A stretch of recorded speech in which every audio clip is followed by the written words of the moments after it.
hello. Hey, Karoon, Meldy, Mary, hi. How are you guys doing this Saturday? Time to Homestuck Act, recursive. What's up? How are you guys doing? Yo, Ghoul Soul. How is everybody's weekend going? Though I don't know. Does this count as like midway through the weekend? So, real question: do people count Fridays as the weekend? Do you guys count like the end of Fridays as the weekend? Yo, Blue Glass, I'm doing really well. How are you doing? As you guys might see, the camera is a little different. I actually am using the cam that I use for my YouTube videos on Camlink, so let me know if it's good, if it's bad, if it does anything weird. I have to do some like weird conversions with HDMI. Let me start again from where we left off. You once again try to be Doc Scratch and fail spectacularly.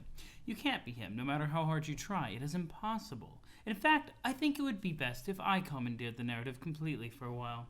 I trust you won't mind if I speak in white. It's not actually negotiable, but as a courtesy, I will enclose my words between a pair of visibly audible brackets. I am doing this because I can. Oh boy, this is gonna be ooh, I like that he's like adjusting the bow tie. I like it. Yo, Cole Reigns! Oh shit, you right. Homestuck super cringe. Let's read some jailbreak. You right though. You right. Okay, this is now going to go be a Hades stream because 1.0 dropped. Visibly audible is a good phrase. It is. It is. What are some other things that are visibly audible? You know, bones cracking. Humanimals OnlyFans stream. Oh God, recursive. No. I feel like I have to ban you now just for TOS. No, God. Oh, no. Oh, God. Yo, Hetero, what is up? How are you doing? Welcome to the stream. I am also doing it because I am expecting a guest to arrive shortly. This will enable me to show the man the sort of hospitality he deserves while doing the same for you. My apartment doesn't have a doorbell. Why would an omniscient fellow need to be alerted to the presence of a visitor? I know he will be right on time, which is to say, early. And if I did have a doorbell, you would have just witnessed it ring. He is already here. Ooh! Are we gonna meet the demon? But like the demon, isn't the demon already like Bec Noir? Why would the demon be here on Alternia? You have pizza? You have pizza? Delicious. Yo, Trash Bin. Yo, what's up, Landshark? You're so behind you need to watch my VODs? I highly recommend watching my VODs. Like, sort of, like, self-plug down in the about, like, the panels. Like, you guys can find my YouTube channel. Yo, pizza sounds delicious. What kind of pizza is it, Hetero? What kind of pizza? My door is not fitted with a peephole either. Those without eyes or without limits to their knowledge have no need for peeping, and I am without either. I've never once peeped at or through something, and I doubt I ever will. Apertures built into physical surfaces to reveal what's hidden behind them are for those with particular handicaps. They are for those lacking advanced vision to render the opaque permeable to light, or those lacking advanced knowledge to render the concealed information irrelevant, or both. They are for people who I call suckers.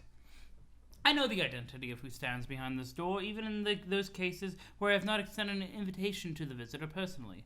Pardon me while I let Jack inside. Okay, so it is Bec Noir. Hello. Oh, no, it is not. Hello.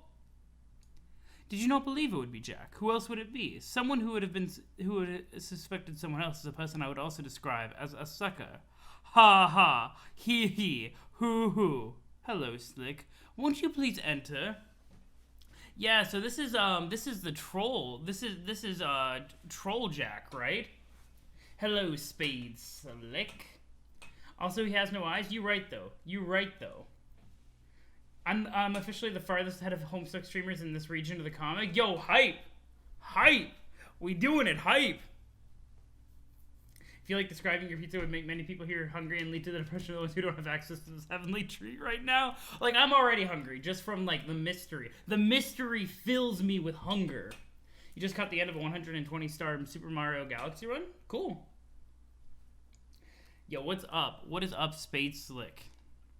Is he gonna swing? Yep, clock! You saw that coming. Oh, for heaven's sake.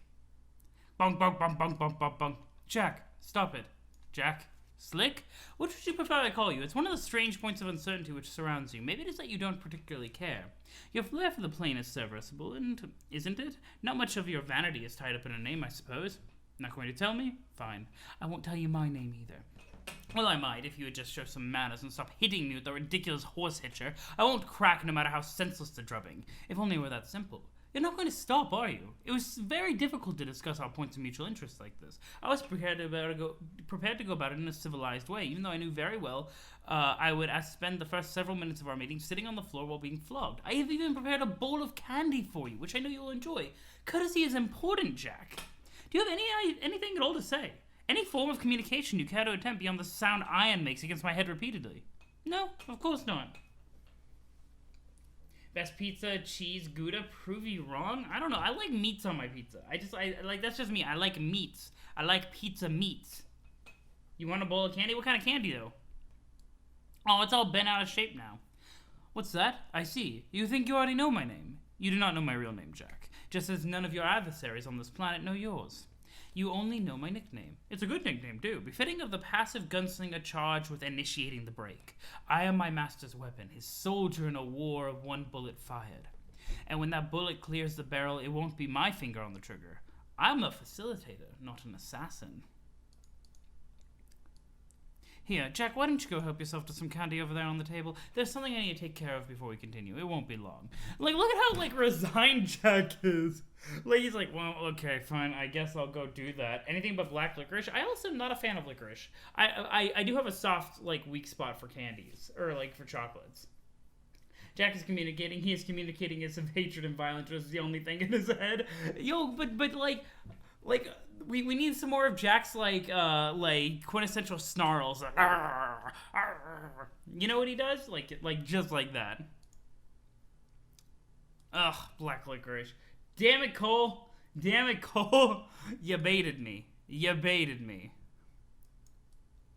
Yes, good. Placate yourself with the Scotty dog, Slick. My supply is bottomless. I am an excellent host.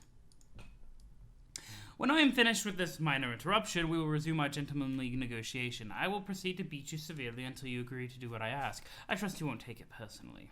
Oh no, Doc Scratch taken off the coat. Off the coat. Off the coat. He is an excellent host, he is. He is indeed.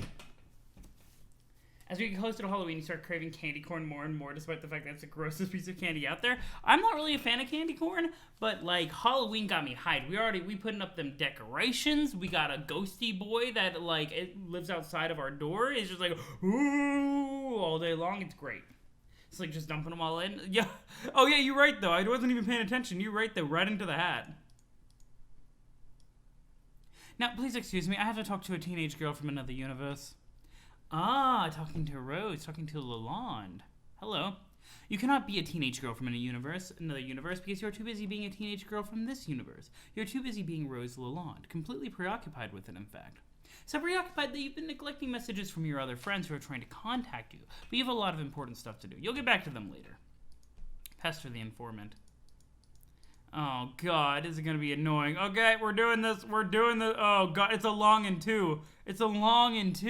Oh, no. God, why does he have the most annoying quirk? I think it's quite warm here on Lohawk. I think I've been patient enough. When will I receive further instruction? Oh, we knew that Rose was talking to Doc Scratch before, I'm pretty sure. But it hurts to see it just because I do not trust that fucking cue ball. This time you can make it again. Welcome, Shobi! Welcome! I'm glad you were able to make it. Highlighting it makes the text look so ugly. It does. Now. So, I could have contacted you at any time? No, only now. I came away with the impression from our last conversation that our next would take place on your invitation. I was being polite by waiting. Your inevitable impatience caused you to contact me again. Inevitability is my invitation. That's pretty smug. I am right to be smug. I am omniscient, extremely powerful, and very charming. Well, 2 out of 3 isn't bad. So, can I use your limitless intelligence to figure out which ones I mean? Oh, can you use your limitless intelligence? That was clever. If I plead ignorance to the fact that you are denying my charisma, it invalidates my claim of omniscience. But if I must adhere to my all-knowing status, it forces me to validate the unfortunate reality that you are feigning your opinion, that my demeanor is unpalatable. Not that it matters, because I have all three qualities, and you know it. This is stupid. Can we get to the point? Yes, I was about to say, we should hurry this along. My visitor is beginning to set things on fire. You have a visitor? Who? Some guy. I was joking anyway. I'm not in a hurry at all. You tell jokes? Yes. Ha ha. So your visitor isn't setting anything on fire then? Oh, he most definitely is. He. God, I don't understand. Dog Scratch's sense of humor is something else. Smug is the right word. Oh my god. Scratch doesn't make himself appear very trustworthy. Not at all. Not at all. Never trust a man without a face. That's what I always say. Words of wisdom from Cole Rains. Words of wisdom. I've got to remember when I'm wanting to talk to you guys, I need to look here instead of here. Because now my camera positioning is different. Rose is fantastic, Ghoul Soul, even though I worry what she's getting mixed up in. Let's see.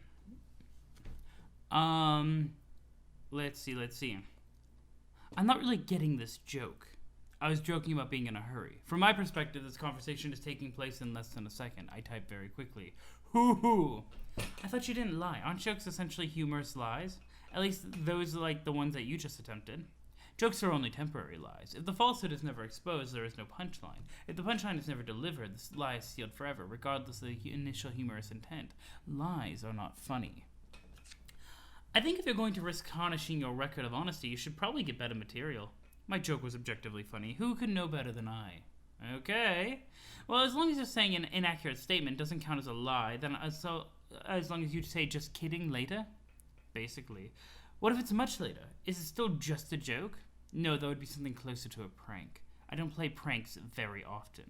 Are you allowed to lie about playing pranks? I asked you if you were playing a prank on me, or if I asked you, would you tell me the truth? I'm allowed to do whatever I want. I choose never to lie. I also choose to tell jokes now and then and play pranks quite sparingly. But I can say that I've never played a prank on you, and no statement I have made to you thus far or will make in this conversation will contain any trace of falsehood for the sake of setting up a joke or a prank, with the exception of the joke I just made and another one I will make very soon. I'm starting to change my mind. Oh? Yes, I think your joke was very funny in retrospect. Actually, your whole shtick is pretty funny. I'm warming up to it. Yes. I knew it. Just to be clear, was the assurance you just made a prank or a joke? It was neither. It was the truth. Was that? Yes. The truth? Yes. Okay. Were you serious about wanting to die?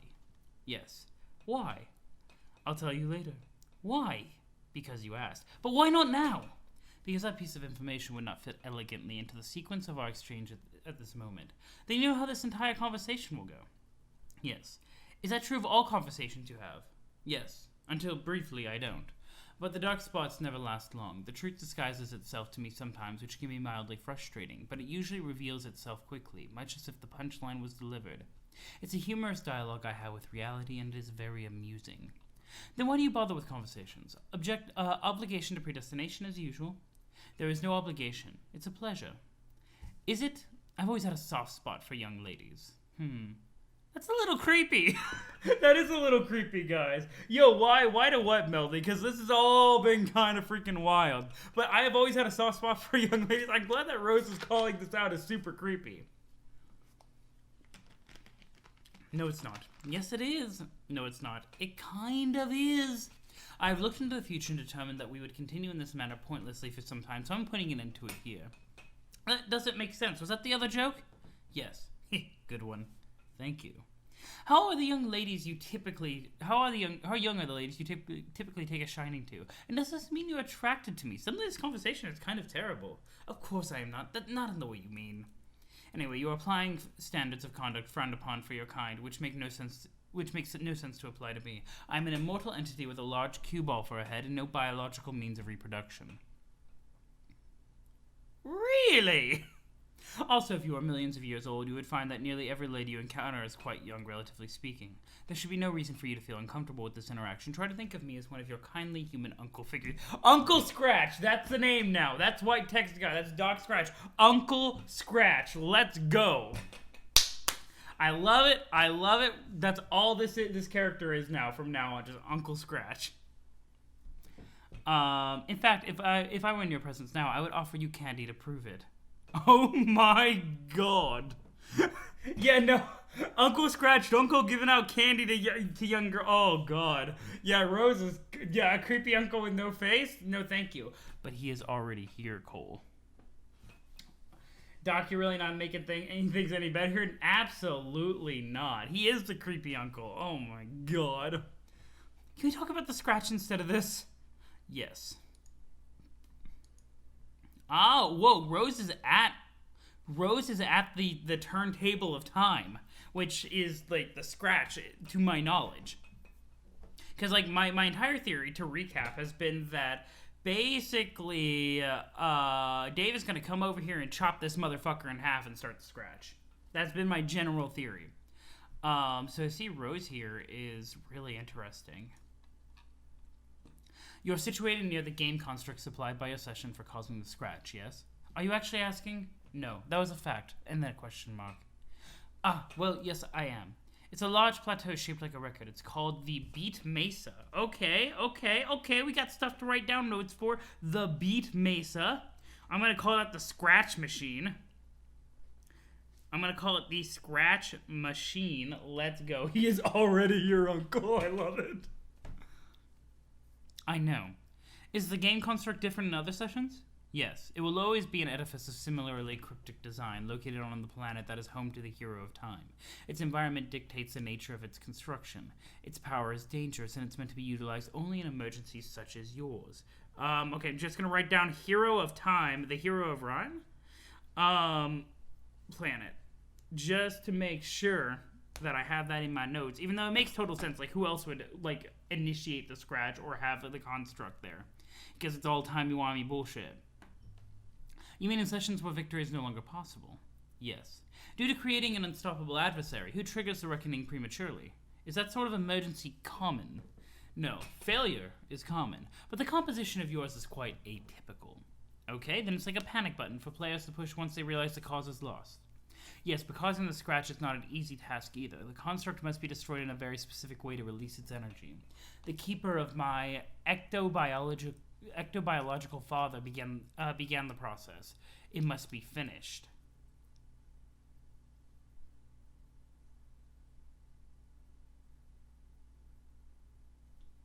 That's an interesting statement. Wait, did we know that? Wait, what?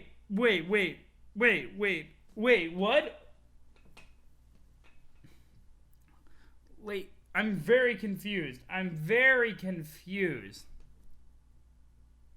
This might have been forever. Oh, we learned about the... Yeah, you're right. I forgot shit. I should have reviewed. You're right, though. Thank you. I should have gone back and reviewed the previous stuff because it has been a week since I did it. Oh my god. That's a Homestuck mood. Have you ever seen one? Like, did we know this? Yes, okay. We Gucci. Yeah, Scratch was made of the cue ball, Lil Cal, and the codes. Thank you. Like, I totally spaced here, and I was like, what? But no, I got you, yeah. The Guardian of the Night of Time. Dave's bro? Yes. How do I finish it? You don't. Not you personally, another will. You have something more important to attend to, remember? Oh, right. Wait, I'm gonna assume that just says the green sun, because the highlight is super annoying. Oh my god. Yes. I'd plan to take care of that later, once John had retrieved the tumor. Whatever. Your plan will have to change. You aren't ready to cause the Scratch yet. Like I said, it's difficult. What will the one who does it have to do? I should let them know. He will have to scratch the surface of the plateau across its full diameter. I see. This terminology can be quite literal sometimes. You will require a certain needle to create a breach in the surface that will be adequate. I have needles. Your needles won't suffice. Rude.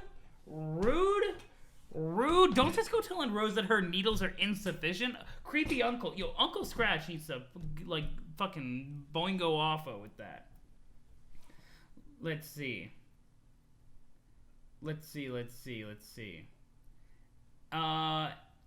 Hey, Nanoise. Not too much. We just got into, like, sort of, like, the, we just sort of got into some of the stuff with, Doc Scratch, which hasn't really explained much so far, so it's a good time to pop in.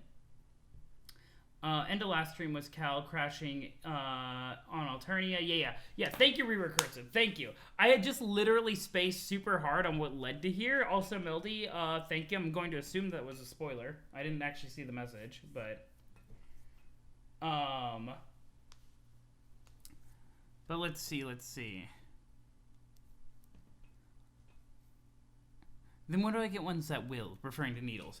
Again, you won't. This task is out of your hands. The needles must be acquired by the denizen of the witch, from the denizen of the Witch of Space. Her quills are very large and potent. They will be able to cause the scratch. Yes, this seems more elaborate than you lead me to. This really seems more elaborate than you lead me to believe. I didn't lead you to believe anything. I told you would find the construct and await advisement on the scratch. The plans you were making were based on assumptions and fabrications of your own imagination. You are writing more stories, much like those in your about your false magical men. I wish what I'd written in my private journals could be confined to your dark spots. I don't. I find your stories entertaining. You're being creepy again. No, I'm not. Besides, the White King agrees with me. What? For a seer, your vision of events surrounding you is rather limited. It's charming. Just please stop complimenting me. No. Yo, that's rude. So the White King has just been like, I'm gonna go read your creepy stuff.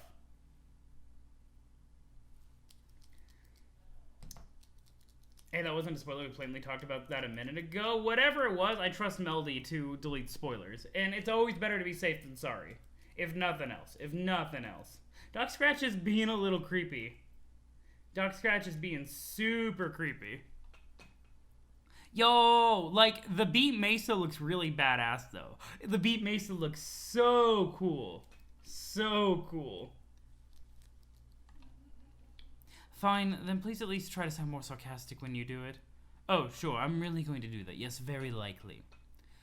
Then the scratch will be implemented later either by John or Dave, I presume. You used a male pronoun? Yes. Well, I guess it makes sense that it would happen later. My understanding is that Jack will not be banished from the session until near the end of the reckoning. Yes, Jack will exit your session later, but this has nothing to do with the scratch. Not directly, as you imply. I don't understand. I thought that was the point of the scratch, to open a rift in space-time, as it were, and banish him into the troll session. No, that is not the purpose of the scratch at all. The scratch does not open a rift in space-time. Then why have you directed me to cause it? Does that have something to do with enabling you to die? No, not directly. The scratch has nothing to do with my death, has nothing more to do with my death than any other single event ultimately contributing to my demise. Interesting. You're all good, hetero. You're all good. That's why we have Meldy as a mod. And they do a very good job. I can definitely understand, like, knowing when names pop up and everything, like, not having it, because asynchronous storytelling and, like, jumping back and forth between perspectives, like, indeed. I worry about what the scratch is actually, so, I'm pretty sure I've already given my general theory on what the scratch actually does. I'm pretty sure the scratch will reset the timeline, or, like, create an alternate universe, or shatter time itself. I fully expect an offshoot timeline. God damn it. 1 second. I forgot that I need to turn off Steam so I don't dox people on my friends list in the middle of my VODs. I always forget to turn off Steam. Give me 1 sec. It's not really doxing, but you know what I mean. There we go. I think it's disingenuous for you to behave as if I've not been misled. You say you don't lie, but what about lies of omission? Lies of omission do not exist. The concept is a very human one. It's the product of your story writing again. You have written a story about the truth, making emotional demands of it, and in particular of those in possession of it. Your demands are based on a feeling of entitlement to the facts, which is very childish. You can never know all the facts. Only I can. And since it is impossible for me to reveal all the facts to you, it is my discretion alone that decides which facts will be revealed in the finite time we have. If I do not volunteer information you deem critical to your fate, it possibly means that I am a scoundrel, but it does not mean I am a liar, and it certainly means you did not ask the right questions. One can make either true statements or false statements about reality. All the statements I make are true. Unless you're joking. Yes. Ha ha hee hee hoo hoo. Exactly. Then I guess I'll start asking better questions. Good. I will make a seer of you yet. Very much creepy uncle. Uncle Scratch, come on now. Come on now. Doc Scratch has never heard of relevance. I think it's more that Doc Scratch doesn't care about relevance. Also, we have to use his proper title. He is not Doc Scratch. He is Uncle Scratch. We gotta be real. Ooh. I look fake. Look at that. What it gets like. Ooh, my hand looks like the Dune trailer. I don't know if it looks that way for you guys. The argument only holds water if all facts are cold and meaningless and have no value. Yeah, thank you. You've corrected it. Uncle Scratch has never heard of relevance. Thank you. Will you now? Yes, you can start by shoring up the reliability of your sources. You proceed to question me believing you understood the purpose of the Scratch. You received your information about it from trolls. I assure that in most ways, the trolls are about as confused as everything as you are. Okay, noted. What exactly does the Scratch do then? Also, yes, the trolls are very much confused about everything. The trolls have nothing. Doc Scratch, never heard of him. I only know Uncle Scratch. Let's see. One note though. One time we heard Lil Cal talking, his laugh was ha ha hee hee hoo hoo. Oh god, that's terrifying. That makes sense though because ectobiological father, but that unsettles me in a lot of ways. I'm gonna be real, Blue Glass. That really unsettles me. What exactly does the Scratch do then? It resets the game. There we go. There we go. Okay. Oh, that's it? Yes. Then we all start from the beginning again. When John entered. No. There we go. Thank you. I feel vindicated. Uncle Scratch. Yeah, that's not disturbing at all. Yeah. Yeah, I mean, it's a little disturbing. A little disturbing. A little bit. Ooh, let's go. The release of temporal energy will be quite massive. This is a hard reset. It will reboot the conditions in your universe well before you play the game. It's resetting the universe! I called it! You will have lived different lives after the reset. The different initial conditions will ideally lead to a more favorable scenario in the new session. Unfortunately, you have no memory of anything that has happened to you in the session you are in now. Okay, wait. I gotta write down reset universe. And we know that the person who helped make the present for June, the bunny, referred to themselves. I think it was a he as Jade's grandchild or something. So the bunny probably came from a reset universe where the kids are no longer kids. Okay. Which means that, oh, that's bad though. That means we have 3 interconnected timelines. We have the Troll Universe timeline, we have the Earth Kid timeline, and we have Earth Timeline Beta once the Scratch is successful, that are all interacting with each other. Oh, that's really bothersome. That's really bothersome. Okay. Or at least that's what we're going off of right now. Theories. What will happen to us, everyone in the session now? You will all cease to exist completely if you remain here during the Scratch. This seems familiar. It reminds me of when Dave and I were trapped in the doomed timeline and he left to change the past. The timeline ceased to exist along with my dream self, who in a way became merged with my dream self of this timeline. I kept some of her memories. Is the situation similar? Similar, but more severe. Since this timeline will undergo such a violent upheaval, such a merger of memory cannot happen. You will be resigned to absolute oblivion, unless you can discover a way to preserve yourselves. But it's not really my place to advise you on that. After you have dealt with the Scratch and the Sun, what happens to you is not any of my business. Ooh. So they basically make this version of the universe into a doomed timeline? Yeah, that's kind of what I'm thinking. That's really interesting, though.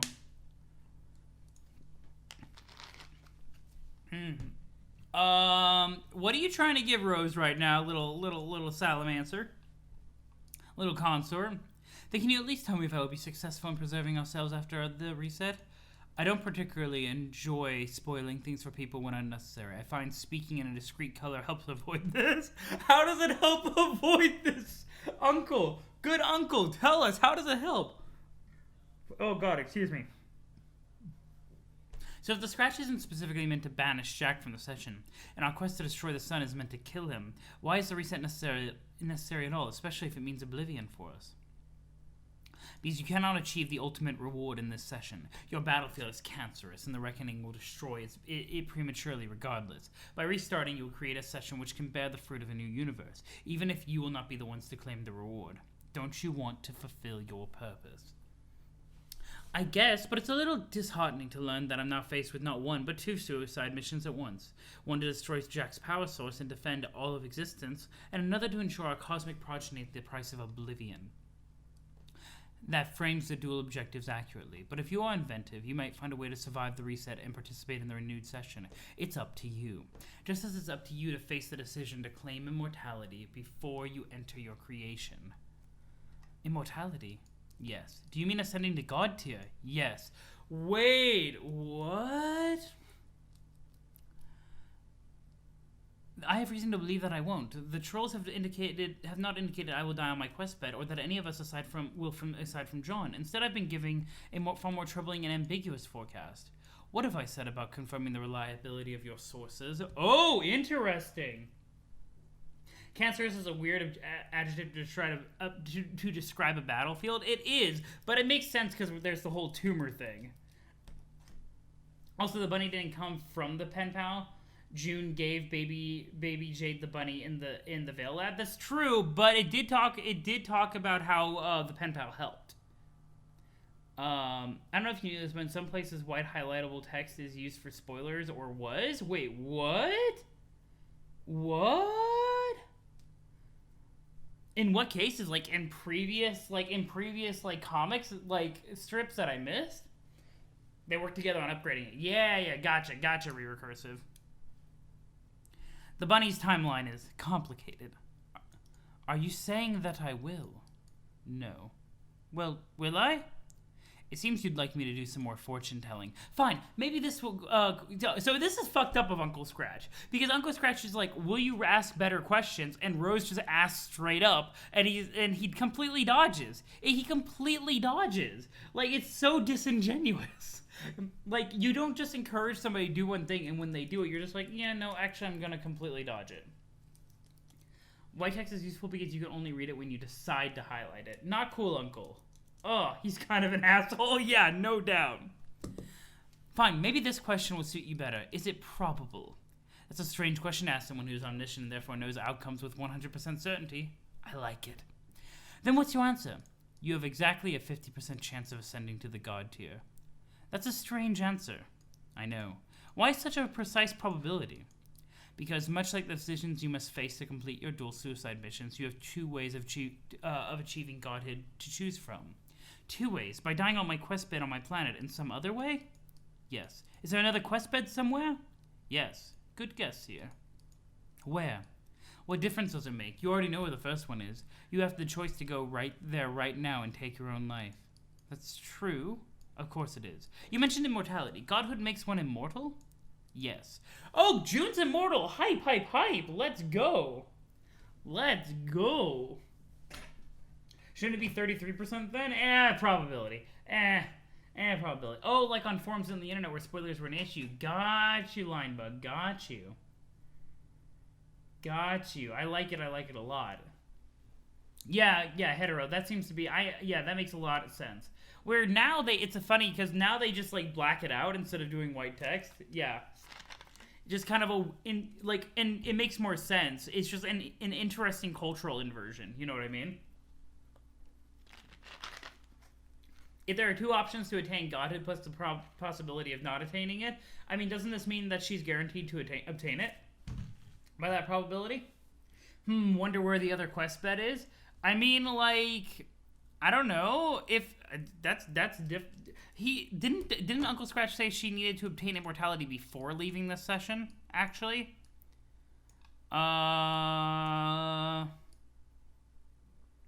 Before you enter your creation. Yeah, okay. Gosh, I have like so much like in my throat today. You have to die to be immortal? Yeah, that checks out. In real life, you also cannot die anymore after you're dead.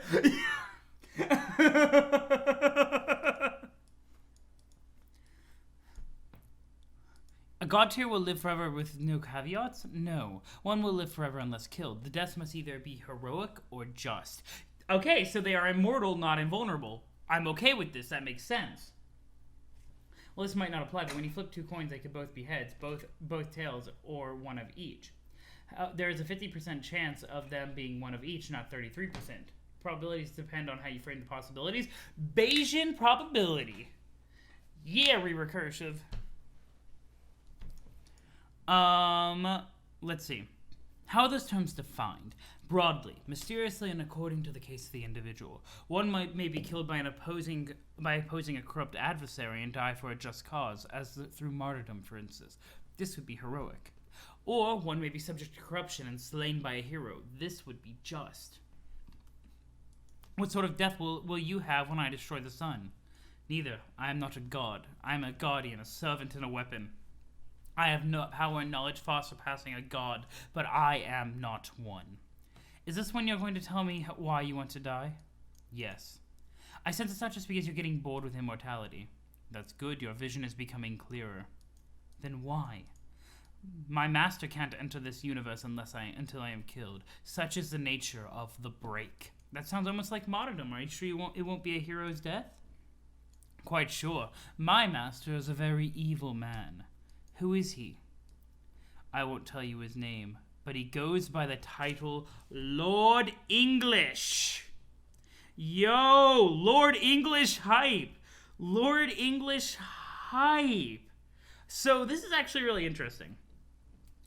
It's actually really interesting because it all ties into the intermission. They wanted to kill the elusive Lord English when they attacked the Feld. They wanted to do it. It makes sense that Jack would go against it.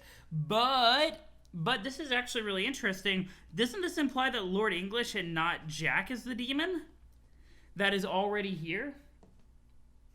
Because like there was a lot of assumptions about Bec Noir being the demon, but we know that Doc Scratch serves the demon. It's like saying there's a 50% chance of coins falling on heads or tails, and then using it just for this. There's a 50% chance of it falling on heads or scratch. You know it's serious when the name has a special font? Indeed. And also when the ball goes blah, blah, blah, blah, blah, blah. Bec Noir and Ellie have both been referred to as a demon. Yeah, but I don't know. But I think that have they not been referred to demon as by different people? You regret joining the stream? Not spoiling is hard. Yo, but we're glad to have you here. We're very glad to have you here. So I'm trying to think who is referred to Bec Noir as the demon, because I feel like I trust Doc Scratch's mention of like his master a lot more. Yo, Elmo Fear. Yeah, trolls called Jack the demon when they didn't know who he was. Exactly. That's what I was thinking. That's what I'm thinking. I'm thinking the trolls are just mistaken. I think the trolls just do not understand the gravity of the situation. Let's see. Oh, stop it with the coat of many colors. Stop it. Wasn't this something that Andrew Hussie wore in one of the stupid intermission things? Or am I crazy? Let's see. This doesn't sound like an especially admirable objective, releasing an evil man who is presumably more powerful than you, an already omnipotent being. Am I right? You are right about both. It is not admirable, and he is considerably more powerful. But you must decide which objective is more important. You must decide to attempt to destroy the sun and end my life. This will neutralize Jack, who is also much more powerful and dangerous than myself by virtue of the ring he wears, in addition to drawing energy from the same sun as I. He poses a significant threat to reality. But in the process of killing him and you, I release your master, who is just as deadly. He's more deadly, but the danger he poses is sanctioned by paradox space. It is a known quantity. His very existence in a universe will mean it will be inevitably torn apart, but there are rules to his entry, and his grim procession through paradox space is rather orderly. The present equilibrium has accounted for him and will continue to. Jack, however, is a loose cannon. He will not stop until he destroys everything he encounters. Additionally, his existence is your responsibility. Then I guess I don't have a choice. Yeah, that's Lord English's coding. Yes, Hussie bored briefly to troll us. Very rude. Very rude. Very rude of Andrew Hussie. Excuse me, Lord Hussie. You do, but also know this. Refusing to venture out to destroy the sun is in no way sparing anyone from my master regardless. It is certainly true that destroying it will end my life, and it is true that the tumor will deliver to its location as enough power to destroy it completely, but it is not the only way to kill me. It is simply a way I've suggested to you, which doubles as a way to disarm Jax, should you choose to go through with it. Instances of myself have spawned in countless universes, and my objective is always the same. I have never once failed to complete this objective, and I never will. There is nothing noble about taking the course of action you believe would prevent his arrival, because it is impossible. He will come. In fact, he is already here. Every time in this comic it says he is already here, I get shudders, like goosebumps. Are you saying I will succeed in my mission to destroy the sun? Are you asking for another palm reading? Ugh. You seem rather keen on acquiring a fortune for me, considering you are the one with the crystal ball. I'm just trying to ask as many questions as I can. It's the only way to find the dark spots in your obstinacy. I have been very helpful, and I will continue to be, but I do not care to be an oracle. But I can graciously supply you with one. Can you? An eager consort has brought you one of my seeds. So it was the cue ball. I was worried about it. It was actually the cue ball. It appears you have amassed followers who wish to please you. How fortuitous. Your seeds? The white orb. Oh, the cue ball. How did I not notice this? It will accurately answer any question a curious girl can pose, provided she can see through the surface to read its reply. Is that possible? Is it, Sia? Given your title and all the tools of prognostication at your disposal, it seems to me I should be the one asking you the questions. Come on, Rose. See the future. I can see the future. The first time we saw that cut was during the Midnight Crew intermission. Oh. It's also really weird from the... Yeah. The fact that he calls it seeds is kind of like... I don't know how I feel about that. Stop calling things seeds. A creepy uncle. How can I see through it? It seems you aren't listening, so I will state this again in the form of a question. Don't you think I should be asking the questions from now on? Yes, if you want to be disingenuous and irritating. Don't you think a clever person should be able to acquire information from someone who only asks questions? Then it's a challenge! I pass. Do you have a choice? What if I'm feeling a bit stubborn? Okay, what you mean is I should continue humoring your leading questions until you happen to ask certain rhetorical questions that contain information I need. Was that a question? That was a fact, and then a period. How does the Sia see? With a crystal ball? I already considered that. I don't think I can get the focus of the ball to zoom in tight enough on the cue ball's enclosure to read the answers. How else does she see? By other magical means, I guess. Should I use magic? Do you believe in magic? Magic is real. I've been using it. Are you sure? Wait, didn't Vriska have one of these? Vriska did actually have one of these, and it exploded. But interestingly enough, the fact that Vriska had one of these was a blind spot in Uncle Scratch's vision. Which makes me wonder, is it possible that this is the same one Vriska has, and somehow Rose is going to get it to Vriska back in time? Not creepy at all. It's not creepy if you agree. It's not. Oh boy, that's a statement. That's a statement. The cue ball is part of what was used to make him so. A cue ball would be, in a sense, a seed to grow a dark scratch. That's fair. That's very fair. Let's see. And the cue ball that Vriska had was the one used to make Scratch. Oh god, cyclical seeding. That's definitely not a phrase I wanted to ever say in my life. Use whatever word you want to describe it. I have magic wands. They are very powerful and they allow me to be magic. Your questions are silly. What makes you convinced the wands are responsible for your abilities? Because I did not have the abilities before I made them. Could this be circumstantial? Could it? Is there an echo? Is there an echo? Hee? I don't know what you're getting at. How about another leading question? What did you combine to make those wands? Some stuff? Knitting needles, an inexpensive figurine of some fictional fellow with long whiskers, a simple textbook on the zoologically dubious. Why would this mundane combination of objects grant a child with such an alarming mastery over the dark forces all at once? I'm guessing this one of your rhetorical questions meant to be informative. So then my answer should have found how ridiculous that sounds, shouldn't it? Maybe. That wasn't even a question. Yes, it was? Okay, magic is fake. The wands are useless toys and there's something else going on. Next question.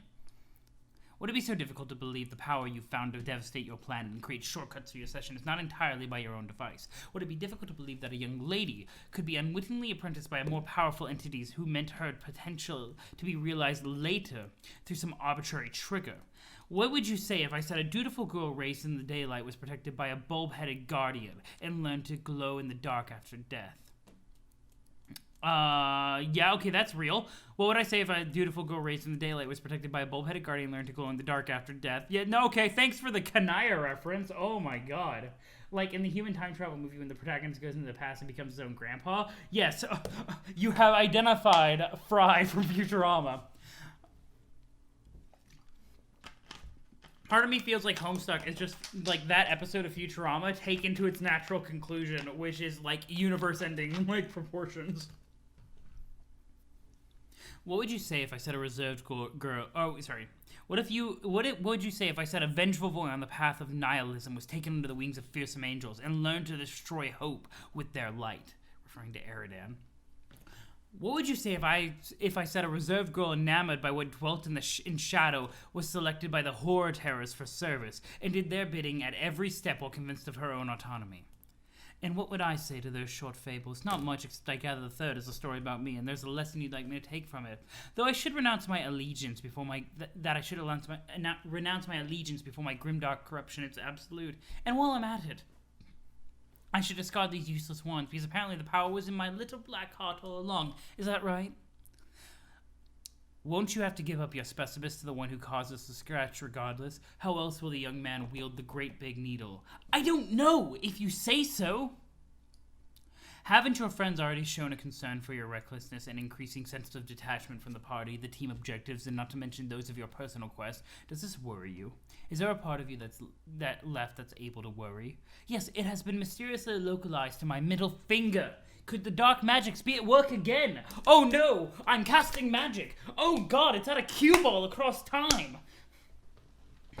Yes, it was. Nice question. Yeah, I know. If you just slap a question mark on the end of it, like, there it is. There it is. It's a question. I also love Rose. Rose makes me happy. Do you deny that you've been neglecting the incoming messages from your teammates? Would that be in keeping with the spirit of the human emotion of friendship for one whose soul was not so befouled by the designs of unknowable monstrosities? Friendship isn't an emotion, numbnuts. Isn't it, Rose? Isn't it? I've been busy. I'll get back to them. And can we please stop doing the patronizing question thing? In exchange, I promise I will discontinue my patronizing responses. Can the omniscient be patronized? The omnipotent can do whatever they want, or whatever they please. I guess I'm just asking you nicely to do me this favor. Very well, I will stop smothering you with the surprise noodles. Huh? But only because I find you to be adorable. So creepy. So cute. Yuck! I'm going to ask you the same question I asked earlier. Please do not regard it as a violation of my pledge. It is just an ordinary question like those that crop up in an ordinary conversation. Okay? How does a seer see? I don't know. Be literal. With her eyes? Take the orb, ask it a question. I don't know what to ask anymore, I'm confused. What would you ask me? I would ask what I should do next. Then ask. What should I do next? Not me. The ball, dunkass. Yo! Yes, it is an emotion. No, it's a troll disease. What are you talking about? It's a human emotion and a troll disease. Also, that feeling when Uncle Scratch is just like, you fucking dumbass. I thought you were smart. Ask. Dunkass. Rose just looking like this fucking stupid. Look at her. Look at how fucking, like, let me zoom in on how, like, fuck. Look, Rose is just like, this is fucking stupid. She's like, this is fucking stupid. And she's right. Oh, this is fucking stupid. Oh, Rose has magic eyes. Oh, interesting. So that's interesting. Green sun in the Rose's eyes. Rose has special eyes indeed. When the conversation is taking place in only 1 second for you and you already know what will happen and you still get impatient? Absolutely. Oh, yeah. You're right. That's the light symbol. Lighto Saito.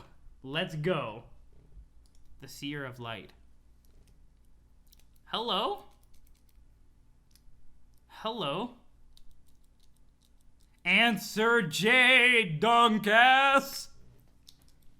Look at the orb with your special eyes. It's also interesting that the only two people that we have seen with a cue ball are the Seer of Light and the Thief of Light. And we know that it has to do with fortune, and we know that that Uncle Scratch talks about probabilities, which also the Thief of Light also kind of makes me wonder if Vriska got this ball from Rose somehow through timey-wimey shenanigans. Answer, Jade! Sorry for the delayed response. Answering seems to be what to do right now. Rose, geez, finally! You seem so absorbed in whatever you're doing at the computer. Were you talking to someone? Oh, right, I forgot I gave you the code for the crystal ball. And here I was thinking I could safely delay responding to messages without seeming like an ass, the way it usually works. Oops. No, I don't blame you for not responding. You must be very upset. Are you okay? Why would I be upset? Because I figured you would have already found out by now, but I guess you still don't know? Know what? About John's dad and your mom? Rose? Hello? Oh, no. Oh, right. June's dad and Rose's mom got fucking murked last stream. Oh, God, I had forgotten about the heartbreak for a hot second. How can the Rose answer subjective questions such as what should you do next? Because all of time has already been decided for these kids. Oh, what will I do next? Gotcha. Oh. Jade had a magic cue ball early on, but had no way to use it? Oh, really? I don't remember that. Well, if you knew everything when somebody asked, what should I do next, wouldn't you tell them what they're about to do? Yeah, but oh, no. Oh, Rose. Well, if we were worried about Rose being disconnected from human emotions, like, she still knows grief. Rose, please say something. You're making me nervous. I should have gone to looking for her. Why didn't I? Because you were busy trying to make the best of the situation?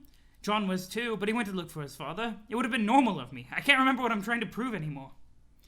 I don't think you should be so hard on yourself about it. John was being John and you were being you, which I guess meant taking our problems very seriously and putting all of our attention on solving them. And anyway, you and your mom had a much trickier relationship than John and his dad, didn't you? I mean, not that what I'm saying means any less attached to her than him. I don't know. I'm not very good at consoling people. Sorry, Rose. I don't want to make you feel worse. You're doing fine for someone raised by a dog. Or really, anyone. Thanks. Whew. You know, we've all lost guardians. Dave lost his, I lost mine in a weird way, and even though that was definitely pretty much my fault. And even the trolls all lost their monster guardians. I think that maybe it's an inevitable part of the game that can be cruel sometimes. For some reason, despite all the danger, I never thought she was in any trouble. I never believed that she would actually die. I grew up with the feeling that something more significant had always been meant for her. That she was a heroine displaced in some way, resigned to the inglorious duty of raising me and preparing me in her way. I didn't actually need the ectobiological verification that she was like a mother and a sister at the same time. I always understood that somehow.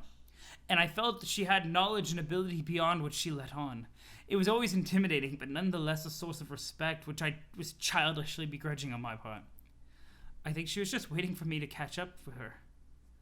But now I can't. I'm so sad. Rose, I think you are being stronger about it than I am. Probably because my emotions have now ceded to anger. This shouldn't have happened. Oh, well, I just hope you aren't thinking of doing something rash. I already was. I was going to go to sleep, fly into a sun bigger than our universe, drop a bomb in it, and kill myself. Yeah! Awkward. Poor Rose. Oh my goodness. Guys. Oh, Rose. What a way to find out, too. Like, just to have it dropped on you like that, just willy-nilly. Oh. So if my course of action is to change on account of my mood, it can only become less impetuous, don't you think? I don't know. You never liked my plan very much anyway. Well, no, but I was trusting that you had thought it through and it was our best hope. I'm not sure if I did. Maybe it was a terrible plan. Maybe I made it without a full understanding of the nature of the scratch. Then what will you do? I could stop being so cowardly for once. I could short-circuit this entire expanding game of chess we're playing like Jack decided to do. Thank you. What does that mean? Maybe I'll go kill Jack myself right now. Oh, no, Rose, that is a much worse plan. He will probably kill you. Probably, but the scratch will wipe us out anyway and reboot the conditions of our session. I certainly don't feel very much like sneaking through the back door of the furthest ring for retribution by distant supernova. I know what you mean. I was angry at Jack and wanted to stop him too, but you have to think of a more sensible way to do it. Whether my existing plan was sensible or not, I may have been allowing myself to be manipulated by an omniscient being regardless. What? Who? Hello, ladies. Okay! Uncle Scratch! Uncle Scratch! Can you not... That's not the way you introduce yourself. That's creepy. Oh my goodness. The whole scene with Rose here says so many things that take on new meanings with further information. Oh boy. Oh boy. Don't intrude, that's rude. Yeah, no, this is super creepy. And, I mean, sure, Rose is being dramatic. That's fair, but, like... She just lost her mom. She has a bit of a right to be dramatic. Oh, what? This is a private conversation. Private even to those who know it word for word already. Proceed. I'll be here. Watching. Rose, who is this? Ignore him. I don't know what's going on anymore. You were discussing Miss Lalonde's intrepid new variation on suicide. As one with a passion for the subject, I'm intrigued. Shh. Anyway, it's true that the gods have selected me for service. Maybe the power they've given me will be sufficient. Maybe they wanted me to kill him all along. Hee hee. Shh. Please don't, Rose. I know you're angry, but you aren't thinking straight. But I am. I'm fully aware I'll probably die and fail. Scratch happens, we start fresh. No recollection, no problem. No! Jade, as an ambassador of Sky, maybe you'd be willing to talk some sense into your friend. You should understand, she's been corrupted by some various entities with some rather questionable motives. Rose, maybe White Tech Sky is right. The dark gods have given you all these powers and seem to be helping us with the dream bubbles and stuff, but what if they're not actually good? They are enormous, ugly, and live in darkness. That doesn't necessarily make them bad. No, but I still don't trust them. If only there were a way to make this determination with certainty, through a reliable source within reach, for instance, at this exact moment, perhaps one that is spherical and devastatingly handsome. What's this weirdo talking about? The cue ball. Oh yeah, I noticed you found it. I was worried it had been destroyed when my room blew up. Is he saying you can use it? Oh yeah, so that's Jade's cue ball. Okay, I know you mentioned earlier that Jade had one. I didn't realize that was the same cue ball. Totally my bad. Didn't make the connection. Uncle Scratch, stop. Uncle Scratch doesn't stop no matter what. Intrudes on every conversation. God. Yes, and he is right. Oh my god, does it work? It advised me to talk to you just now, so I guess so. Then maybe you should try it. Yes, Rose. Listen to Jade. She is far less manipulative than I am. Oh, that doesn't help, though, because you could totally be manipulating her to listening to Jade, because that's such a suspicious statement. What in the world? Yo, Bugflower, thank you so much for the follow. I'm glad you're enjoying the stream. Hello, welcome. How are you doing? What are you suggesting I ask it? Well, since we don't know much about the gods, why don't you ask it about them? So you're saying I should ask it if the gods are evil. I guess that's a way to put it. Even though at this point neither of you is highlighting my text to read it, this idea gets my vote. Go ahead. Ask, Sia. Seer, ask. Oh boy, I need to go. Let's go to Flash. FL1. I forgot to do it, as I do every time. Let's go. Hello? No music, which makes me the big sad, but let's see. Ask Seer. Oh boy, we going in. We going in with the things. Interesting, we had seen this sort of pattern before. Does it only work with the cue ball? Like, what Flash was it where we saw this, like, red pattern before? Was it when we saw the old gods in the... Oh, man, I don't remember. Whoa, Javuk, what? I can't read that. I can't read that. Yeah, Jade, wake up. Thank you. So, is that because she's asking about the old gods in particular? Oh boy, that's not good. Also there's purple. Thank you. That's definitely not good. That's not good. Oh my god. Kanaya, yo, what's up? Yo, what's up? Yo, Vriska, you chilling out? You just having fun? Rose lost her mind. Oh my god. Rose, go dark. Yeah, that's what happens when you ask about old gods willy-nilly. By the way, any attempt to know the old gods is just objectively a terrible idea. Just so you know. You slip into the fabled Black Death trance of the woe Gothics, quaking all the while in the blood-eldritch throes of the brood-festered tongues. You advise the members of your complacency to not be alarmed, as they are chronicling the events in tomes bound in the tanned, writhing flesh of a tortured hell scholar, with runes stroked in the black tears bled from the corruption-weary eyes of 50,000 imaginary occultists, but they fail to not be alarmed. This is because, as it is now painfully obvious to anyone with a brain, you have basically gone off the deep end in every way. You've officially gone grimdark. Okay! Oh boy, Grimdark Rose, let's go. Let's go. Hell yeah, Blackout. She asked the intentions of the Eldritch Horrors. Nothing can go wrong from this. Exactly. Grimdark Rose, let's go. Look at that height. Look at that. She's just looking at it. She's just like, this is not stupid anymore. Like, she's just mad. Let's go. Resist the urge to seek revenge. You make a half-hearted attempt to resist the urge. Holy shit, her flying is so cool now. This character design is hype. Let's go. Alas, one is not easily shaken from the brood-fester tongues. Oh boy.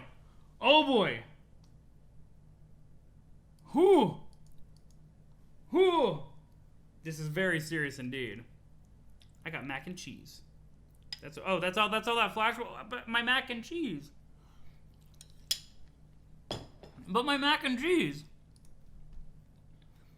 They are stubborn throws. Okay.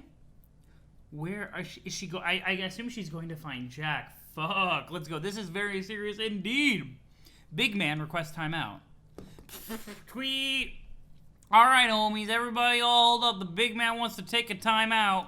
Wreck some havoc. The big man's about to wreck some havoc in the yard. The court is on fire. God damn it, Hussie. This is not stupid anymore. And then now immediately, yes, this is stupid. Request ruler. Dude, come get the ruler. Check this out. Dude, hurry. She's escaping from above. Okay, dude, no. Oh, hey, Mayor. Okay, how am I supposed to wreak some havoc in the yard with a meter, you chump ass? Ha ha ha. Again with the metric system, what even is this with you units, man? It's just like you must be token up in a joint to make you stop stoned or something. I can't even think of who leaves all these rings lying around like that.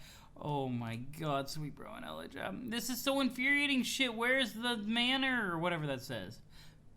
Dude, no, let me show. No, dumb centimeter. Here we go. Dude, you gotta snap it broke ways. Snop. It was at that point when you got distracted by the author's hot self-insert. Who were you expecting? The Easter Bunny? You probably want to know how involved the big man gets into the story. How much will he funk this up? Well, all you've got to say that is, who wants to know? I want to know. Tell me, and please be smug about it. Where's the monitor? Homestuck is never not stupid anymore. There was plot and everything. I know. And Rose was escaping from above. It got so hype, and then this fucking happened. Homestuck realized it was serious for too long, apparently, but I was so into it. You think there's a sweet bro at Hella Jeff somewhere, and a link to it somewhere in this? God, I don't even know it anymore. Oh, no. Oh, God.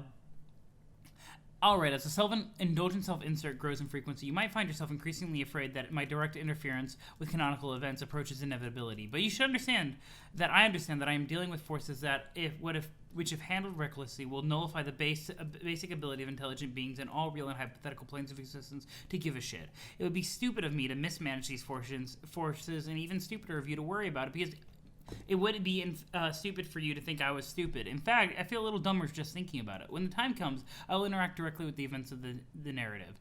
But this moment will be responsibly confined to a passive intervention. It will be compact, surgical, and essential. My involvement will have such precision, I have even managed to quantify it in units of physical measurement. I will be involved in only the narrow corridor of space through which light will pass in 3 nanoseconds. My window of influence end to end will be exactly 1 yard. Okay, anyway, let's get back to John. What? You can't just say that and just be like, yeah, we're gonna go chill out with June. I don't like this foreshadowing. I don't like the fact that Hussie's like, yeah, no, I will eventually one day interfere. Oh my god. Spoilers, Andrew Hussie. Dropping them hot spoilers on page 3658. Let's go locate the tumor. Hello? Is there... but there's a lot of flashes.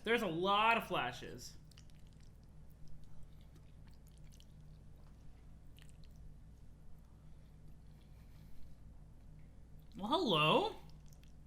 Now it's fast. June found the tumor super fast. What? So that's the thing about this. Like, this comic skips by a bunch of the, like, discovery aspects. It's just like, boom. 3 light will pass in 3 nanoseconds. You're right, though. Yin Yang Spiky Ball. Let's go. Hey, Rain. Let's see. So we got wind, we got more wind, and we got moon. Whatever this is. What is that? Is that supposed to be... Maybe that's supposed to be Jade symbol? I don't know. No, okay, so that's roses over there. So, interesting. One second.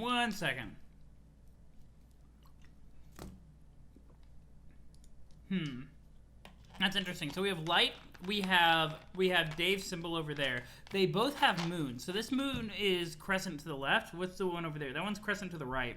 So representing Prospit and Dirt Streamers, I'm assuming. Space, the Jade aspect. Yeah. Yeah, breath, space, light, and time. Yeah, exactly. That's 3 Hussie interludes that ended with something along the lines of, anyway, back to June. The other symbol is meant to be like a spiral galaxy space. That makes total sense. Yeah, that makes total sense. Look inside. Okay, June, let's see what you got. Well, that bomb has a countdown.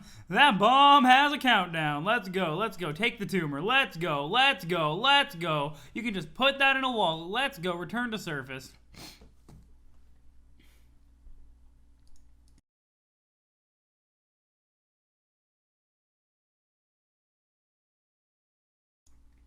That flying is so cool. The windy thing is so cool. Yeah, it's a timer and it's not 413. 10:25. 10:25 on the timer. Let's see. Who knows though? Like some combination of 2, 1, and 5 could be the new timeline's numbers. For all I know. You know what I mean? Only 10 hours and 25 minutes until the big boom from the bomb's perspective. You love it when bombs have countdowns. It lets you know not to be around it. That's fair. That's fair. Remember, 413 plus 612 equals... Oh, yeah, 1025. You right, though. You right, though. You right, though. Let's see. Let's see. Let's see. 10 hours is a long time to get rid of it. Well, what is the safe distance anyway? I mean, like, we don't know how long it takes to get to the furthest ring. And also, Rose is kind of MIA at the moment. Yeah, it was also Jade's Cruxtruder countdown, which is officially the Crux Tender. Approach the locals? Hello. You and your rabbit friend approach a gentleman wrapped in a fine white cloth and his courageous cohort, a young man riding a great gust of wind. You are so impressed that you forgot what you were supposed to be doing. June, reunite with Liv Tyler. Sweet, precious, beautiful Liv Tyler. You thought you'd lost her forever, just like Bruce Willis did when he blew himself up in the nuclear bomb in the center of the asteroid the size of Texas. His heroism and fatherly pride were also the size of Texas. But your love for Liv is not fatherly. Oh no. This reunion is no loving daughter, but a loving movie star fantasy crush who happens to be the form of a robot bunny which has traveled through time and been given as a gift on 5 separate occasions. Twice by you and thrice to you, and originally fished out of a sewer by Nicolas Cage on the silver screen. You forgot the point you were supposed to be making here. June's love of, like, movies and stars is absolutely amazing. Absolutely amazing. Let's see, let's see. A bomb in the center or something? Yeah, who knows? Who knows what it'll do? For all we know, it'll do something nuts. But hey, you wonder where all of her sweet weapons went. She indicates in the language of plush toy pantomime that she has no idea. They all blew away in the breeze. Bonk. Retrieve tiny hammer. This tiny hammer is so ridiculous. It's too bad it's not the right size. You would love to wallop some imps with such a fanciful weapon. You guess you could just go around giving them little bops on the head with it, like a silly gavel. No, that'd be too absurd, even for a great prankster like you. You will discard this rubbish immediately. Wait, what's this? Miss Tyler is handing you a note. Oh, wait, read note. John, one more thing. Let's see. This rabbit, I'm sure you've noticed, is armed to the stitches. He's got all 4 of the funny little weapons I mentioned that are as deadly as the fucking Dickens. But that doesn't mean they are meant exclusively for the paws of Mr. Terry Kisser. No, that is the name I call him. Heck no. You see, I adapted Terry with some doodads he made him practical, and infestitesimal, which I used to littlefy them down in the first place, as well as a monster fire for when you would like to hugen them up and wield them yourself. He surely got enough juice in him to make them enormous if you wish. But that's silly. What would you even do with, say, a magic needle the size of a skyscraper, for instance? Magic Needle? Magic Needle? Magic Needle in Liv Tyler? No, I know. It's definitely not Jade's text color. It's a darker green. It's darker green. This is Jade's pen pal. So this would be... So Jade's pen pal has a name that starts with J. Let's see. After Homestuck, will you read Homestuck 2 in the epilogues? Undecided as of right now. That handwriting is very different. Even the way that, like, the person is talking is very different. Undecided at the moment, Noise. Undecided. I will let you know when I'm closer to the end of Homestuck. You just noticed that if your Homestuck streams are like 4 hours long, I could probably finish Act 5 today? Could I really? Am I actually that close to the end? Wow. What would one do with a needle that big? Seems kind of pointless. You're right, though. Just throw it out. Throw it out. I borrowed this technology from my grandmother, who had quite the way with manipulating space. Right. So referring to Jade. Legends tell us she was something of a witch with that stuff. Once she was a brave hero like you and I, like you and I, John, and the stars themselves twinkled in her cauldron.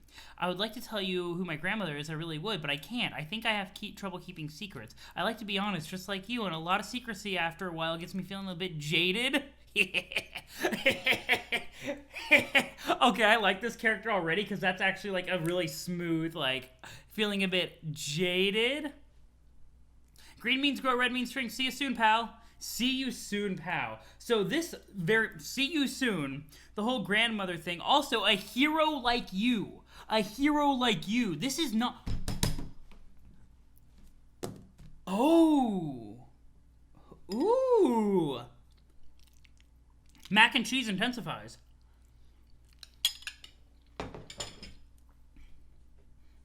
Hero like you. Also, there's the whole grandmother thing. The new timeline won't use these Earth kids. It'll use new Earth kids. This is a new Earth kid. Presumably. This is my theory. Though, I don't know how the trolls fit into this, because the trolls presumably would get reset too, right? Because they technically are in our universe.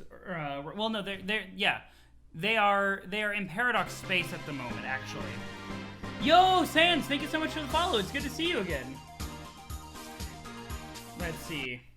We probably won't finish it today, but definitely next week. Oh my goodness. But guys, this is really exciting. So that means that the players of Suburb are always children. So the fact that, like, Jade can be a grandmother probably means she doesn't qualify for the game. In whatever beta timeline is caused by the scratch. Oh. Grandmother, you wonder who that could be. It's probably just Jade, well, with all the time shenanigans, but it does mean that Jade also keeps her powers. Interesting in the new timeline. Huh. I like that. Grandmother, it's probably just Jade with all the time shenanigans. I choose to believe that that's June's thought. Not Andrew Hussie telling us. That's just what June's thinking. Yeah, it's probably Jade. Huge in the hammer. Let's go. The Warhammer of Zillihu. 1 zillion. Let's go. Behold the glory of Zillihu. Oh, we actually got sound this time. Let's go. Let's go, baby. Zillihu.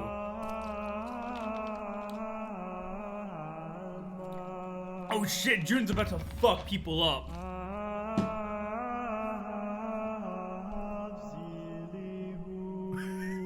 The music.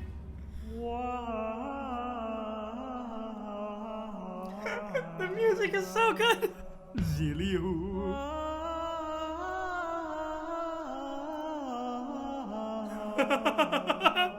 June is such a goof.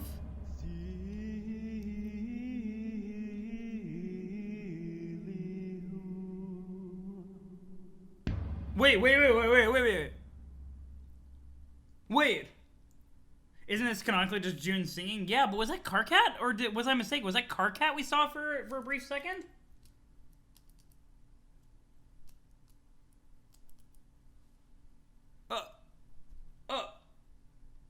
Did we see games? No, back.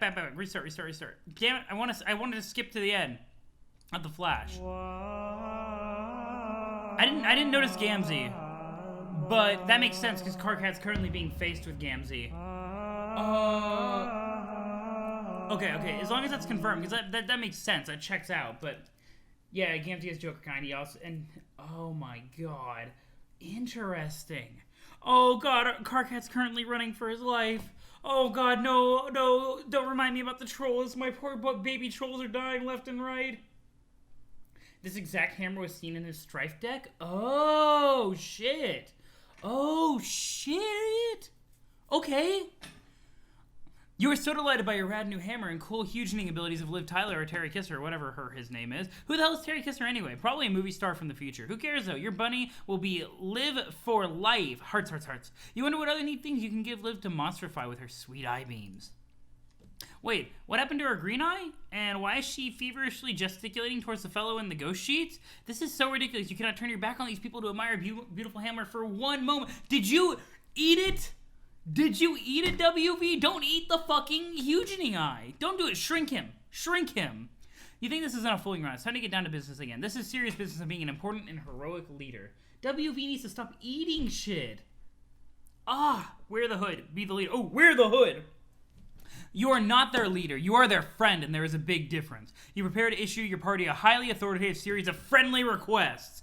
Swoop. Do the leader thing, June. Do the leader thing. Everybody is freaking out because Clover. Doop-a-doop. First, you request. Yo, gave Liv Tyler a new eye. I love it. I love it so much. Mayor eats all the green. That's true. He does love green. You're right, though. First, you request that everyone settles down. The squad fellow mediates between the two bickering parties and patches up Liv's missing eye. She is nothing if not accustomed to decades of repair work and quickly resumes her plucky demeanor. Oh. You then, in your most leaderly way, ask Liv to pilot the enormous battleship. She will now be known as Captain Tyler. Do the windy thing, just like Battleship Let's Go. She littlefies the ship down to something more manageable for a small bunny captain. Everyone is very impressed. You give your wallet to your loyal chauffeur familiar. He looks puzzled. You inform the party that you will not be going on this journey. You must remain behind and continue looking for your father. But you insist their mission is the most critical of all. You know they can handle it. You believe in them. You instruct Captain Tyler to set a course for the ship's home. They must fly to Durst and deliver the tumor to the moon. Everyone salutes their intrepid friend leader. That is what teamwork is all about. Go, June! Go, June! I'm so hyped. Oh my god, perhaps people are more complex than just good or evil? I mean, I agree. What, you don't think... but not CD is not complex? Oh my goodness. Friend Leader is a Karkat song? Oh, really? Really now? Also, this is a very dangerous mission to bestow upon the mayor and CD. Like, Clubs Deuce is just a little boy. Clubs Deuce is cute. Not enough brain cells to be good or evil. Yo, it's so mean. I love CD. And this little guy, you guess this guy can go along and help out? Hey, who is this guy anyway? You guess it doesn't matter. He seems nice enough. June, bid farewell. Godspeed, heroes. You have all the faith in the world that they will be successful. As a friend leader, or sometimes known as a pal honcho, you have done an amazing job. You have come up with a plan and politely request order to your loyal team to execute it. It is all falling into place perfectly. You are quite sure you have not failed to account for even a single thing. Oh, hello. There's a jade ping. There's a jade ping. John, I'm worried about Rose. I'm pretty sure she's on the way to look for Jack. I can't say for sure because I can't see her with my goggles anymore for some reason, but I'm fearing the worst. Just in case, you should try to intercept her before she does something stupid like try to fight him. And also, I guess you probably still don't know about your dad yet, do you? Darn, why do I always have to be the one to break the terrible news? John? Oh no, June's not gonna figure it out. Oh god. There are probably thousands of fan songs named after random Homestuck quotes. That makes sense given how large the fandom is. Mayor is competent. If he wasn't, he wouldn't become the mayor in the first place. You know, I know that statement is objectively messed up and not exactly true, but I choose to believe it, hetero. I choose to believe it. We all saw how the mayor became mayor. Total competence. Egbert, you doofus. Yo, June. Oh god, please don't tell me your computer was in the wallet you just gave that guy. Damn it, John. One of these days you need to learn the value of having plenty of backup computers. In fact, whenever you finally leave the battlefield, I'm going to give you the code for a nice pair of lunch muffs. And then I'm going to force you to keep them on your head at all times. Yeah, you're never going to read this, are you? Huh? Something is happening on the other side of the planet. Something ominous. Something grimdark. You are glad that the grimdark is a real word so that when things like this happen, they can be described as such? Maybe your dad's over there. You believe you'll investigate. Oh, gosh. Liv, Mayor, and CD, second best team. They're a beautiful team. They're a beautiful team. Meanwhile, in the Hall of Grimdark... Whoa, Rose. Rose? Rose?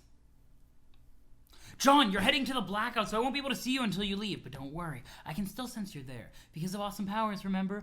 Smooth move ditching your computer like that, by the way. That was some incredible leadership you showed.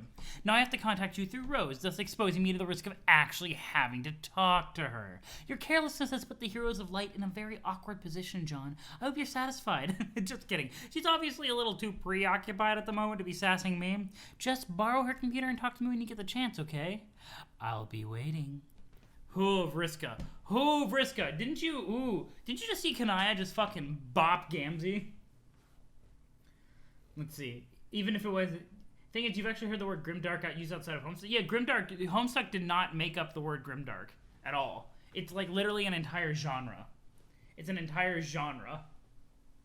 See or descend. Let's go. Finally getting some hot music. Oh, purple lightning, I'm down. I'm down. Let me turn it down a little bit. Oh.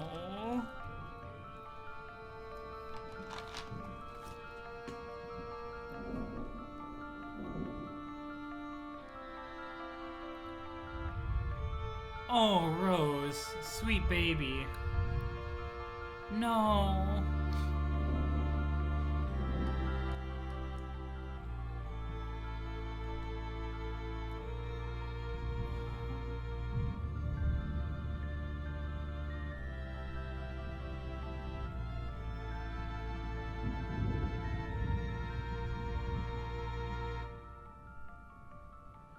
Oh no, Rose.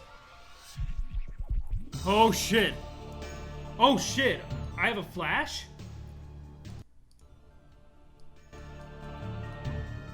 Oh, Black Rose, Green Sun. Here comes a very furious Lalonde. Let's go. This song is badass. Holy shit, I need my keyboard in ways I did not expect. Game time, let's go. Walk around. Oh, the perspective. Oh no. There was no sign of Jack up here. It must be somewhere in the castle. You're not even gonna comment on June's dad? What about your mom? Oh shit, not even like a sign of mourning. Nothing but revenge. Oh, this gives me some Halls of Judgment vibes from Undertale.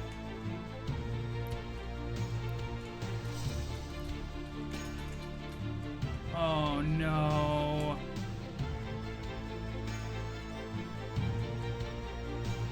Oh god, Jack, what have you been doing this whole time? She doesn't care about anything anymore. She just wants revenge. She just wants to kill Bec Noir.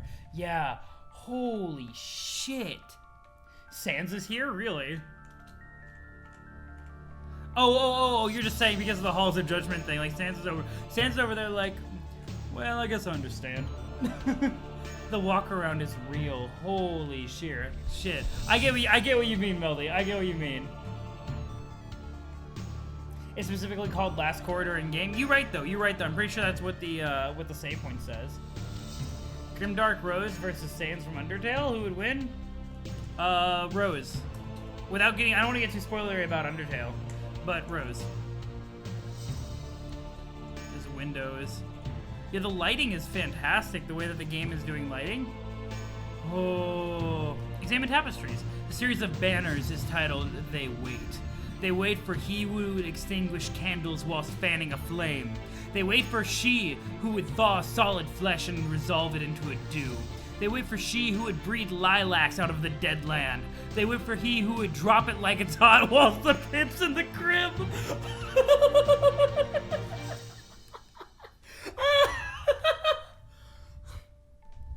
Oh my god. Oh my god. Oh shit. Same that. It bears an inscription, our glorious speaker. His head was lopped clean off with some sort of sharp sword-like object. Someone around here must surely hate frogs. You wonder who it could be. It was probably Jack. Oh, somebody's alive. Open chest. You got a trophy. Oh no, Rose. Oh. He's too frightened to speak. He seems to be indicating that the only reason he survived this massacre was by hiding behind this pillar. Thank goodness for pillars.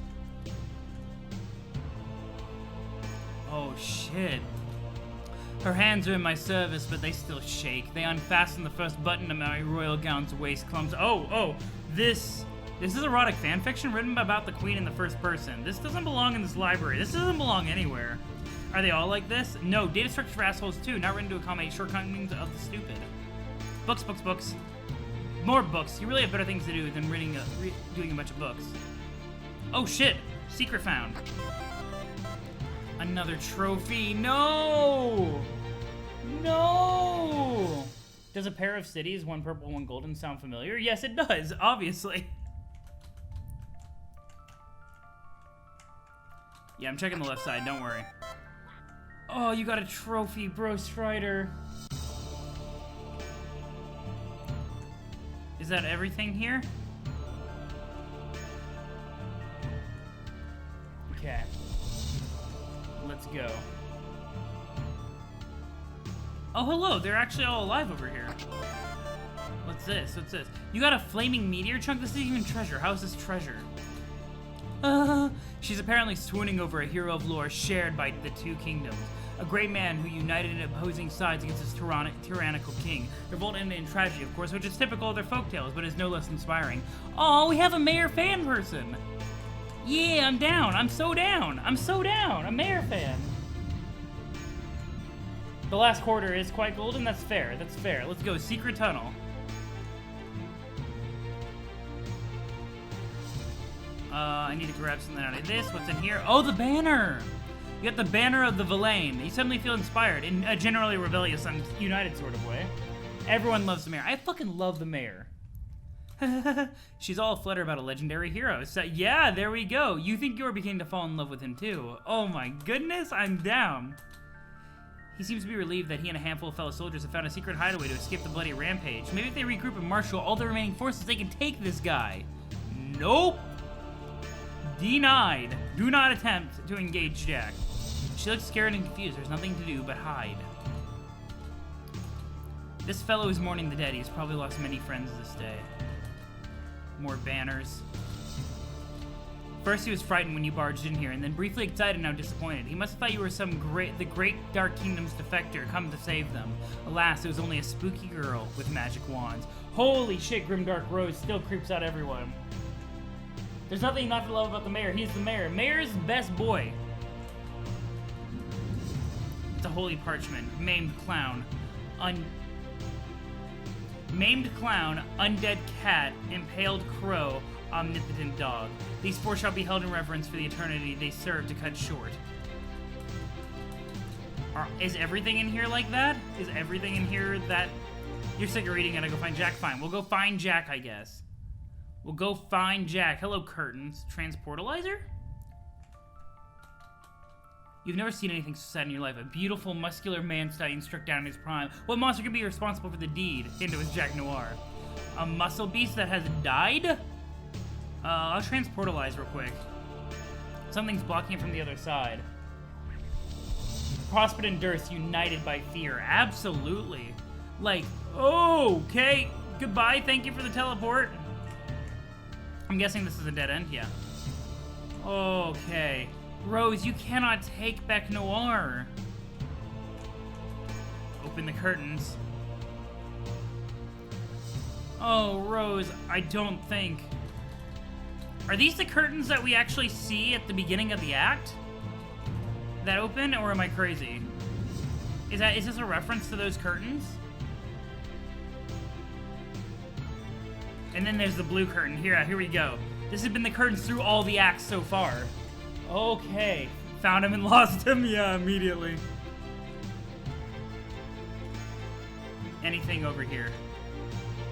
No. Wait, are we going back to... Does this lead back to the Beat Mesa? Whoa. Transportalize. Okay, that was interesting. What is going on? Green curtains. Is that intermission?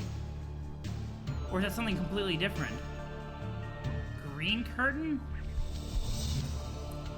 See, this is where my memory of Homestuck, where everything comes together, like, I need to remember things better. The curtains are real physical entities because, of course, they are. Yeah, they look pretty similar. Those clearly aren't the real actual curtains because the blue and red ones are open right now. Huh. So for the green curtains, I was 1, 2, 3, 4, 5, 6. Ha! Are these curtains supposed to represent Act 6 then? I wonder if Act 6 will have green curtains. Oh man. Okay, so this is like June. Hi Rose. I did not expect to find you here. Oh my goodness, they're reunited. Yes. So it's actually really interesting. This is one of the things where, like, if I had been reading the comic when it had been coming out, I wouldn't have as many theories, because this feels like it should be building up to something at the end of Act 5. Obviously the scratch, like, we're going to have more acts because resetting the universe. But, like, knowing that there's an Act 6 and an Act 7, which I don't know anything about those, but it really, like, frames, like, my theories in a different way, you know what I mean? Because I know that there's so much more. Really cute talk sprite. I agreed. Nerpgolig. Oh no, Rose, you can't even speak. What? Also, why are you all gray like that? You look weird. Groblog flublag nombrog blog. Groblog. Rose, I can't understand a way you're saying. It sounds like it's a lot of silly speaking googly gog. Rashnach. Wait, I know what's going on here. It finally happened. You've gone grimdark. I told you, Rose. I warned you about, what'd you call them? The broodfester throws? It's okay, Rose. Don't worry. We'll find a cure for your stubborn throws. Aw, June is so sweet. Not even afraid. June is just like, I'm going to help. I'm going to help. But I'm still trying to find our parents. I thought my dad might have come to this castle to check out that huge black rain cloud. Did you see the cloud, Rose? It's pretty awesome. Well, you sound kind of upset. What is it, Rose? Just Nasha Goda Hakstok. Wait, what are you talking? Are you talking about our parents? Oh yeah, you mean they're here? Are you saying they're in trouble? Oh no, Rose, we have to go help them. Grimdark. Yeah, I'm frustrated too, but there's no time for such lamentations. Do you think we can find them again? Oh god, Rose's anger face. Jeez. For instance, oh really, something you might also not know is that how Hussie discussed certain things to come. By this point, you already told the reader it would be 7 acts. Oh, okay, interesting. Oh no, this is painful to watch, yeah. Yeah, June being super adorable about this makes this super hard. Like, it hurts my soul. Great, I can't wait to find my dad. It feels like it's been forever since I saw him. Oh no, please lead the way, Rose. Remove idol. Voodoo. Does this transportalize back? Wait, so, I guess I'll go all the way back up? Lead Egbert. Though, I don't know if the other room, like, leads... You know what, I'll go check out the other room real quick. I don't think it should, because it seems like we're supposed to lead June back up. So, I'm gonna go through here real quick, and hope it doesn't progress things. They make such a cute couple. The king and queen are pretty nice, too. Heh. Let's see. Check the room behind June. This is where John came from. No use backtracking now. Gotta go see mom and dad. Okay, cool. Cool. Aw, they are a cute couple. Let's go. Transportalize. Oh my goodness. Hi, Linebug. Are you saying... I see that you said hi earlier. Oh man. Oh god. Oh god. There are a few things in the bookcases room I missed. Well, too late for that now. Oh no, Rose. What happened in here? Was it Jack? Are you trying to say it was Jack, Rose? What's that, Rose? Are you getting aggravated that I'm talking to you kind of like you're a dog? That's a really nice pillow, by the way. It goes well with your weird dark skin and gothy ensemble. Knup. You're welcome. Aww. So much positivity, but like... Whoa, Jack backtracked and killed everyone here. Fuck. Let's see. Yeah, I'll go check out these things again. You're sick of reading, gotta find Jack. You're sick of reading. You're sick of reading.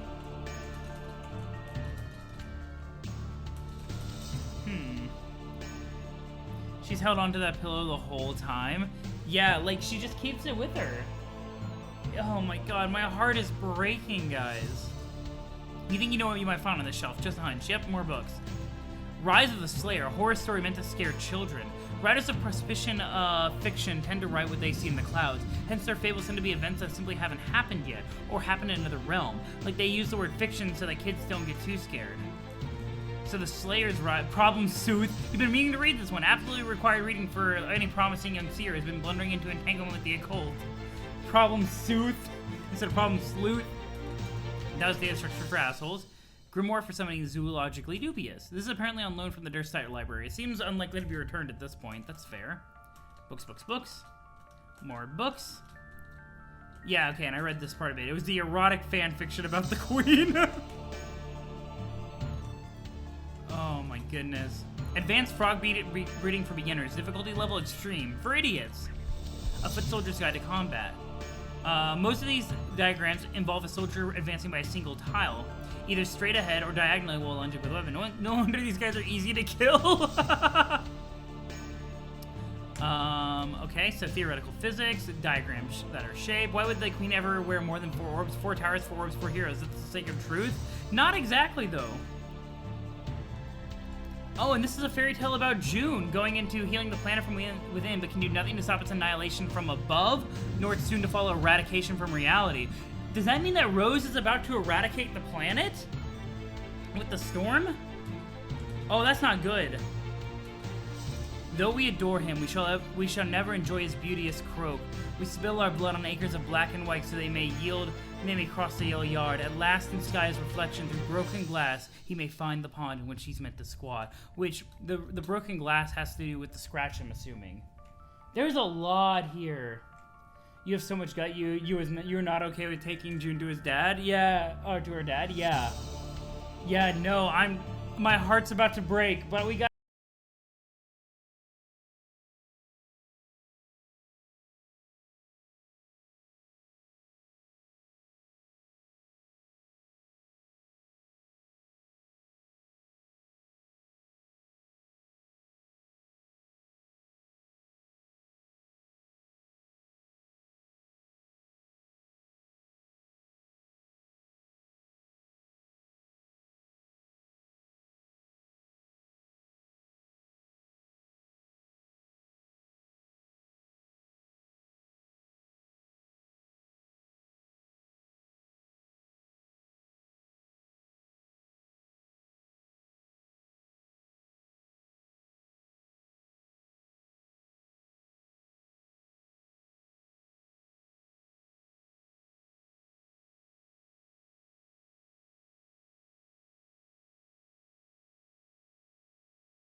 Okay, I'll shut up now. Aw, so cute.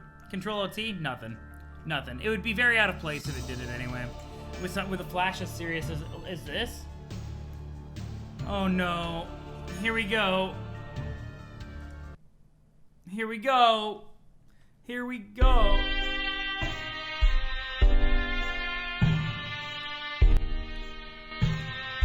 Let me kill the music down a little bit.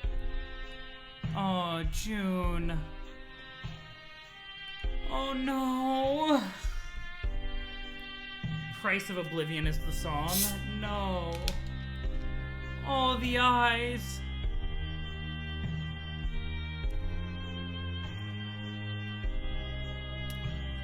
Do the windy thing? Oh god, Rose. June. Yo, let's go, Strife. Let's go. Round 1, Strife. Go. Oh.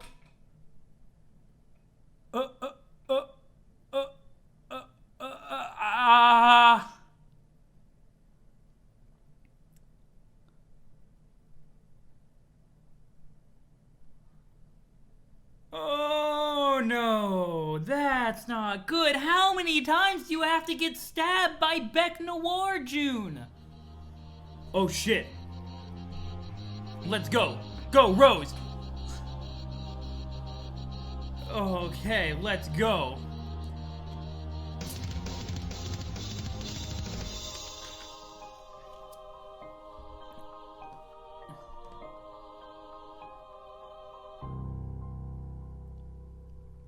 Fuck. Oh. The abrupt cut always gets you. Yeah, I was expecting badass animation and then just quick through the chest. She's pissed. Yeah, she is. Yeah, she is. That feeling when the "let's get married soon" like joke was an actual death flag and not a joke. No. You can't believe June Homestuck is fucking dead. Oh my god. Malcolm Brown has been slaying it on the soundtrack. The soundtrack was so good. Oh my god, no. Hello. Hello. Oh. Dave, answer. Oh, yeah, I think I can leave it zoomed in for you guys. What page is this? This is 3698. 3698 is where we're at. Oh god, I hate being zoomed in this much for the reading, actually. Strider! Oh my fucking god. What? What do you mean, what? We just got done talking and agreed it would be awesome if you didn't bother me for a while. You know, like, while I guess I've been grieved over this brutally murdered rad family member or something. Oh, that's right, I forgot! It was 5 seconds ago. I think that was hours ago for me. I'm a little foggy on all of our chronological shenanigans at this point. There's been so much crazy stuff going on here, I've lost track. So you're officially going non-linear with me then. We're just forfeiting all rhyme or reason to this unmitigated clusterfuck, is that it? Dave, your entire existence is non-linear. Don't be so melodramatic. Whoops, okay, in the future I'll try not to pitch any sort of dramatics while brooding over the cadavers of slaughtered loved ones. Did you love him, Dave? No. But he was your strange human Lucis, or man Lucis, who taught you like cool things like swords and puppets and moving really fast. How could you not? Puppets aren't cool. They're shitty, smelly, small, fake people who haunt your dreams and grin like permanent assholes. I was making a joke about being all broken up about it. A guy can be sad and make jokes at the same time. Someone also did a really good extension of the animation on YouTube. Oh, really? Oh, really now? Good on you, Dave. Like, you know, Dave's relationship with Bro Strider was definitely, like, fucking twisted. Let's be real. Let's be real. Let's see. But you said you were grieving. I said we agreed you'd leave me alone to grieve. I didn't say whether I actually would or actually am. Well, are you? I'm grieving to the max like a widow on a dead husband island. Behind these chill as fuck shades, my face is having this crazy attack of the sads. My rue is fucking bananas. You can't tell? Oh, no, I can't. You don't sound sincere, but it's so hard to tell what layer of irony removed from reality your flippant remarks are supposed to be. I am betting you are really sad no matter how hilarious and aloof you think you're being. The truth is a mystery, tucked behind the pursed lips of a shitty Riddler. They'll be loosened only when presented with the conundrous grandeur of a rigid, insoluble puzzle cock. That makes no sense! I'm sorry you're so flustered by the mere mention of a glittering mythical crypto dick. It honestly makes me think that you're not ready for the truth. Dave, you're perplexing euphemisms involving what I presume to be lewd and vaguely intriguing portions of human anatomy I think are not as hilarious as you probably believe. And in any case, you may be amazed to learn I am not totally in the mood for your dumb, smart-assy hornswoggery. I have lots of problems on my own here, and they are big, big problems. So why don't you just tell me what you're thinking for once? It's pretty simple. I'm just thinking about how I'm going to take his sword. Yeah, I never really got why you wouldn't just pull it out. Filthiest thing you ever said. Huh? Forget it. Pulling swords out of things isn't how I roll. I'm not John, remember? I'm not following. I'm not a hero. My bro was. John is. I'm not. Oh, this inferiority complex. Oh, God, the inferiority complex for Dave. Jeez. In fact, Bro is cool and stuff, but he was also kind of an asshole. Yo, Bro is a huge asshole. Super abusive. Crypto dick, the currency of the future. Invest now. Yes, you are. No. Yes, we all are. I'm the hero of mine. You're the hero of time. This is what we were created to be.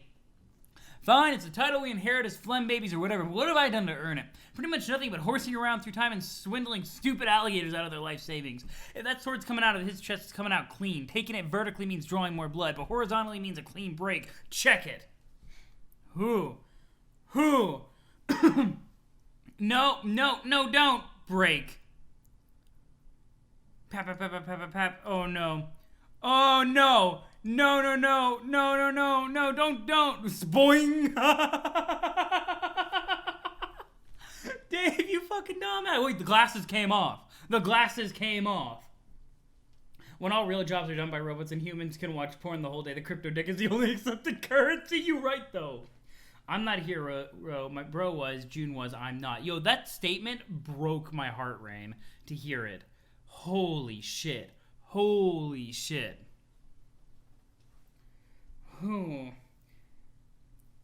Yikes. Oto, not being like his brother might not be a totally bad mixed thing. Yeah, I think, like, it's hard to tell, you know, if his bro is a hero. Seriously, yo, off the sword handle acrobatic pirouette. Yo, literally going off the handle of the sword. Boom. Dave, get up. No, fuck that. I'm gonna lie my ass right here for a while, and while looking slightly less cool than I make myself out to be ordinarily. You must stand tall. Only a true hero could pull off such an acrobatic fucking pirouette off that handle. That is basically what I just did, isn't it? Yes. So what I'm doing here is making a point of making every little thing that takes place what was once mentioned in passing, no matter how seemingly trivial or pointless. That's how all best adventurers get strung together. You haven't heard me bleat like a goat, ironically, for humorous purposes yet, have you? No! That was something that was mentioned at some point by someone. I forgot when and why. This is getting very meta, guys. Very meta indeed. I bet you're on the goddamn pins and needles waiting for that to happen, aren't you? Are you about to bleat like a goat, an earth goat, Dave? No, fuck that. Then will you at least get up? No, fuck you. Go away. Oh, why do I do this to myself? What? Subject myself to this moody nonsense of curmudgeonly, candy-blooded foul mouths. I don't know. Why are you even talking to me anyway, aside from the fact that several hours from now you apparently forgot I don't need consolation, I ought to be left alone. Maybe it just so happens that for once this isn't about you. Maybe I'm the one who needs some help. Has that ever occurred to you, Mr. Cool Kid? Oh. Anyway, I remember now. Sorry, everyone kind of shit-hive here, and I got bitten, I think, and I kind of forgot where I left off with you. Bitten? What? But I remember where all this fits into the chronology. You with your bro here. This was just before you begged me to finally show you how to reach God tier. So I did, and then you got mad at me. So you decided to go off on your own thing for a while. And since then, I've been totally up to my pointy little nubs in suspense, intrigue, and betrayal. That sure sounds like a dumb way to say a thing, almost like Birdian and elegant stupidity. Like the T in Egbertian is soft, like Egbertian. Like Egbertian. I love it. Oh, I love it so much. Yeah, you always run the risk of forgetting that page is about to bring up something relevant up. It happens. Though technically, that means that this stream has been spoilered. I made a point in my Discord, which is down below, and also I can just, like, do a Discord command to get it up. Like, I made a comment in Discord after, I think, last Homestuck stream or the one before, that it was, like, the first stream to not have anything whatsoever spoiled for Homestuck, which was really funny. Or at least the first one in a while. Joke spoiled, stream over. You right, though. You right. Get out of here. Get out of here. Your prankster's gambit. Bronk. But I'm also going to plug my Discord and my YouTube channel where I post these VODs and play other games. If you guys want to check that out, there's I have... Do I have a YouTube command? I think I do. If you guys want to, like, sub over there and check out other stuff that I play. But let's see over here. Yeah, okay. Why would I get mad at you? Oh, you'll see. Okay, yeah, but yeah, I guess it's about time you show me what's up with my allegedly feudal god tierification. How long ago was it you did your coin flip thing? I don't even remember. I was getting sure you were bullshitting me and had no intention of ever mentioning again. Unfortunately, no. Maybe I should take the opportunity to apologize in advance. For what? I don't think it'll be constructive to go into it before it happens. Before what happens? You mean god tiering? Does something go wrong? Everything goes according to plan, but that's all I'll say. Remember, this conversation is kind of not supposed to be about you. I know the idea is unprecedented. It's practically unthinkable. I know. But I mean, okay, we can talk about your troll problem, but this is pretty important here. The god tier thing and whether I can actually do it or not, it might be kind of hard to tell on account of me chilling face down to the pavement because and also because downplaying feelings is the chief rule of cool, but I'm pretty pissed about this, which is weird. It's weird to feel mad? Are you too cool for that too? No, it's not weird to be mad. It's just weird. It feels like I'm the only one who is. And the only one even contemplating taking Jack on, even among your group of irate, gnashing shitheads. So, fun fact, spoiler alert, Dave, you are not the only one who's mad. June was very mad before June proceededly got very unmadded by a sword. Rose is hella grimdark mad. Oh. Let's see. Actually, you're right. Turns out we really do have a lot of shitheads here. And it also happens that the worst one is the one who happens to be planning to take him on. Well, okay, that would be a bitch in line to switch the subject to start talking about your complicated problems, but I kind of wasn't done. Fine, but for someone who just told me to fuck off, you sure are bending my ear suddenly. But okay, I mean, it isn't what the hero should be doing.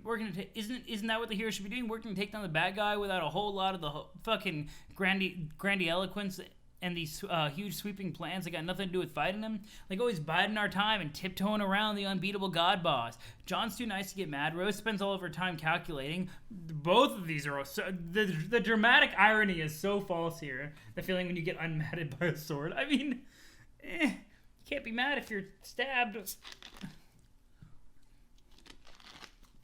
Jade is, I don't even know, probably more of a liability if she got in her head to take him down. If anything, I bet she just needs protection. Ooh, dangerous. What you're saying here, Dave, in this conversation that is still being... What are you saying here in this conversation that is still about you? I'm just wondering, when does someone actually step up? Jack's got to pay shit to pay for. If that is how you feel, then I think our two problems are not really that different. We're both presently concerned with justice. Yeah, I guess it's been on my mind. Maybe it's supposed to be a hero and rise to the occasion because there seems to be this little persistent voice in my head nagging me about him. And it's hard for me to disagree. Then it could mean one of two things. Or both of those things, like it did for me. What things? It could mean that the agent presently influencing you is a conscience and or an exile. Ooh, outdated information indeed. But like, that's the thing. Is the exile pushing like Dave to go and like freak out? This is so completely illegal. Is that referring to getting called out about the whole exile thing? This is slightly past Dave, who hasn't done the God tier or the Jade stuff yet. That's fair. That is fair. Do you have a conscience, Dave? No, Dave's too cool for a conscience. I'm pretty sure I don't even have an exile. I've never heard any voices or anything. Anyway, you don't need a voice in your head to tell you shit is. Just like, so completely illegal. This is so completely illegal. I love it. Wait, why did I say the stupid thing that I said? This atrocity cannot go unpunished. I love Dave's eyes. I love Dave's eyes so much. So much. Throw whoever is responsible into the slammer. Slammer means jail, by the way. Dave, I did not realize you had such a passion for law enforcement. I must say the shocking development is coming dangerously close to giving me a case of the vapors. No, I mean, okay, that came out wrong. What were we talking about again? Bringing Jack to justice. Right, someone has to make him pay. I can't let him go unpunished. If I can figure out how to reach the god tier, maybe I can be the one to throw him in the slammer. The slammer? Slammer means jail? I know what slammer means. You can call it the slammer when you're extra angry at crimes. You call it the slammer when you're extra angry at crimes. Yeah, there we go. Take note of that important principle because I am deputizing you even though you are a kid. Are you taking notes on this important principle? Jesus, you fucking... Get a fucking pen or some chalk or whatever. I think I'm following. You're gonna go find Jack and put him in jail? Wait, no, fuck no, what? Dave, I know you're likely discombobulated with the grief over your fallen man bro Lucis, but that is extremely silly and doesn't make any sense. I know it doesn't. I'm just saying, what am I even saying here? Shit. Dave's eyes equals best eyes? Indeed. Red is the blood of other Daves. Yo, noise. What a hot take. What a hot take.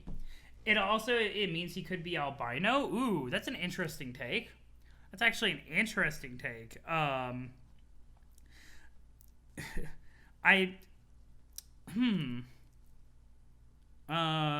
Just because, like, I'm imagining having to deal with, like, the Texas sun while being albino, being, like, really, really, like, a pain in the ass, honestly. Only while I'm away from my jurisdiction, which I think is forever. Bring the criminals to justice, young deputy. Each mutinous agent must pay for their crimes. Dave is canonically blonde. Oh, really? Really now? Does Rose's eye color exist in reality? Who even knows at this point? Who even knows? I'm still not sure. You're talking about throwing Jack in the slammer and rambling about justice and telling me to get pens and such. Not that I'm complaining. Okay, forget the slammer stuff. That was stupid. This is about justice, though. And since no one else seems to give a shit about that, it apparently falls in my jurisdiction now. Not just going after Jack, but all the mutinous agents responsible for crimes. Agents? Holy shit, why do I care about that suddenly? Alright. Anyway, that's more shit that popped into my head right just now. So, I have other duties to attend to. Let's see. Well, Noir's cronies are exploitable. Are you saying that you have a plan that involves targeting them? No, not really. Anyway, it's not like being mad about this and hankering for justice. It's the only irrational thing I'm currently hot and bothered about. I have other duties to attend to. Like what? I must explode this ridiculously illegal edifice. Please say that, Dave. Please say that. Shades are good for photosensitivity. You're not wrong. Let's see. None of the characters have a canon appearance except for the eye color, as we've seen. Gotcha. Okay. Having conflicting narratives here. Oh, God, AR. No, please, you're gonna explode everything. Farewell. I've got to explode this ridiculously illegal edifice. Oh, my God, what are these words that I'm saying? So Dave seems particularly susceptible to the exiles. You have to explode something? Never mind. Are you referring to the plan to blow up the green sun? Oh yeah, that's gotta be what I'm talking about. Probably. I need to shut up now. I'm sounding like an idiot. My head's starting to hurt. Why don't we talk about your thing now? What justice thing do you have to do? You mean it's actually my turn to talk? Oh God, wonderful, cool kid. WQ did say the stations need to be exploded. That's true. I do remember that. You forgot we've seen Dave's eyes before when he took his shades off and looked into the furthest ring? Correct. I remember that as well. Dave's eyes are the fucking baller. But I was beginning to forget my problems listening to your highly enjoyable befuddlement. Just please tell me what your justice problem is and make me stop saying stuff. Farewell. Farewell? Wait! No, I mean, goddammit, I'm not leaving. Farewell's not even a thing I would say. Jesus. What am I, a Victorian poet? Just, can you show me a little respect and assume anytime I say something stupid, it's just because I'm temporarily being inexplicably stupid? That's what a real friend would do. Okay, Dave. I will... Hello, darkness. I will show some sensitivity and cast suspicion on the intellectual merit of everything that you have ever said. Thank you. Thank you. I will further demonstrate my friendship by dominating the rest of the conversation with lengthy accounts of my emotional tribulations, leaving no space for you to submit any amusing outbursts. That sounds awesome. Quiet! Now where was I? Justice problems. Oh yes, of course. You see, our aims are not that dissimilar. Our pursuits of justice, I mean. But yours is motivated by anger in the heat of the moment, which is blinding you to the consequences of attempting something very foolish. You are far too cool to succumb to anything like that, which is why you'll come to your senses shortly. My situation is a little bit more complicated. It's less personal, though once it was a grudge which propelled our rivalry. Now its resolution has become a matter of practicality, if not professionalism. Businesslike. This is the way a true legislator conducts her prosecutions. Dave, did you know that centuries ago on my planet, legislators were not confined to stuffy court block arguing cases before his honorable tyranny? Oh shit, are you fucking serious? Oh yes, also shush. I also know you're assassinating me due to my use of terms unfamiliar to humans, but it's true, they were deployed throughout the galaxy to apprehend criminals by any means necessary. So they were basically bounty hunters too. No, I got that. They're like your alien death lawyers who were sort of like bounty hunters in olden... Oh, okay, yeah, Dave's on the same page that I am. In olden times, pretty simple to decipher through context. I thought I told you to be quiet. I am monologuing here. Anyway, they would not rest until their suspect was in custody, one way or another. They would gather evidence over the course of the investigation, compiling a case to be presented at the trial. Should one be held before the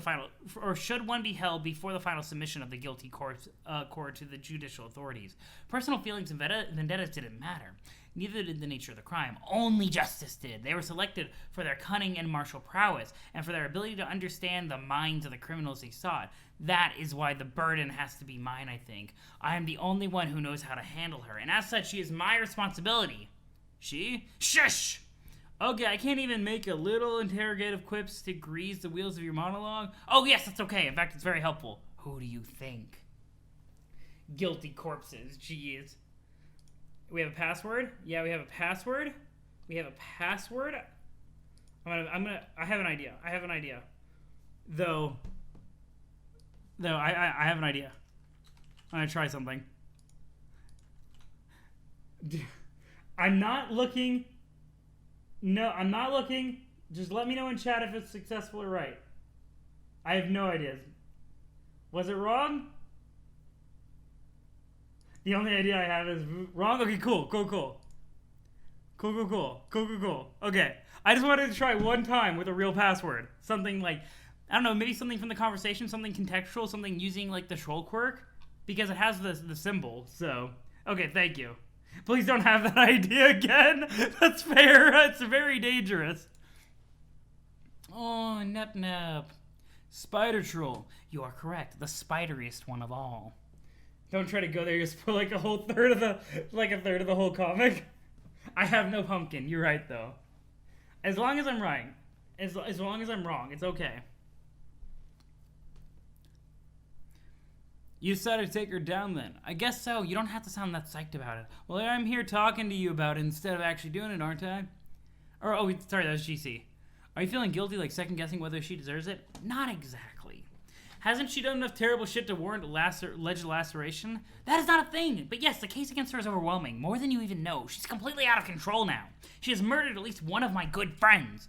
And possibly several others. I'm not sure yet. The circumstances are really fishy, but my investigation is ongoing.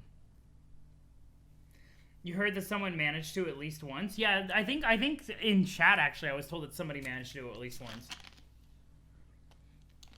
You didn't see the notification? It's been 3 hours already? Well, it's only been 2 hours of the stream, but welcome.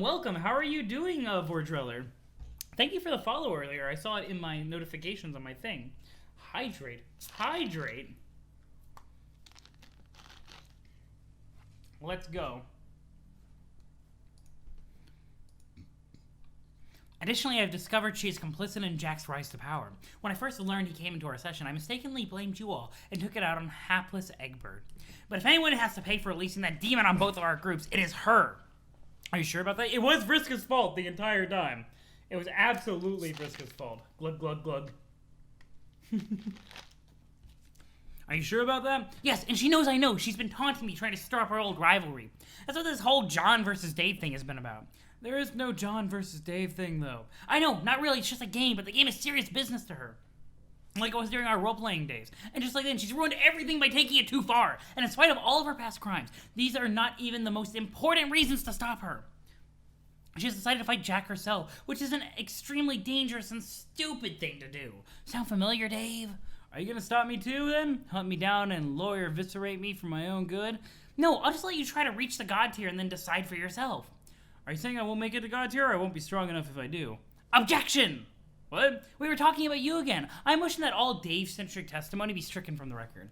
Lay motion overruled. The judge wants to see where this is going. Actually, Vriska did nothing wrong.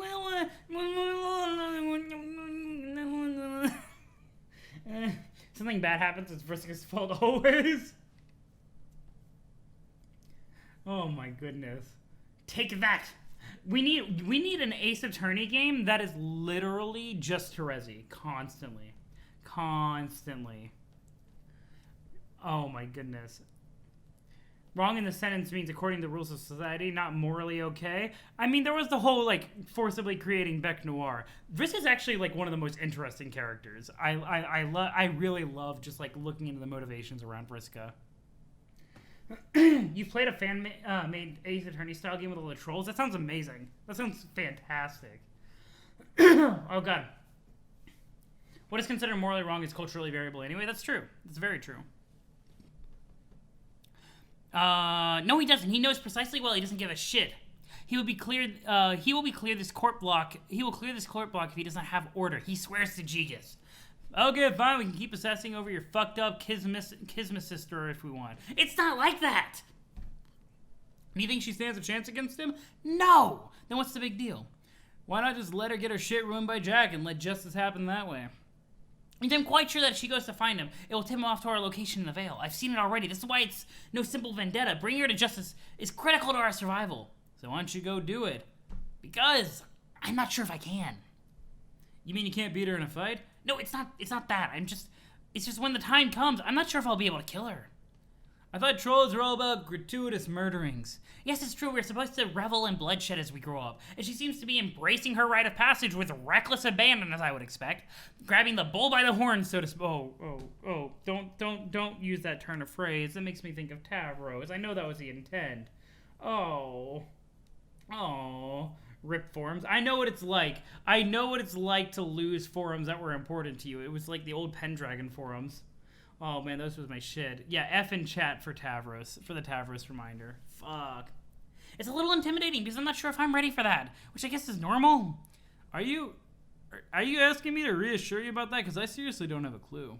It's okay, Dave. Still monologuing, I guess.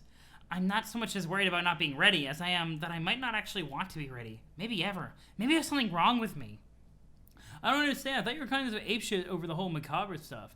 Like, being all cutesy about executions and smelling cherry blood and things contrived to get a guy feeling vaguely uncomfortable. Was that all an act?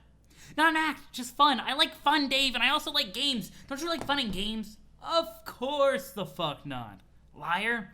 Didn't you say you killed people before? There's a big difference between manipulating people to their doom with trickery and killing someone with your own hands. It's a bit like having to face your own death and discovering the difference between leaving this responsibility to somebody else and doing the dirty work yourself. Maybe you'll understand one day. Ooh, creepy. Creepy. Oh my goodness. The sad thing about the forums is how they died getting corrupted after several server transfers. Oh, that sucks. That sucks. That really blows. Okay, I'd like to help you out, but I don't know what advice I should be giving. To a member of a murderous species who's gun-shy and going off to justice murder, a murder-happy murderer who's done a lot of murders. It feels pretty weird and inappropriate for me to be like the one to tell you, fuck yes, go for it. She's got this huge murder boner with her name on it. Anyways, and it's cruising right along at her own down Comeuppance Boulevard. So I don't know. Do you want me to tell you to be a better human or to be a better troll? Ooh, that is the ultimate question. Maybe you'll understand one day. Yeah, that makes me concerned. Hey, I threw the word boner in there. It's fine. It's fine. Don't be. If you get worried about every time boner gets thrown in after the word murder, like, you're gonna have a rough life. That's it. How much of the forums will still be on the Wayback Machine? Oh man, I don't know. Like, the Wayback Machine is really cool, but it doesn't like preserve like the real nature of things. What a boner that was. But the question of whether the trolls want to be better humans or better trolls is a really interesting one throughout all of this. You know what I mean? Let's see. Where was I actually? I can't tell you what to advise me, chump ass. Maybe I'm not even looking for advice per se. I just want someone to talk to. I just want to talk to someone about it.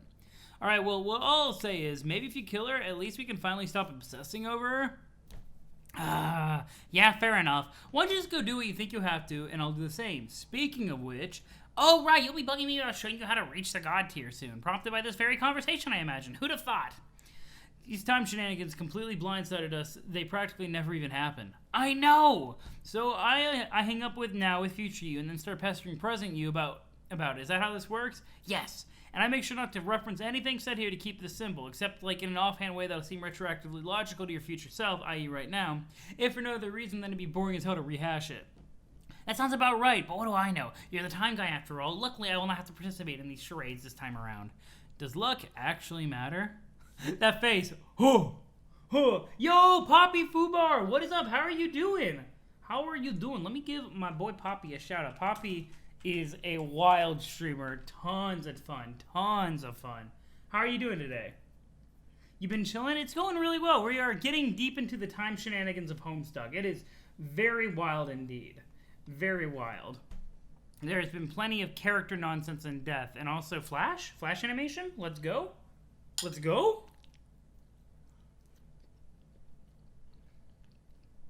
If it's just an opening door, I'm gonna be mad. Why even make a Flash for that? This is why. End of year two. Remove disc 1. Damn it, this is such a good throwback to old games where you'd have to like change up the discs. You're taking trips to the dump, but you saw me live, had to like leave. Oh, yo, thank you so much for the lurk then, Poppy. I hope you're able to like go and like move your stuff around pretty well. Thank you so much for the lurk. I appreciate that, man. His doors opening are epic. End of year 2, let's go. Let's see. Let's see. Remove disc 1, I guess so. Whoa! Yo! It looks so good. It reminds me of Monster Rancher discs. You know what I mean? Yeah, Homestuck is presented as a choose-your-own-adventure game, both in style and narrative. That never stops being a thing. I love that style, absolutely. Technically, you're going to be with me to the dump on mobile. Okay, awesome. I'm glad you're going to be sticking around listening to this nonsense. Can't believe you've been reading this for nearly 2 years already. Yo, Siberian, you're right though. Because time shenanigans. Insert disc 2. Are there only 2 discs? Disc 2 is missing. Oh no. Oh no. We gotta go find disc 2. Oh. This is...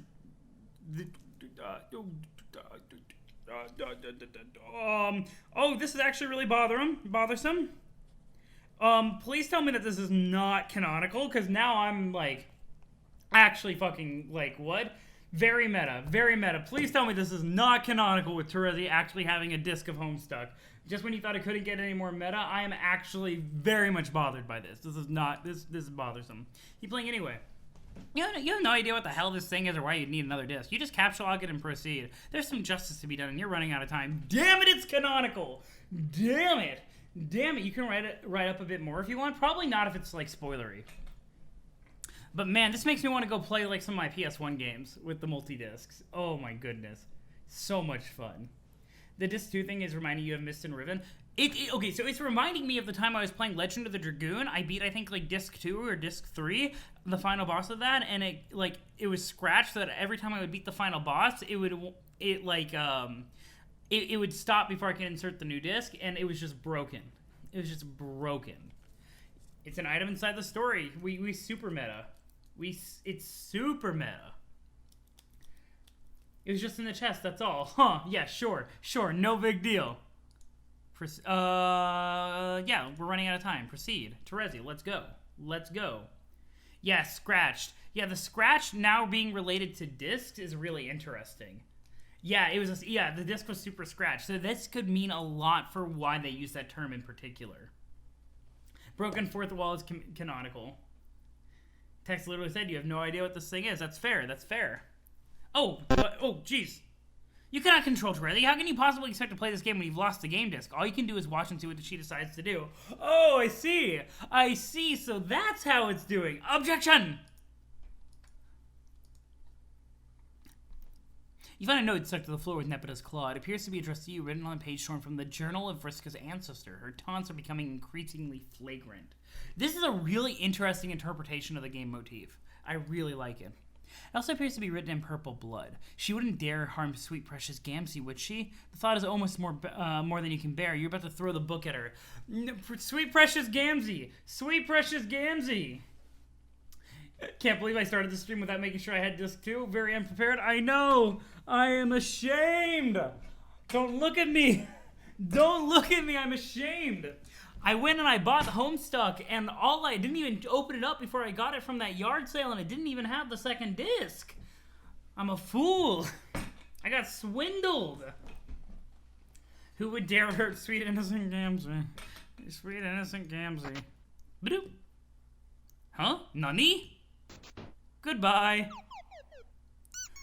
This is getting way weirder. Was that a Gamzee shadow? Oh god, creepy clown. And hi, little cow. And I can't play because I can't move because I don't have the disc. He dancing. Do I know this music? It sounds familiar, but I don't know. I can't place it. Try the arrow buttons? I am. I'm trying the arrow buttons. Oh, Secret of Mana. Oh, okay, that explains it. I will do Control-Alt-T. Ha! Nope, no luck. Yeah, the arrow buttons don't work because I don't have the disc. And at the end there was Chrono Trigger. Yeah. I remember us coming in, like, earlier.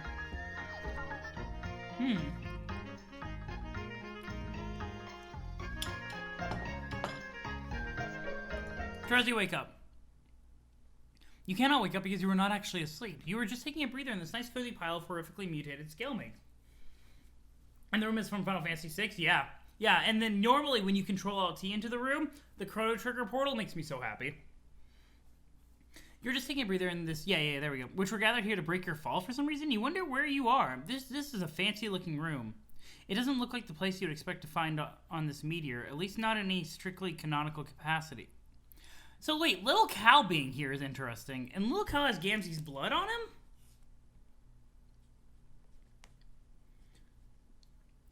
Interesting. Lil Cal has Gamzee's blood. That means that, like, Lil Cal is at least around here. Secret ROM by Toby Radiation Fox. I am not surprised. Examine surroundings. This dapper... Whoa! Hey, stop that. Stop that shit. This dapper kiwi-suited gentleman is quite familiar. You are almost positive he made an appearance in that very crowded dream you had recently. Where did he go? Something in this room smells funny and fast. Climb the stairs. You cannot ascend. The staircase is suffering from a catastrophic horn clog. Oh boy, Lil Cal. The door is locked. You'll either need a key or to break it down with force. You'll need to achieve an especially heightened state of determination to pull that off, though. Oh boy, moving around Lil Cal. Oh god. It was one of the songs from the secret area when Gamzee was in this room playing music. Yeah, that makes sense. That makes sense a lot. That makes a lot of sense. Obviously, there's password. There's password. Video. You've been completely hornswoggled. The whole thing was a setup from the start. A trap deployed by a cunning mastermind. All the clues were adding up. The blood, the note, the fragrant displays of trickerism and japery. The identity of the puppet master behind all of this is now painfully obvious to you. Oh boy. Spider Troll. Doof. No, Terezi. No. Damn it, Terezi. How long has Gamzee just been chilling with Lil Cal though? Play the records. You select appropriate crime solving music to set the mood. With this kind of atmosphere, it's highly unlikely that any crime will stay unsolved for long. Spider Troll, let's go. Troll cops.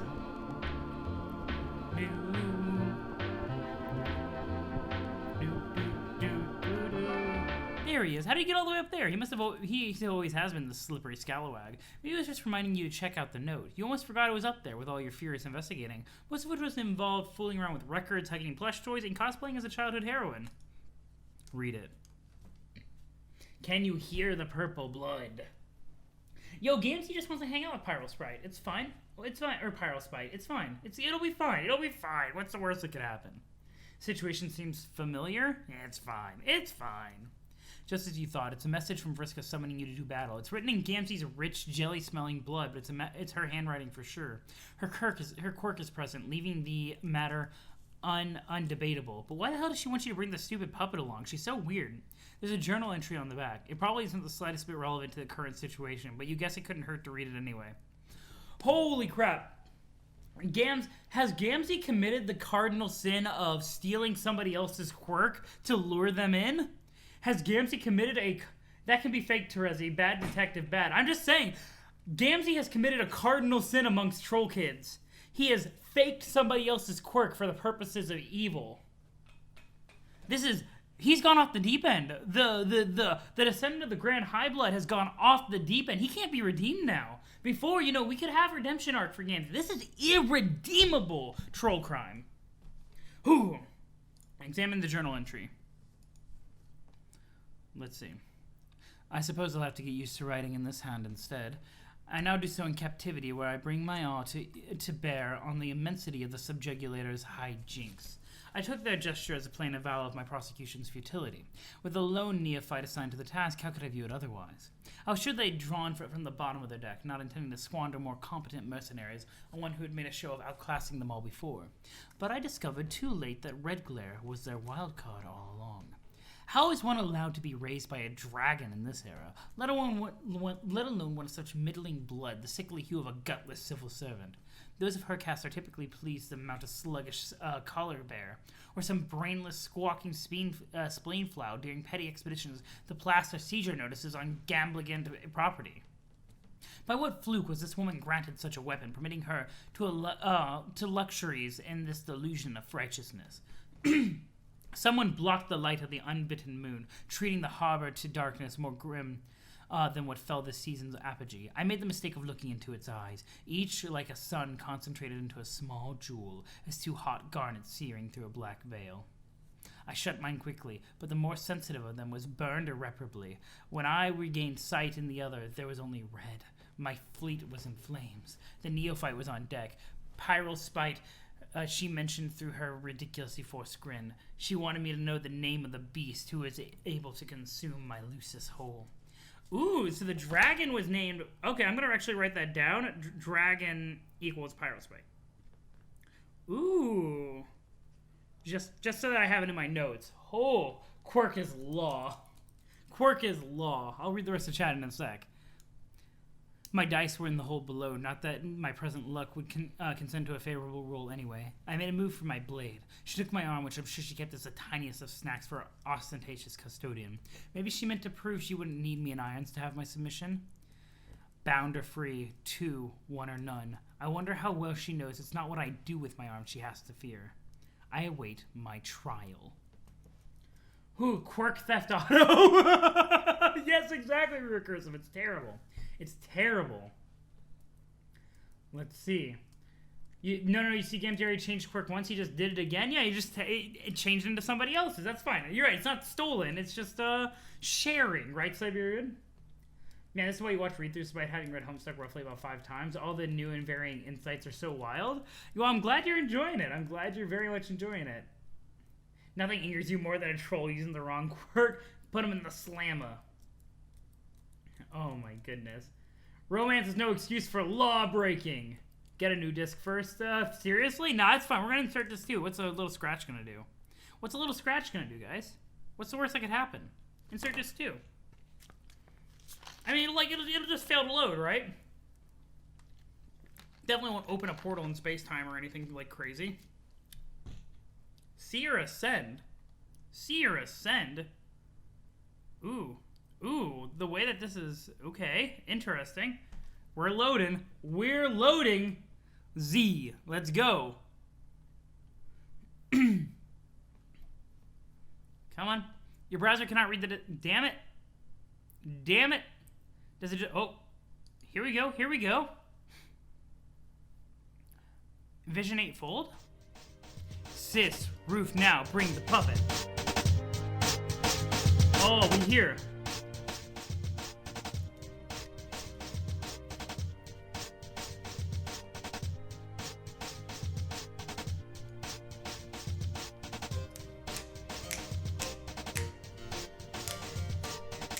Let's go. Yes, very familiar. It's literally Dave. It's literally Dave going to meet bro. Yes, it is. Oh my god. Who? Let's go, let's go, let's go. Oh god, the Grand High Blood is terrifying. Who? Okay, that's really cool looking. Holy shit. Yo, Red Glare is so badass. Oh, that wasn't even the High Blood. That was just, oh my god.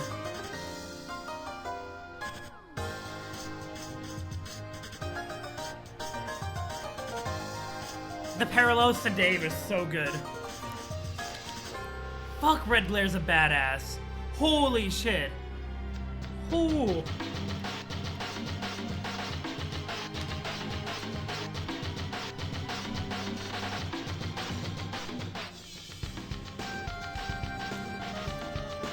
Rematch of Destiny?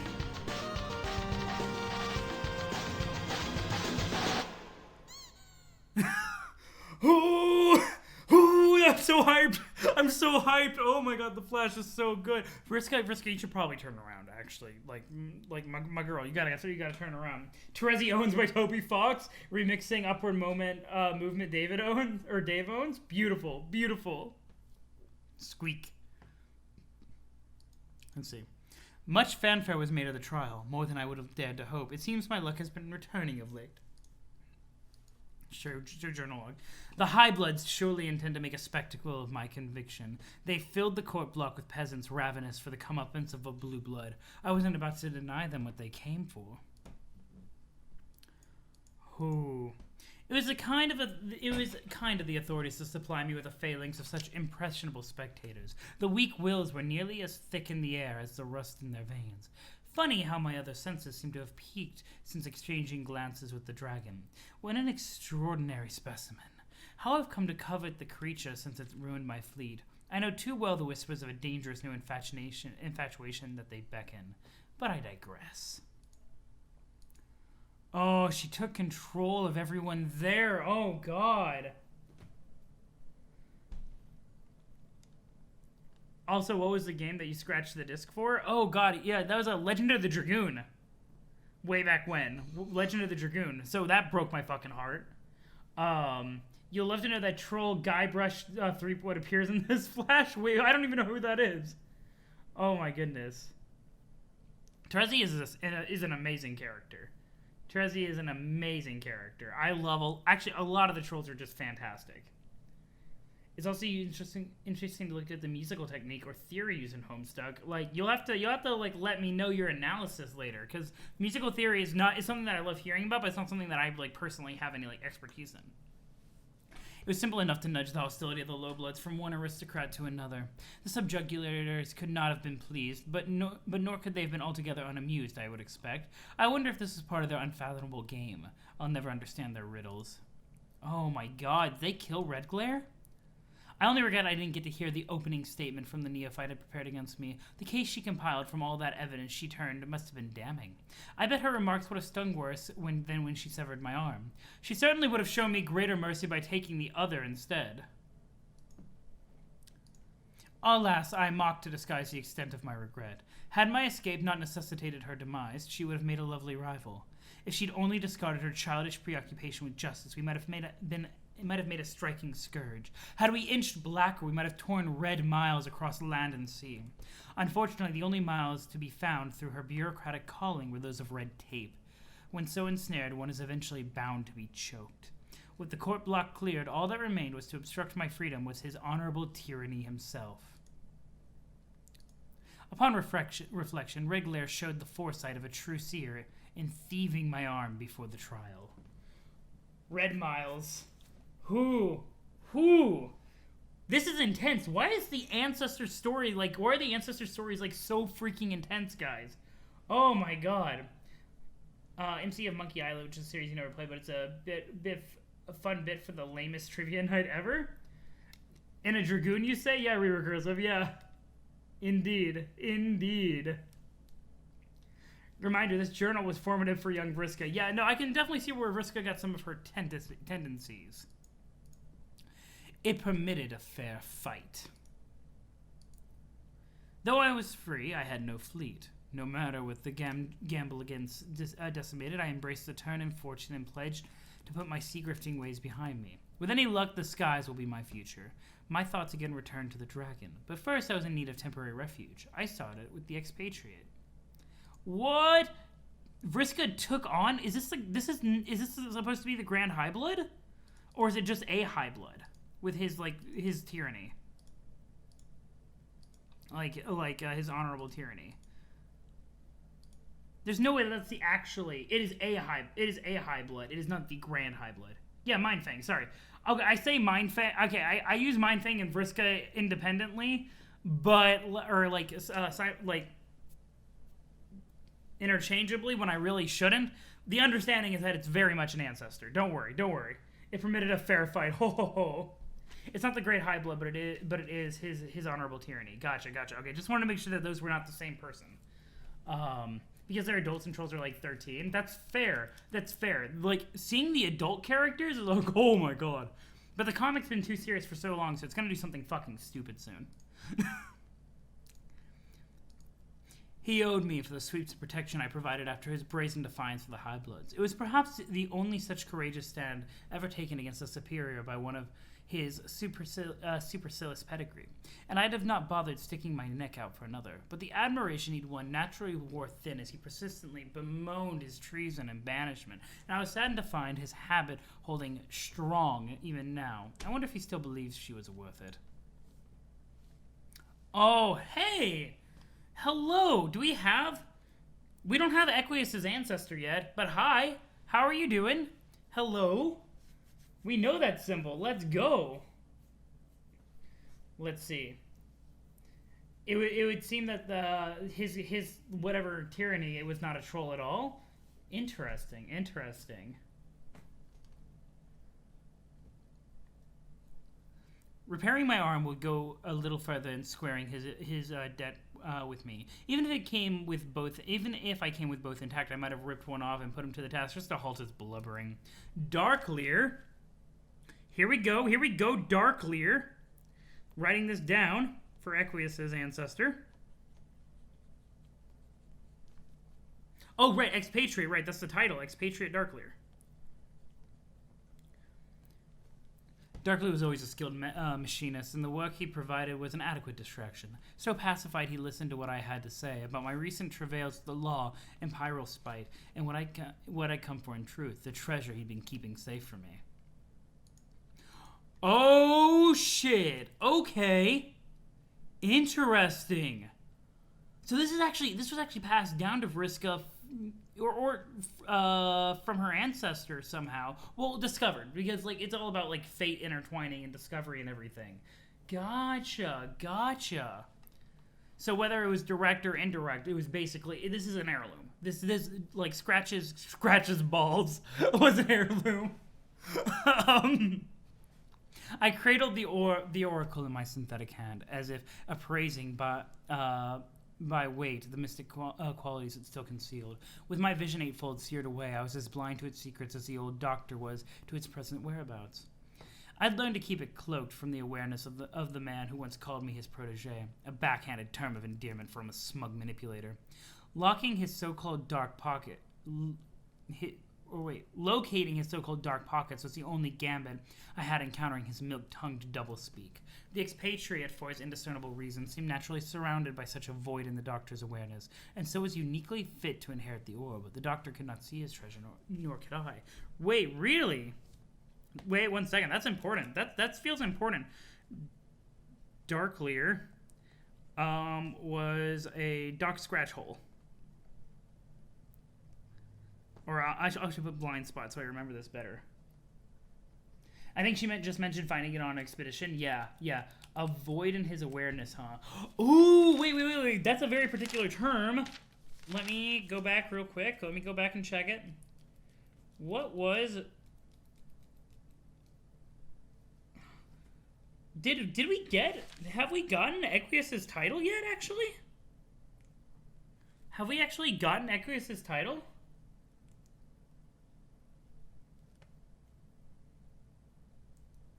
I don't have it written down for some reason. Okay, cool. For some reason I didn't have it written down. Heir of Void. But that's the thing. The whole Void thing sounded familiar, so that's why I was like, that's why I started going back. But that's, okay, awesome. Most introduction pages have it hidden in plain sight. Gotcha. But yeah, no, that's totally okay. That is exciting. Let's see. Where was I when I was reading this? I would consider what to do for a while. Should I find pyral spite by consulting with the oracle, as I had done so often to steal fortune from my adversaries? I guessed exploiting some technological means of gazing through its surface might have seemed simple enough, but I hesitated. Every expedient granted by its counsel, though never instantly, came at a price. Knowing his nature, I'm surprised I only now recognize that as yet another instrument of his spurious benevolence. Dangerous by way of selective divulgence. The sense of infallibility his oracle brought me was superficial, and in hindsight weakened my readiness. Knowing my fate so far in advance, I took Red Glare's threat lightly. The greatest mistake I've ever made was asking the orb when I would die. But as I revisited the prophecy surrounding this unfortunate query, something struck me. I thought of the man I would have as a mate sprite centuries from now, who is said to command an army of beasts, the one called the Summoner. Oh! It was on the Land of Caves and Silence intro page? Yeah, that's really interesting. I wrote down Lands of Cave and Silence. I just forgot to write down his title. I don't remember. Huh. Let's see.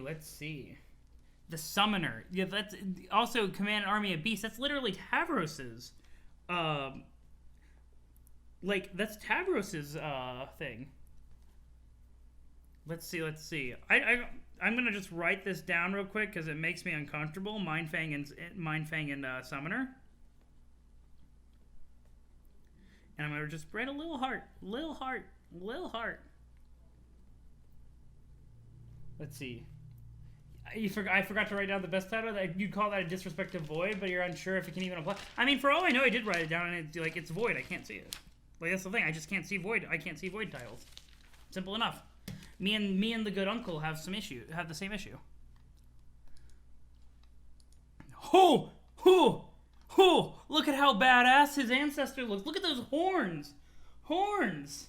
Can't see void. You're right. You might have missed Ekris' title because we only got it after he visited Nepida's land. Lolcat. Rufio is real. Oh my god. Oh, wait. Is that when you say Rufio is real? Is that the name of the ancestor? I guess we'll find out soon. So a reminder that this was influential on young Vriska. Now think about her relationship with Tavros. Yeah, she might have been trying to like force that relationship, you know? But let's find out more about the summoner. If my obsession with the dragon should continue to burn for so long, would he be the one to assist me in taming it? I didn't have enough knowledge to ask the right questions when I had the opportunity. Were that the case? I might have asked if it would be his rare abilities of communion that would bring Pyral's spite under control.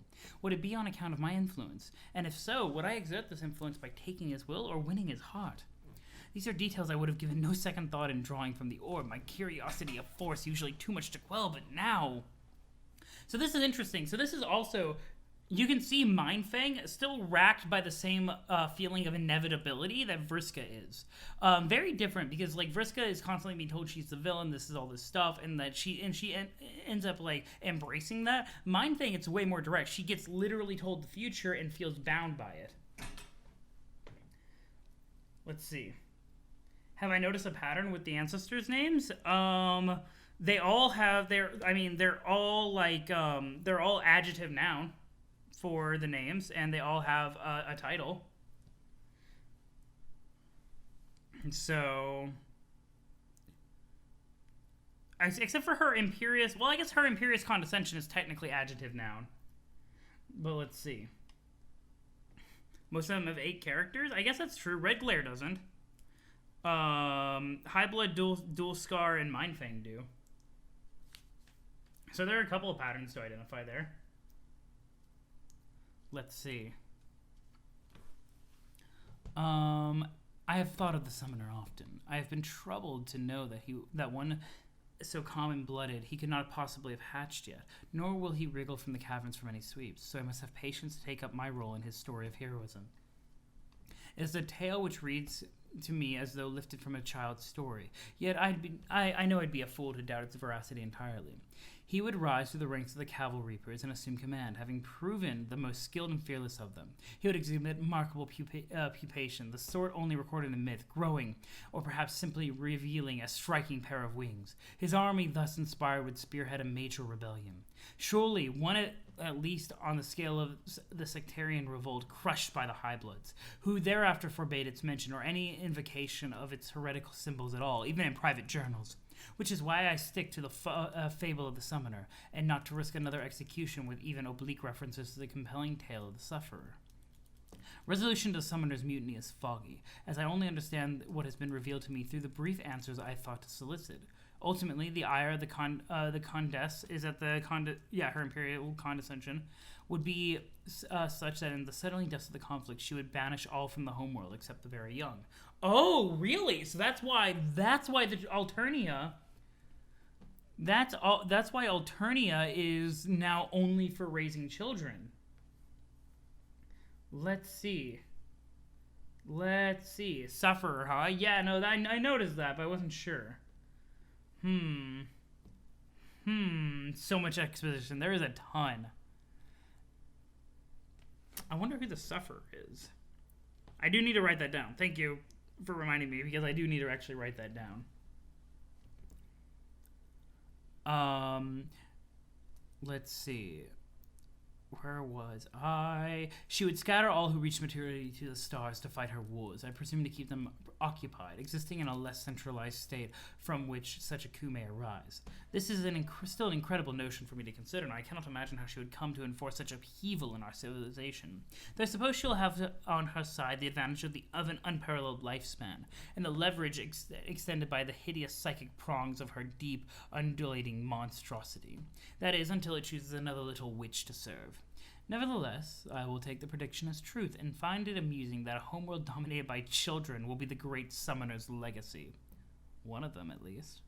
More importantly, and less amusingly, his legacy will be my demise. You see, I first learned his name when I asked who would be the one to kill me. Oh. I've never spoken nor written of him out of contempt for the prophecy, but do so here in my final entry for this journal. I took this to be a pitiable fate, and scoured the orb for any means of escaping it, or at least to salvage. This is all like kind of like junked up. A little dignity from the tale of my downfall. Alas, it had no consolation for my vanity.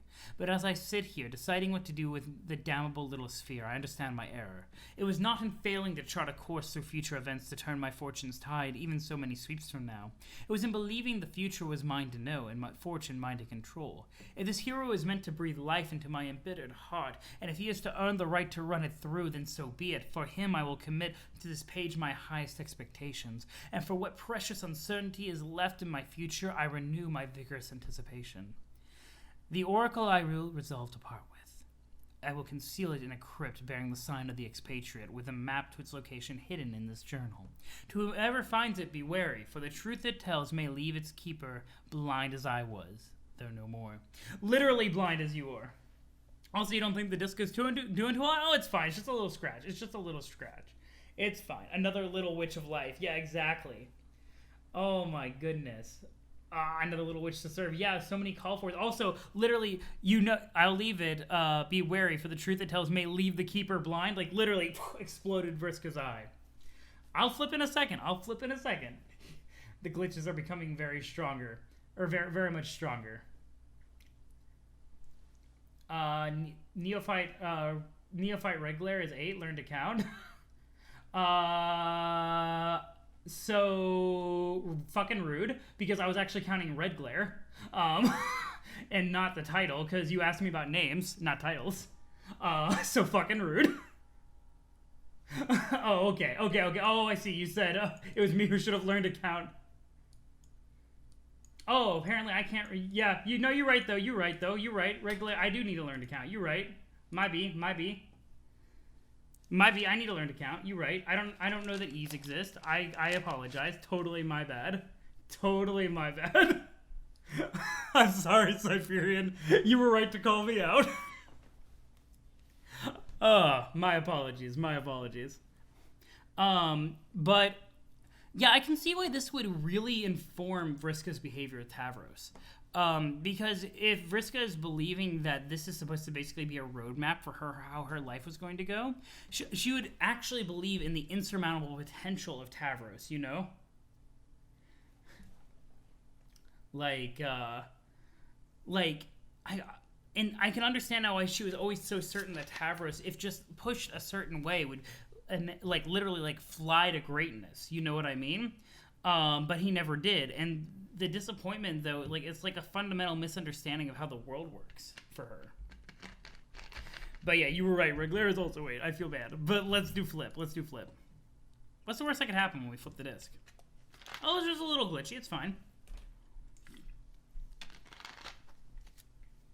It's not an excuse. It's not an excuse. It's just understanding Vriska better. Objection! Blah, blah, blah, blah, glitch. Okay. Let's try this again.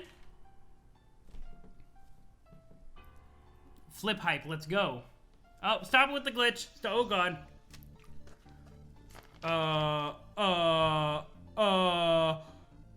Are those everybody's bodies? What, Terezi, are you? Oh my god. That's fucked up. The glitch is getting real bad. Oh my god.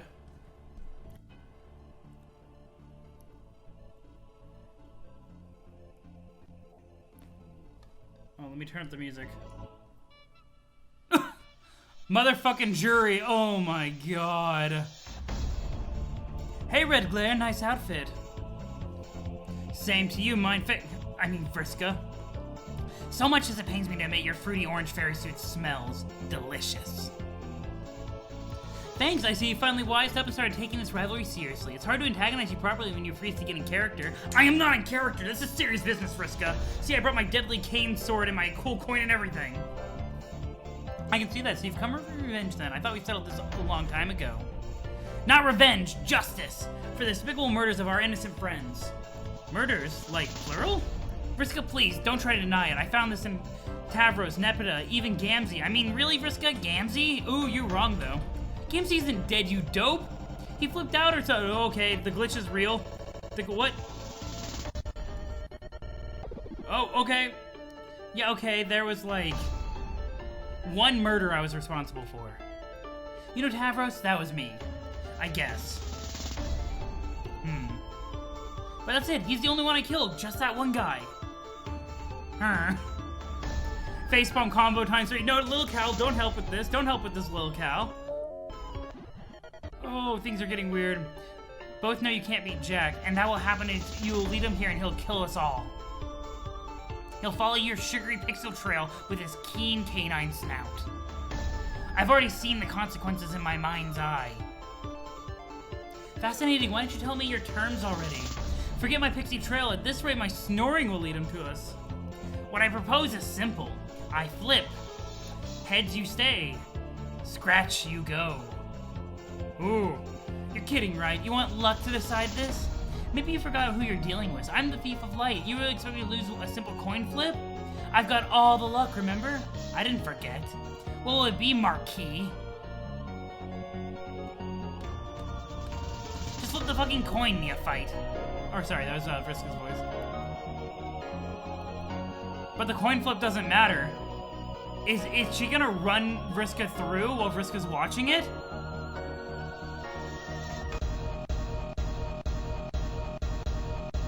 Oh, is it over? Is it over? Do I push on? Oh! Uh-oh. I only killed one person, chilled out. Is this the end of it? The music is even better with the glitches. Error, error. Ooh. The disc is totally damaged. You can no longer play Homestuck. Oh, God. Like, catch up with chat. No, before you ask, she's not seeing that? Okay, gotcha, Siberian. Thanks. I was a little confused with, like, I didn't think the glitches she could see, but the body is like, oh, wait, yeah, no, before you ask, she's not seeing that. That's fair. She can't see that, of course, because I'm a dumbass. She would have to smell them.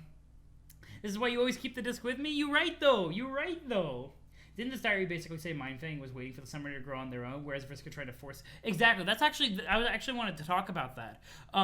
Vriska's need to self-insert herself into stories actually is probably what ruined Tavros from being a suitable, like, partner for her the same way that the summoner was for Mindfang.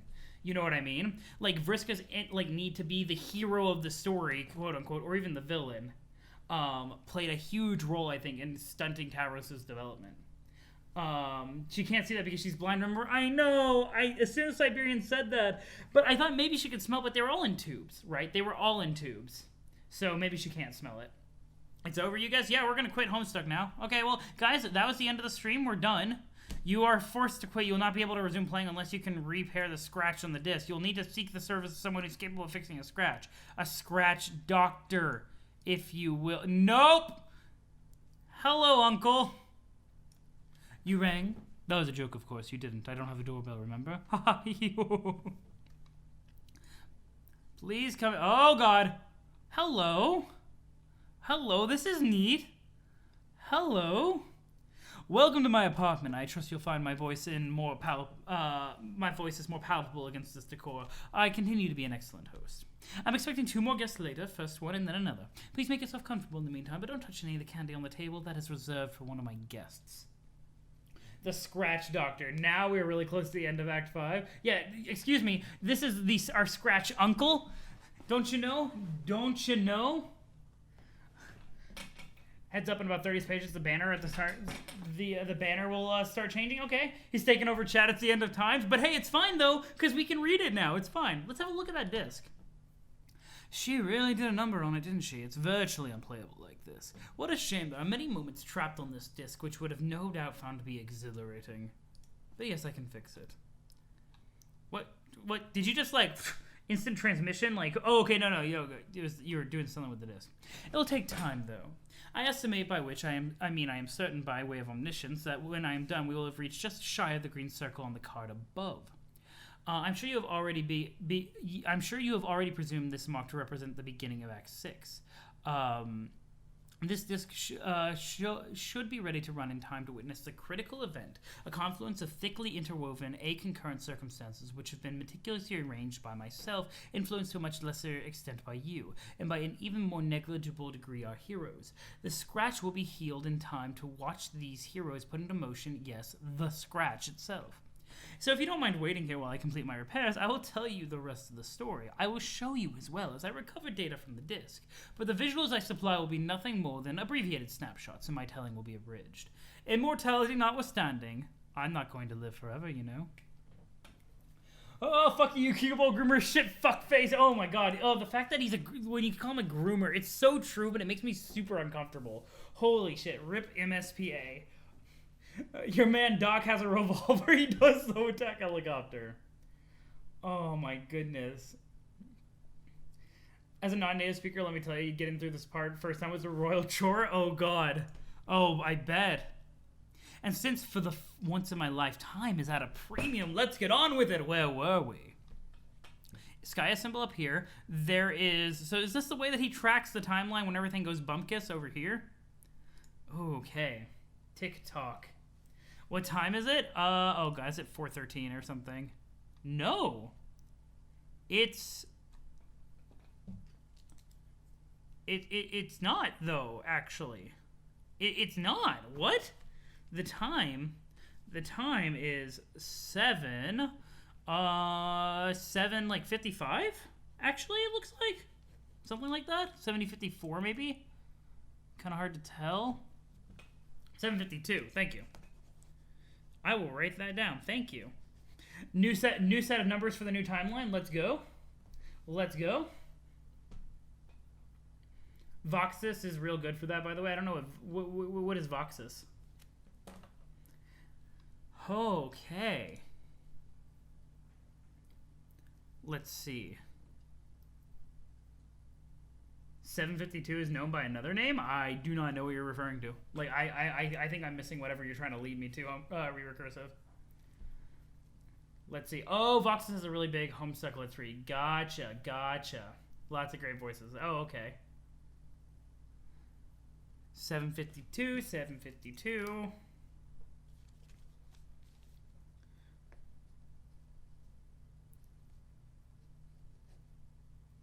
Yeah, I don't know. It's very close to a certain hour, so sometimes people say like 8 o'clock. Like it's close to 8. It's like 10 till 8. 8 to 8. Sure, I guess, but nobody says that. I guess I get it. Technically, you're right, but usually people round to the nearest 10. Gotcha. Okay, I got you now. Sorry, I don't know anybody who's ever that granular. So that's why I was confused. That's Hussie for you. There's an 8 ball at the center of the clock. Yeah, no, that makes sense.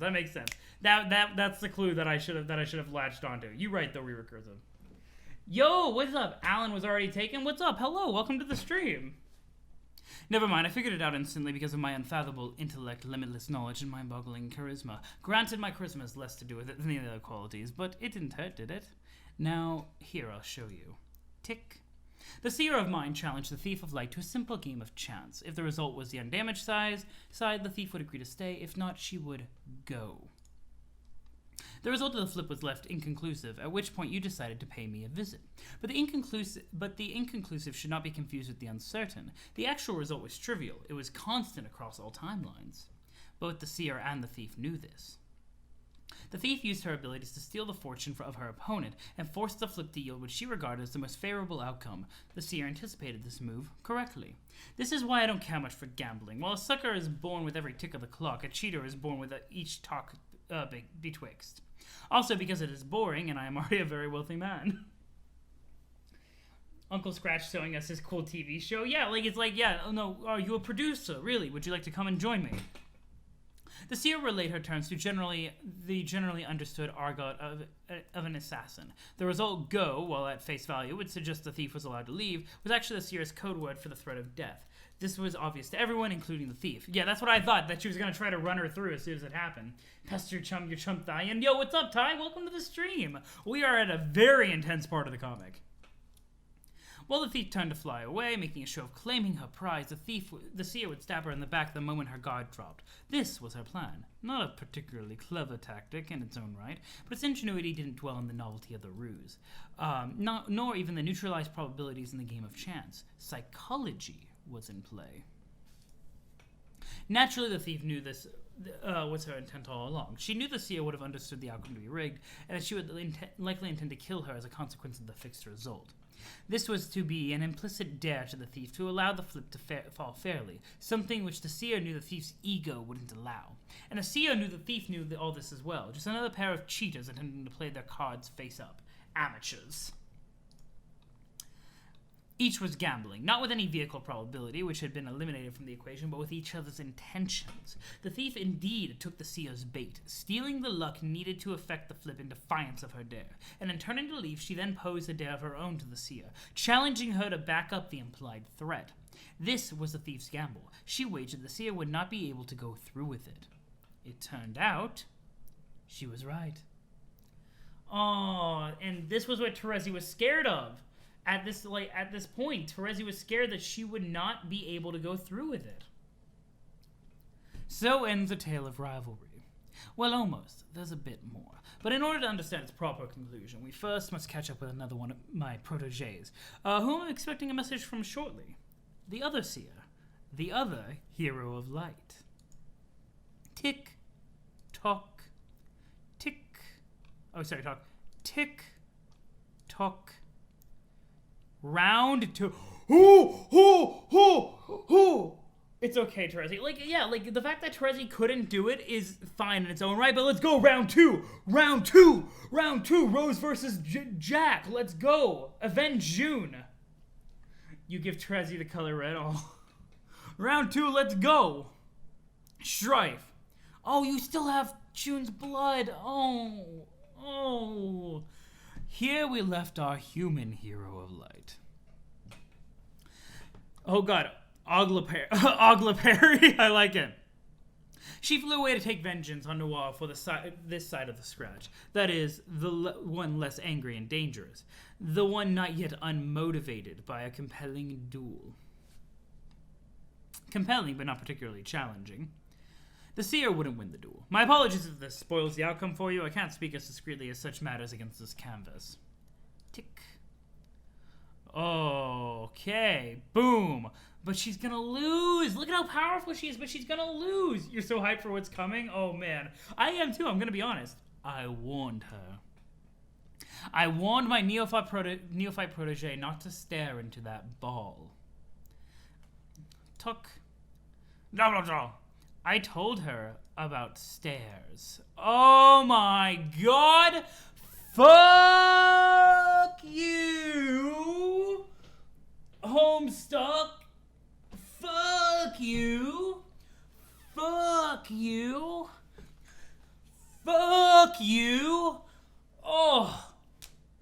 Why though? Why? Why? No! Oh, we warned you, bro! Ugh. A to the Y. Fuck you, Uncle Scratch. I told her about stairs, bro. Scratch is the one who pissed off Rose in the trance to begin with. Absolutely, it's manipulative bullshit. Oh, it keeps happening. Oh, yes, yeah, Uncle Scratch is part Lil Cal. You right, though. Moving on, I'm sure that's not an issue for you. I'll remind you that the pacing of my account will be characterized by a reduction in granularity from what you've come to expect by way of an undamaged disc. You will imagine that the remainder of this duel to be sensational, and I will continue my steady distribution of facts as if they were pieces of candy poured from a bottomless white hemisphere. The duel ends. The seer dies. What the fucking what? The slayer departs. The air comes out. What the fuck? Okay, this is like this is like reading like the Wikipedia. It's like when you open up Wikipedia and you like for a movie or a TV show and you go to the plot section and you just start reading it. What the fuck? No, wait, what? Rose, dead. June, revived. This outcome was hardly a point of suspense. Come on. It's like watching previously on Homestuck, except previously is in the future, which is very on brand for Homestuck.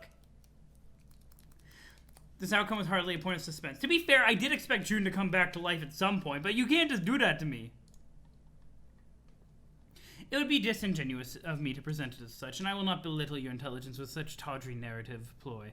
It would be rude, and I am too well dressed for that kind of behavior. If there truly stood some chance of permanence to the escort, said, I can hear you asking now, how could this moment later come to pass? And for that matter, what sort of story would this be with our human hero of breath made to stay at cadaver? Definitely not the one on the Alpha timeline. Definitely not one the Alpha timeline would allow. Oh, but like, is it asynchronous? Is this from, But yeah, to be fair, I never thought June would stay dead, so that's actually really clever. Let's see. You just noticed the painting showed what? Oh, you're right. It showed Pyrospite a flaming Mindfang's fleet. Ooh, that's actually a neat detail. Let's see. And what sort of spectator would you be? If you had forgotten the terms ruling the conditional immortality he won with his previous similarly unceremonious impaling. Let's see. He'd done nothing to earn martyrdom, by which we might laud his fall as heroic, nor had he tasted notoriety. To secure a death one may parse just. I like that this is basically a Hussie. You think the banner's going to start changing in a few pages? Awesome. I like how Hussie is pointing out that June's death wouldn't have meant anything and it would have been bad storytelling. You know what I mean? Interesting. Oh, that's really cool.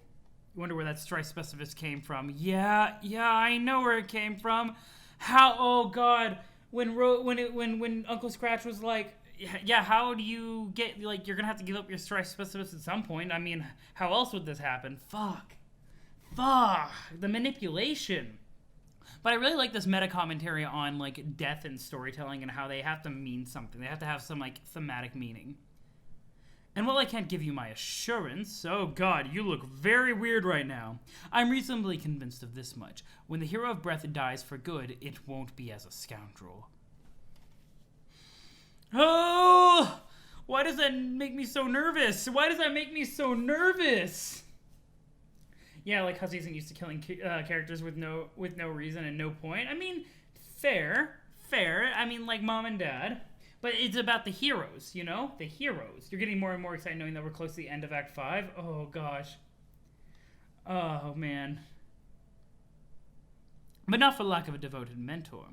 If I had served as his mentor directly, rather than as his mentor's mentor's mentor, he might have stood a fair chance of perpetuating something underhanded. At the very least, his jokes might have been better. Yo, what? No, wait, don't you dare say that about June. June has the best jokes. Instead, he got her. The other hero of light, always bugging him. Bugging and fussing and meddling. What's her deal? Let's find out. I mentioned that there was a bit more to her story. I believe it's time we resume it.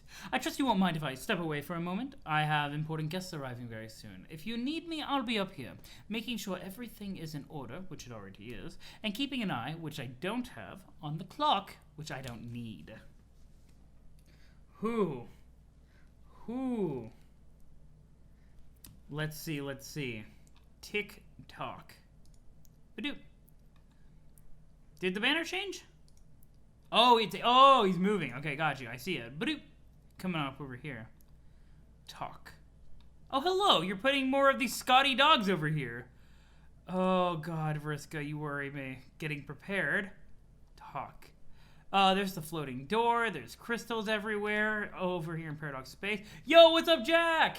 What's up, Alternian Jack? And also not Alternian Jack. All in the same panel. Don't fuck with the jokes. You're right, though. June's jokes are great. Let's see. Bonk. Bonk. Tick. The bonking happened... Oh, wait, was this... Oh, wait. So are we actually looping back around to the original conversation before? Oh, he said, I'll be up here. Gotcha, it's in the top of the page. That's actually really cool. That's actually a really neat meta thing. Let's see. Dupe. Yo, Jack didn't give a fuck about Vriska. They're walking over there. Goodbye. Rose is trying to talk. Jack's over here. There we go. There's a lot of stuff. Now so we're actually rewinding for things from Uncle Scratch's perspective, right? So this is this is a scene that we've seen before. Okay, interesting. Whoa. And then back over here. Let's dumping it over in there. Apologies for my preoccupation. I have managed to pacify the rowdier of my two other guests with sugary black little dogs so that I may continue my narration, but only briefly. In a moment, I will go stand over by my typewriter and teach my neophyte protege the consequences for taking advice from strange men over the internet, while I continue to attend to my second guest, who is you from an earlier point in the story. Ah, I see. Very nasty to go back to an earlier scene with a new perspective, and for the second guest to be us at a different point in the story. Yeah. Look at Vriska here. Yeah, no, she looks devastated, just not even being acknowledged. Blue Glass. Not even being acknowledged as a worthy threat. Remember? We met here in my apartment a little while ago. At that moment, I was busy hosting you from the future, smooshing the hat with the candy. Who is you right now? But I did not mention this at the time. I would have introduced your past self to your future self and vice versa, but it's a well-known fact that the past and future selves tend to not get along very well. A good host would never tolerate the potential for discord among guests, and as hosts go, I am simply the best there is. Please, don't be alarmed. Past you is just leaving. Where was I? Uncle Scratch is a busy man, and also, he should stop giving, advice to girls over the internet, to young girls over the internet. That's messed up. Also, how about that meteor? Which meteor? Did I miss a meteor? Did I miss a fucking... Oh, you're talking about this meteor? Yeah, no. I looked at it, I was like, that's bad. That's real bad. Yeah, this meteor? Yeah. He's an excellent host. He is. So, does that mean that Jack Noir knows where they're hiding out in Paradox Space? The two heroes... Oh, you can't just hang your coat on the battlefield. What a fucking alpha move that is. Here, you know this battlefield that helps define, all of existence and, how to, rebirth universes? Let me just hang my coat on it casually. What a fucking Chad, this guy. The two heroes of light had challenged the same Jack Noir, the one straddling the Scratch, and about 20 hours of his own time to a circumstantially simultaneous pair of duels. Circumstantial simultaneity is a concept more complex than its temporal analog, and is valuable for examining the properties of paradox space. It is the agent responsible for the major cosmic events which pre-extinction Alternians came to refer to as the Great Undoing. The same concept rules the innumerable lesser events by which this critical moment shall be catalyzed, including the break, my employer's arrival, the detonation of a very powerful bomb, and my own death. It is an abstraction weaving together the fortunes of otherwise perfectly disparate chronologies, such as those bound to a pair of distinct sessions. It is not fully comprehensible to a mortal mind, and the length I will go to explain it to you will not extend beyond this sentence. But the story will. Basically, that concept that it was trying to, the concept that Uncle Scratch is trying to tell us is storytelling. Alpha tool indeed. It is not just a big chessboard. That's where the mayor lived, okay? It's the mayor's home. You're not sure if Doc is a Chad. You can't see the jawline. It's kind of round. Maybe, you can, maybe just a Chad on the inside. Just a Chad on the inside, and that's where it counts. The Slayer was, for the moment, unmotivated by the thief's motion for a compelling duel. This side of the Scratch, he opted for a far more ruthless and calculating policy of extermination. On his arrival, not about to repeat the mistakes leading to his banishment, he quickly obliterated all 12 planets, followed by Prospect and Durst, to weed out those who might outsmart him in the same manner. With this little fanfare, he seized the opportunity to follow the thief's trail quickly before it dissipated and destroyed their hideout in the Vale. And now, knowing her position, he would soon return for the duel she wanted. Okay, so Bec Noir is significantly more tactical at this point. Homestuck loves the circumstantial simultaneity. Yeah. Hashtag chat in spirit. Let's go. Yeah, no, so this is what happens when you decide to play a smart villain. Things get terrifying for the heroes. Long live the mayor of Cansville, who may get another 4 years. That's called character development? You're right, though. When you start playing smart villains, things get terrifying. There is a certain color of blood on that sword. You are right, though? Oh, wait. I have this written down. I always forget people's blood color. That's teal.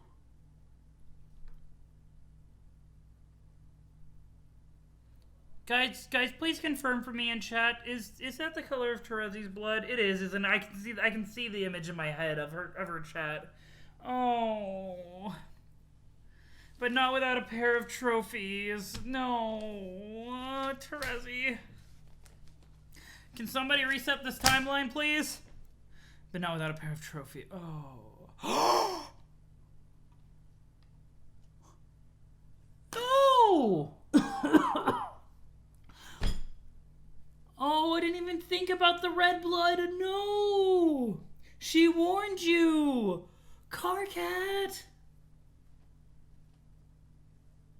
I don't have to wonder any longer. Fuck, I didn't even think about the red blood because I'm just so used to Jack having red blood. Oh, no! Oh. Yeah, Vriska, you mad? Wait, I haven't been paying attention over to this. Wait. Why are you putting oil? Wait, what is Spade Slick? What are you doing? Why are you filling everything with oil? Okay, we have the Book of Honks. Oh, this is the book. This is the book that was mentioned forever ago.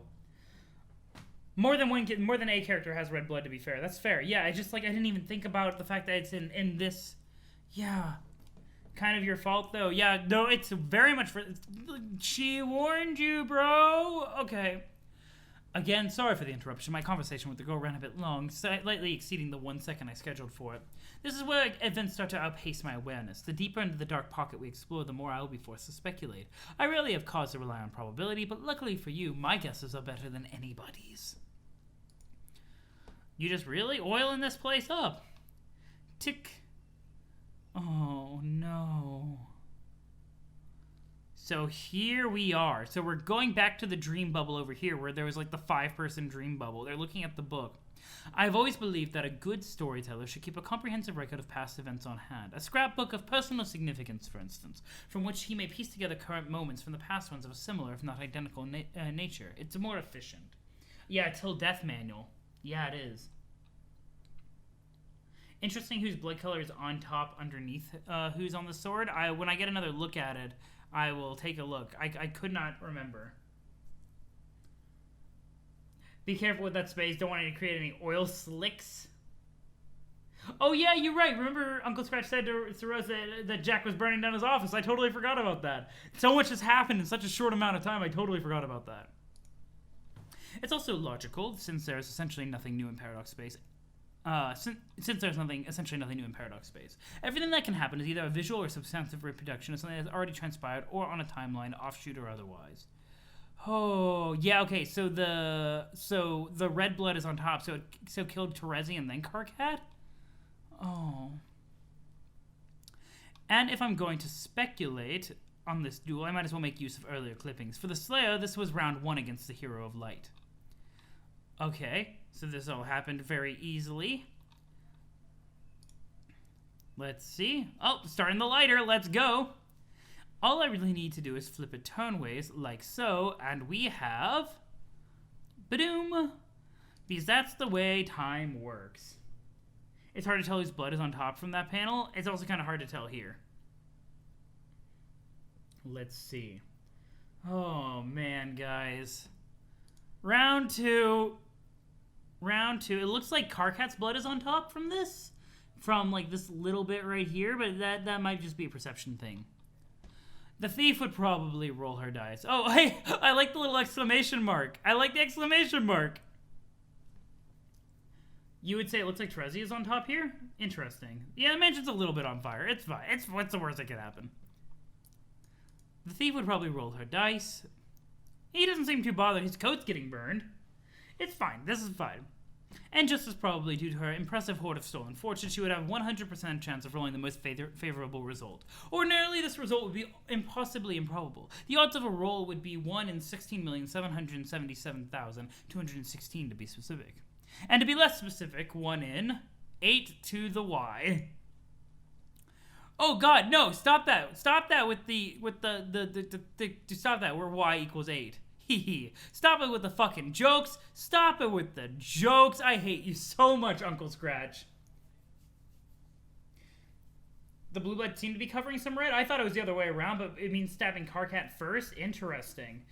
Oh, but oh gosh. Where y equals 8. Oh, he's gone now. He just left. He outie. Tick. Oh, shit. Oh, what is this ability? Oh, fire alarm. Talk. Let's go, Super Saiyan Blue Vriska. Let's go. The troll's words have been grief. Oh, shit. Oh, no. Oh! Oh! Oh, it's the felt. It's the felt up there. Let's talk about, who cares about the felt right now? Let's talk about the felt. Let's not talk about the felt right now. Either way, they're both dead. The other one we just saw was Ancestral Awakening. I was about to say, Vriska's going full Mind Fang powers. Let's go. Holy shit. Oh, let's go. Shoosh. In round 2, the Slayer would not have been merely compelled. Would be not merely compelled, but challenged, if my guess is right. Well, the Felt are working on taking care of this fire over here. Oh, wait, this is auto-pirate? I like it. Just start the fight in pirate mode. Let's go. Remember the intermission, Jack versus the Felt? Absolutely. Absolutely. I remember. The details are a bit skiffy, but I remember the intermission in general. It's Felt 14 Court is one of the dead ones during the intermission. So the intermission takes place after this. Yeah. It was mentioned there that the Felt worked for Lord English. You're right, though. You're completely right. Yeah. Challenged by one claiming godhood before reaping the prodigious spoils from striking down a formidable in-game foe. One with the guile of a cheetah, the luck of a clover. Interesting that is highlighted. I'm just gonna... I don't know. The hubris of her mentor and the drive known only to the pathologically competitive. I believe he'd be challenged, yes. But not outmatched. As one who shares the Slayer's source of power, my projection must be giving him an unambiguous advantage. But even so, they're working on it. They're working on it. While I continue to not be a gambling man... What is it? What are you grabbing? Your thing's hot now? Jack over there? That didn't stop being a thing that was true or anything. Oh, right, Clover. Clover's one of the Felt. Thank you. I forgot all the names. I forget all the names. The animation might take... Yeah, wait. After this is pointless when you have a game of time travels. Not only that, but actually this has to take place after the intermission because the non-time traveler, Spade Slick, already has the eye thing in the hand. Yeah, definitely. This is definitely taking place after intermission, after he got locked in by Snowman. Because he has his eye thing and everything. Fire is good. Fire's your friend. Don't stop the fire. No! That didn't stop being a thing that was true or anything. Oh, God. Vriska, I'm reasonably sure that if it was, I wouldn't bet against her. Ooh, oh, bonk! This is just a nice little, side narrative. For the Felt, it's before. For Jack, it's after, you think. Yeah, I agree. I think I would agree with that assessment after thinking about it. Bonk, bonk, bonk, bonk, bonk, bonk, bonk. Moving on. Oh, Vriska's so badass here, guys! Vriska's a fucking badass here! Let's pull back from this ever-narrowing dark pocket. All of this uncertainty is wearing thinner than the only pair of pants in an immortal's wardrobe. I never much enjoyed navigating the vortices of alternative possibility. The path which alone is my absolute mastery is the alpha timeline, a continuum I define as that which boasts exclusive rights both to my birth and my death, two circumstantially simultaneous events. Any divergence from this path, to my knowing, will taper into blackness like rotting roots. But if I was a seer, such offshoots would be fully within my domain. And if I was a seer of mind, in particular, synaptic causality would be my speciality. A seer of mind would have gotten you a more reliable account, perhaps. But then, she would do many things that I wouldn't. This is wild up here. Oh... A seer would support her allies in battle, not with her weapons, but her vision. She would sift through the dross of her comrades' poor tactical inclinations and examine the grim consequences. A seer would not charge into the fray headlong, but directed as a conductor with a baton. She would have the sight to eschew the obvious gambits and find the path to victory disguised cleverly as a setback or even imminent defeat. She would behold the fortunes of friends and foes in totality and appraise the contrivance of luck itself. She would know its minds and were not to be plundered, but simply explored and charted carefully. Yeah, okay. Whoo! This is actually very hype. Thank you, Noise, for the hydrate. Clover is the little one with the thing. Yeah, that's Clover, the tiny guy. This guy. Hey, buddy. Hey, buddy. Thank you, guys, for reminding me, because I always forget which fell to switch. If only her badass to use for anything remotely reasonable. I don't know. Trying to kill Jack is somewhat reasonable, right? He flipped the coin. Whoa. A true seer would know where luck is a given, where it is absent, and most importantly, where it doesn't matter at all. Tick.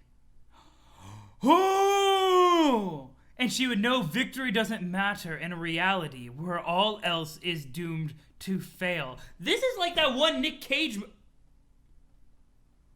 Was that movie out before this comic? Was that movie out before this comic, the Nick Cage movie, where like half the movie is seeing into the future?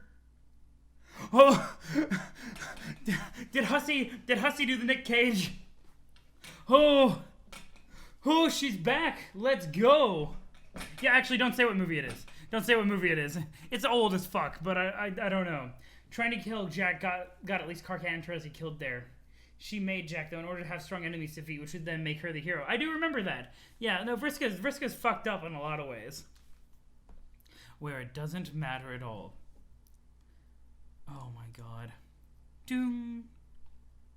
What sort of story would this be with our knight and seer made to stay cadavers? Certainly not one the Alpha timeline would allow. And of course, we have something over here with a password, whatever that means.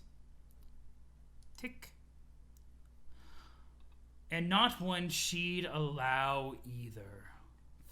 Fuck. Oh. It sure seemed like Clover got sucked into the coin. Oh, the coin is sucking people up. You're right, though. But fuck. Big F. Big F. She is, but the interesting part is seeing what formed her into who she become and the parallels we can draw to our lives in the world. Absolutely. Yeah, Clover switched with Quarters, who is now shooting Slick. Spades is, he's fine. He's fine. What's the worst that could happen? He's just a little wounded. Oh my god. Terezi had the ability... Terezi finally got the will to take down Vriska. Because it was what was necessary. Oh, what a development. Jeez. You okay over there, Spades? Yeah, you're fine. You're fine. This looks like an Eldritch Eye. You know what I mean? Oh, Vriska. Very similar to the way that June got stabbed, actually. Like, very similar, like clean wound. Talk? Oh. Well, goodbye, Spade Slick. Goodbye, friend. You died. Reusing of assets? I think so. I think so. Oh, man. And so Vriska falls. Oh, Karkat, no. No, don't walk up now. Karkat. Will Karkat even process this? Karkat's been watching all of his friends kill each other. Oh no, what a tragedy. Spade Slicks died? Oh. Hold up, what are these mind synapses? That's a great question, Spartan Forever. Like, that is... Everything is a recreation of something else? Who knows? Maybe Spades doesn't even die in this. I don't know. Let's see. Whoosh. Interesting. Oh, you think you're so cool. Bro, sloppy makeouts now on the roof. Oh no! Oh no! Gamzee is big braining it! Gamzee is big braining it! No! No! No! Gamzee! No! Those are the mind synapses, like what Terezi saw. Wait, does that mean that Terezi saw Spades get shot too? If that's the case, like Doc Scratch's bits? Because that's where we saw that. Karkat's having a really bad day. Oh, maybe. I guess so. Oh, no. No, no, no, no, no. Oh.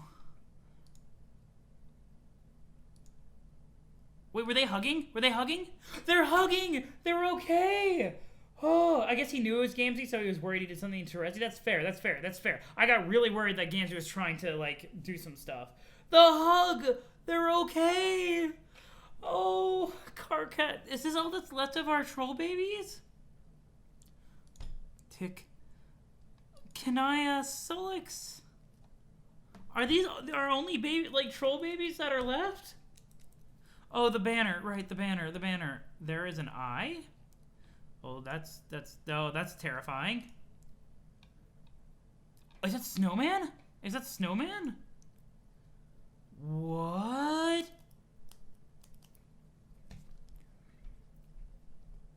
I don't even know what's going on with Snowman right now. Oh, yeah, it's true. Aradia is alive. You're right, though. Aradia is alive. Aradia is fine. Our sweet baby Aradia is fine. Oh, my God.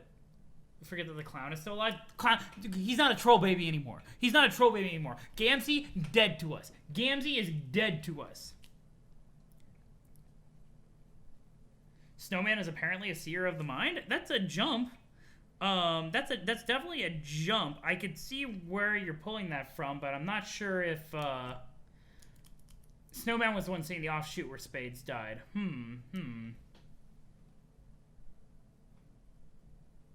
Aradia's just chilling. Yeah. Oh no, not the honk. Not the honk. Not the honk. Hi, Snowman. Honk. Oh, goodbye, Snowman. Okay, yeah, so she was just watching. Oh, yeah, so she was using her, like, future vision. Here we go. Queensbee advising seers, so that's that. There's that. That's true, though. That's true, though. Honky Boy is back, and he's got the Zilly-hoo. Is Snowman coming over here to save Spades? Because they got that hate fuck going? Oh, my God. There's so much going on right now. Tick. Oh, let's go, John. You're headed to the black. Okay, so this was before. This was when Frisco was talking to June. Yo, look at Snowman. Oh, Rose. That's an interesting thing over there. Wait. That's a really interesting panel in the back. Do you see the... One second. I'm losing an odd moment of appreciation for Pantscat. Friska's last message to June. Yeah. I'm going to go back over here real quick. Take a look at this stuff. Oh. That panel right there is super interesting, though. Let's see. Yeah, breast symbol with prospect durst duality. That's what I'm kind of honing in on. That's very, very intriguing, actually. My pencil is running out of lead, which is really, really bad. Really, really bad. Really, really bad. Really, really bad. Because I need more notes. I need more notes. This is bad, guys. This is bad. No, I need the notes. I need the notes. Or I'll forget everything. No. Well, guys, Homestuck is dead. Homestuck is dead. Wait. Go back 2 pages so we can see. Yeah, well, I figured this out. You guys can go look at Pankstat. Go. Enjoy watching. Enjoy while I get more lead. You can't get off Hussie's Wild Ride. I need to get off Hussie's Wild Ride. It's too much. Oh, I don't have lead. I lied. This isn't real lead. Pant scared. Let's go. Okay, we're moving on without notes. We're going... Jesus, get a fucking pen. Yo, I didn't know that Dave was talking to me. Gigas. Okay, I kind of got some lead out of this. We're moving on. We're moving on. So this is like breath, prospect, durse.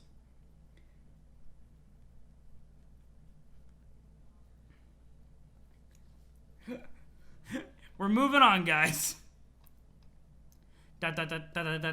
All of the dots, John. All 16.7777216 million of them. Still dead, huh? Or are you too busy weeping over her corpse to pick up that headset and answer me? You can't fool me, John. I know you're not staying dead for long. It's not just because I can clearly see you're alive in the future. You see, we are both the best there is, and therefore we have special privileges when it comes to mortality.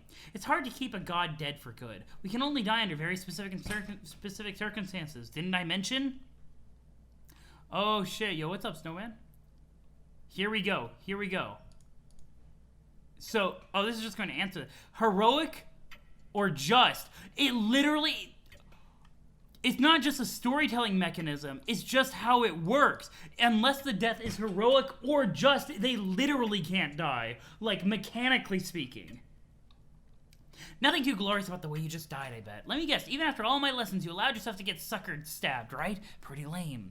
I mean, lucky for you it was lame. I guess being lame pays off when dying a hero is what gets you killed. If our hero of breath reaches god tier, he would have been completely indestructible. Damn, I forgot. I was gonna stop ripping on that guy since he got stabbed to the chest and died. Whoops. Anyway, I figure you're probably safe from a just death, too, since I'm pretty sure you haven't done anything all that despicable. Yet. It was more than just a commentary on storytelling. It's literally saying it's impossible to do so. Being a god tier is pretty badass. You literally get built-in plot armor. I don't know for sure, but I'm betting that if I go to fight Jack, and it'll wipe out all the bad things I've done. I think if I die, it'll be a hero's death, so it ought to stick. Pretty good motivation to win the fight, though, don't you think? One way or another, I think this is going to be my last big challenge as a gamer. As such, I would like to pass my dice on to you. It is very important to me that they stay in good hands, that you continue their legacy and that of my ancestor. What is that? Oh, that's the code for the dice. Use the code. I'm sure I can count on you to make something awesome with it. Oh, but Vriska got a just death. That's also why he was getting the TikTok a lot. It was the clock the whole time. It's kind of the opposite of plot armor. It stops you from dying in stupid ways, but you'll die from anything that actually matters. Oh, that's fair, though. That's fair, though. You know, that's a fair interpretation. Oh, my God. Let's see. We got that story going on up there. Slick, I'm serious. Please stop. Slick. Snowman just saved you. Snowman just saved you. Ooh, it's a multicolor. Ooh, look at how technicolor it is. I love it so much. Still not alive yet. Man, you better hurry up. She probably doesn't have much time left. Trust me, what she's going through on Durst right now isn't much fun. Okay, I guess I should mention that why I'm trying to contact you now of all times rather than just skipping ahead. Remember we talked about your backup plan?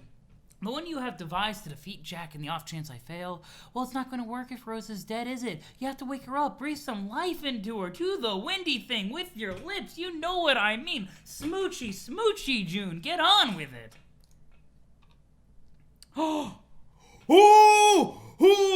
The smooch! Simultaneous continuity, let's go! 4 different ways of communicating a story on one page. Yes, oh my god. Yo, simultaneous continuity, let's go! Is that let's kiss. Whew. Gotta kiss her. Don't worry, I still can't see you, so there's no reason to be bashful or anything. And since we're a couple of professionals here who are focusing on winning, we both know it doesn't have any meaning. It's not like I would be jealous even if I could see. Or would I be? Or maybe that didn't even cross your mind. Man, why am I even talking about this? Oh my, this will not do at all. Yeah, there are 4 stories here. This is so clever. It's beautiful. Do the windy things with your lips, June. She is back. Let's go. Circumstantial, yeah, that's what it is. Circumstantial simultaneity. Let's go. Oh, you can't see this, can you, Uncle? Uncle, you don't understand this, do you? Let's go. Oh my, this will not do at all. Let's just forget I said that. This isn't really what I want, how I wanted the conversation to go. I guess I was just assuming you'd be back, talking back by now. So now I'm just talking and spinning my wheel device like an idiot. Maybe I don't know actually how I wanted it to go. I guess I could just shut up and skip ahead on your timeline a little, talk to you when you're live. That would make sense. So I guess I will do that. But then maybe if I did, I wouldn't actually say what I wanted to say. So I'll just say it. Vriska. Vriska? Homestuck equals chaos? It's very chaos. Uncle forbids troll Carpathian romance? Yeah, Uncle can fuck off. Pardon me while I adjust the narrow fenestrated wall. Oh my goodness. Wait, no. Why is it getting even more complicated? Sodom, Uncle. Oh my god. Yeah, just looking at her. Oh, okay. Uncle Scratch is watching through there. To be honest, I'm nervous about this fight, but I'm still going through with it for a lot of reasons. To save my friends, or at least the ones who are still alive. And I guess to save reality itself from being totally fucked up. There's that too. But I think what's motivating me to win this fight the most is the possibility of getting to meet you when it's all over. Maybe I can finally put all this terrible stuff behind me. And I won't have to worry about being the best anymore, or proving what a ruthless killer I am. Or I can be. Maybe I can try out whatever is supposed to be normal for a human. Who knows? It might not even be as boring as it sounds. If you're not too freaked out by all the bad things I've done, or the fact that I'm an alien, we could go on a date? Oh, Vriska. I desperately wanted nothing more than for there to be an alternate timeline where Vriska actually, got a chance to be a decent person. Vriska is such a product of her environment. It's not an excuse for anything she does. She forwards the abuse that she received as a child, forward. But, I really do believe that if Vriska had been raised on Earth, she would be a very different person. Oh, but never got the chance to, have a redemption. Even though it was stupid, and Terezi made the important call, because Terezi, so it's that one of the things, it's intention versus reality, right? Vriska was intending to try to save all of her friends. Terezi killed her for it because she could see what it would actually become. Vriska would be a baby if she was raised on Earth. Yeah. We're not supposed to feel sorry for you, stop. But we are, though. There's a reason. Oh, Vriska. To redirect the view from this improprietariness. Oh, goodness.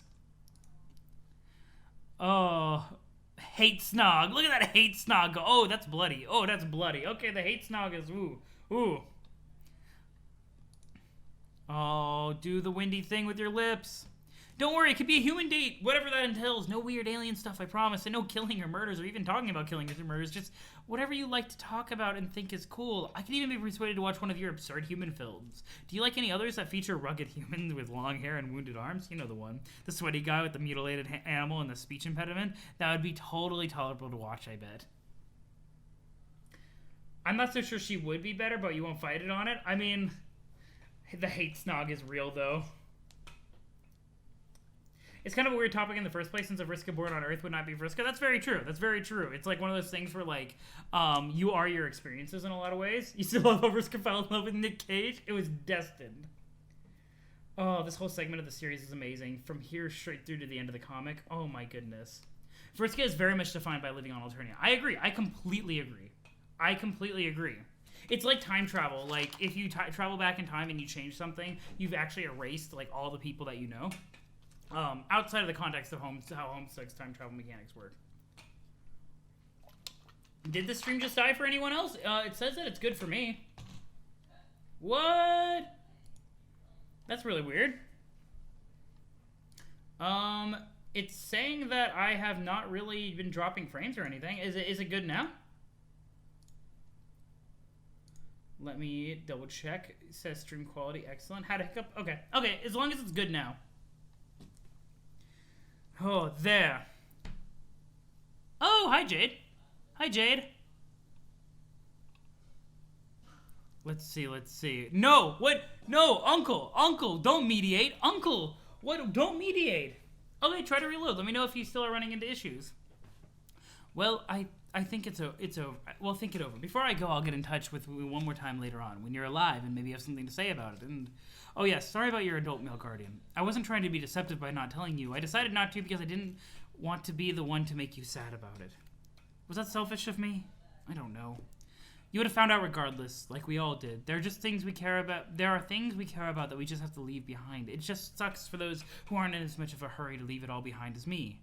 Wait, someone's coming. Hang on. Who? Wait, you left. What did you miss? Vriska making us, all want to cry? I'm a wonderful chaperone as well as an excellent host. Yo, Dave and Jade meeting up IRL. Let's go. Dave's helping look for frogs. Welcome back, Blue Last. Oh, Vriska.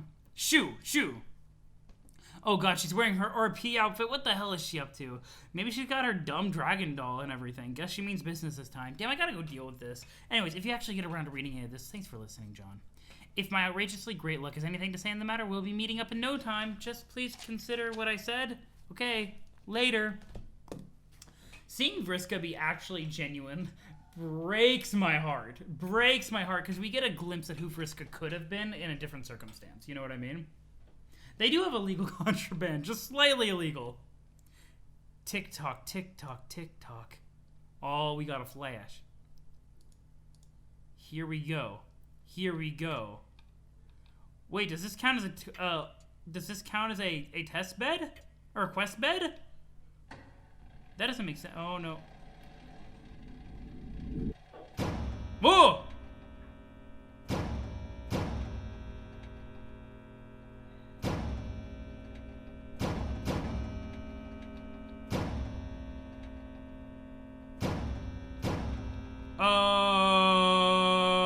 Stop! Oh god! Oh god! I was so confused. Clock's destroyed. 1001 out of 1000. Okay, look at the banner. Yeah, sure. I'll go back and look at the banner. Yeah. Oh, look at them. They're so cute. They're so cute. No, that's bad. That's so bad. That's so bad. Oh no. Yeah, it's Vriska's. It's Vriska's. It was a just death. Yeah. Yeah, you're right though. You're right though. I for a second I got hyped because I was like, oh wait, maybe where they were kind of as a quest bed for Rose, but no, yeah, that was Vriska's because it was a light symbol. This is bad. Slick, I can tolerate many things from a guest. Oh god, Jade, Dave, you guys are not ready for this fight. This is not a normal crowbar. We've seen the interlude. Yeah, that's right. You can break things. You can break time, right? Cut man is egregious womanizing, murdering the help, casual arson. Even atrocious candy bowl etiquette. Who strife? Dead. But it is the desecration of a priceless timepiece where I must draw the line. I'm afraid I must now insist that you take your beating quite personally. Nick Cage watermark? What? Oh, you're right though. I didn't even notice that at first. The clock was attached to revival, not ascension to God tears. You're right though, recursive. You're right though. You're right though. I got excited. I got too excited about something else. Break. Oh shit. Well, it's Dave's on Infinite Earths and Machine Gun Jade. Let's go. Let's see. Wow. Wrong name, Ty. Wrong name. That's Jade up there. That's Jade. It's not June. Yo, Uncle Scratch is mad though. Let's see. Anything over here? Any interesting like lore tidbits that are falling out? What is this? Oh, we're probably the next panel. Wait. Vriska, wait. Oh, hold on.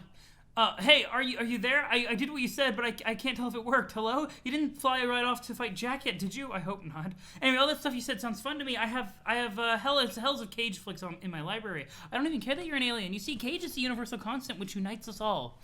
Well, if you haven't flown away, I look forward to your message in the future. It'd be nice to talk about all this stuff that happened.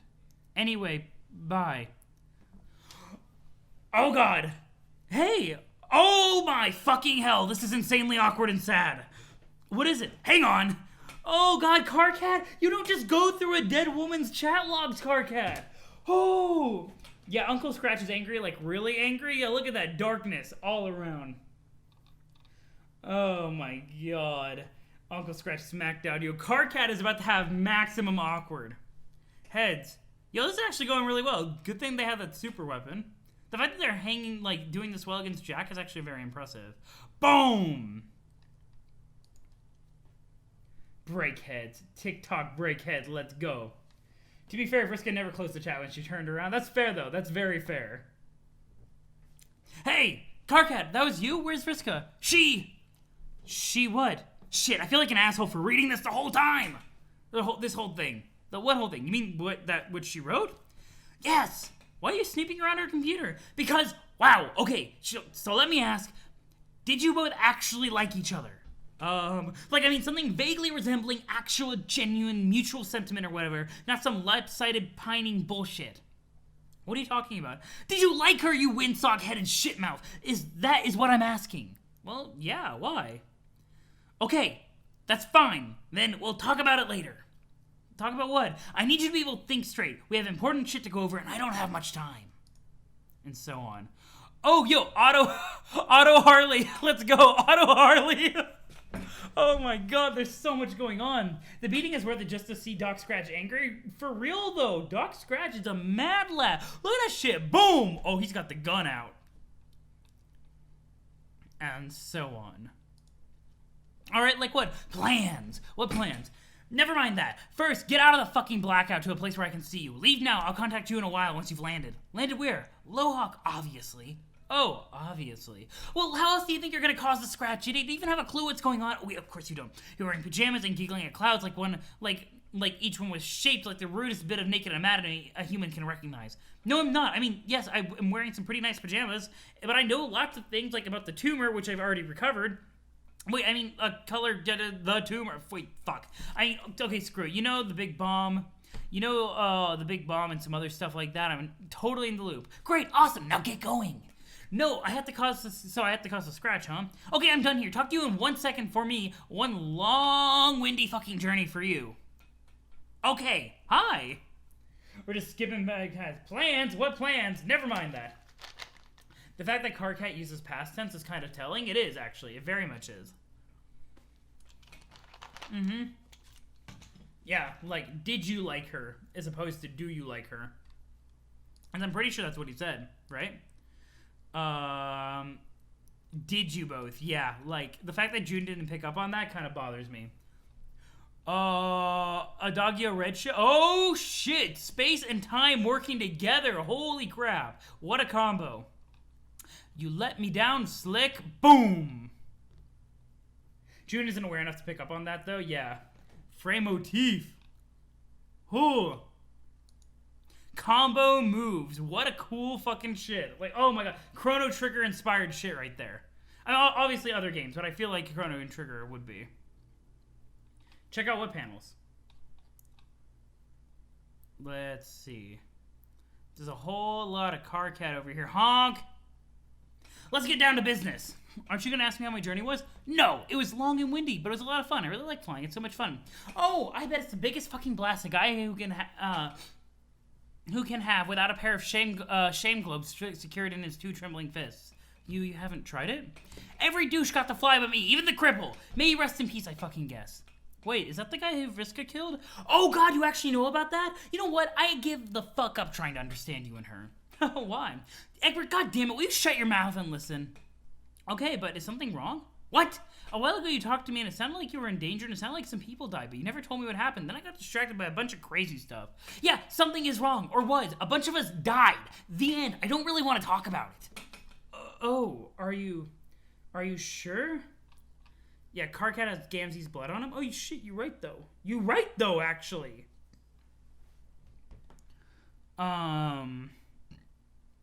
Let's see. Oh, what? Oh, are you sure? Yes, and not just because, the clock is rapidly ticking down to something we're calling the critical moment. And no, I don't know what that is, so close your freaking question, Geyser, before it asks. Okay, but I'm your friend, aren't I? Oh, God. Well, John, I can't handle talking about it, okay? I just got done, dealing with Gamzee, and I'm feeling pretty emotional about it, so please, no. Who's Gamzee? He was my best friend. Oh. Carcat.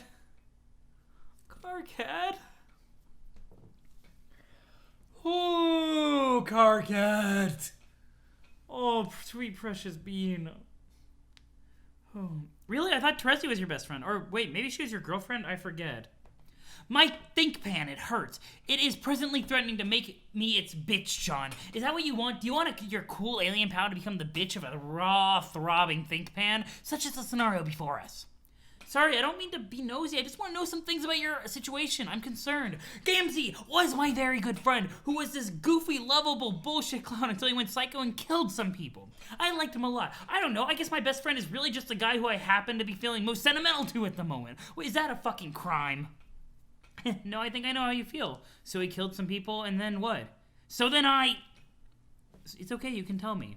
John, trust me, you wouldn't understand. It's just a troll thing. Humans wouldn't get it. You might think I was a shithead, and I can't deal with that now on top of everything, so let's drop it. Okay, if you say so. Oh, I can't believe I almost forgot. I've been dying to know since I left the battlefield. Do you know if Rose is okay? Did it work? He admitted that he was his best friend. I know, after all this time. To be fair, you think Karkat has called most of the trolls his best friend? That's fair, but like you can like that just shows that Karkat has a lot of love to spread. You know what I mean? I thought I could rely on you of all people. Foosh. Oh no. Wait, let's look up here first. Okay, this is not working. Oh, is Dave wounded? No. Okay, I thought I saw blood.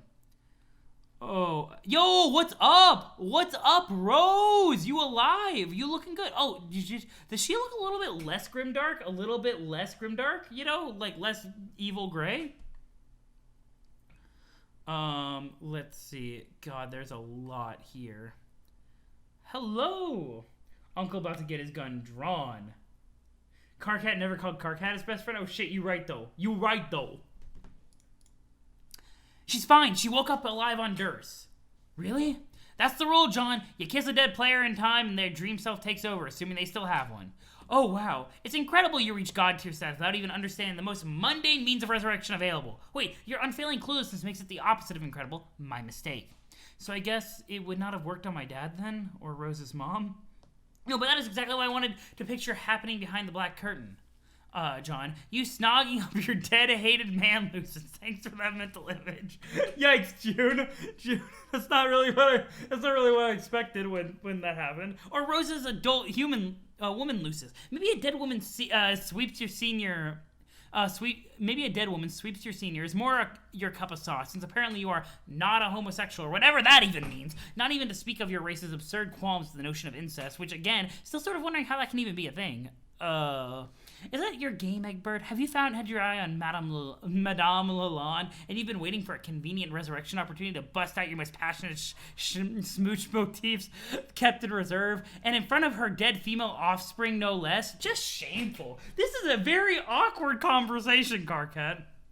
Well, she's a very pretty lady, and that seems like a really inappropriate thing to think about, Karkat. You don't say. What are we even talking about anymore? I don't know. I'm frankly pretty upset about finding them dead in a magic castle, and I guess I was wondering if there was anything I could have done, or at least maybe talk about it without angry tirades being involved. Ooh, June's getting a bit spicy, or maybe that's just my interpretation of June getting a bit spicy. Smooch motifs, best motifs. Let's go. Exactly, you're embarking down tragedy lane, and we've got that to stamp that garbage out. We can't have you getting all morose while we've got so many irons in the fire. Fuck, loaded phrase. Forget I said it. Just clam your shit up and forget about your stupid guardian, like I did with my dead crab monster custodian, who I adored in no way whatsoever. You're being a douche. Wait, what am I saying? You're always a douche. Yes, thank you. So your dad was a crab monster? Shut the fuck up. We're talking about something important. Rose, remember? Yes, she is waiting on Durst for your bomb to be delivered. It will arrive safely a little later. Oh, great. How do you know it gets there? Jade told me. Okay, so what was this? I thought I could rely on you of all people to do what it is you do best. Yo! Okay, it could just be a past Dave. It could just be a past Dave. Daves die all the time. Daves die all the time. All the time Daves die. Or maybe he'll wake up on Durst.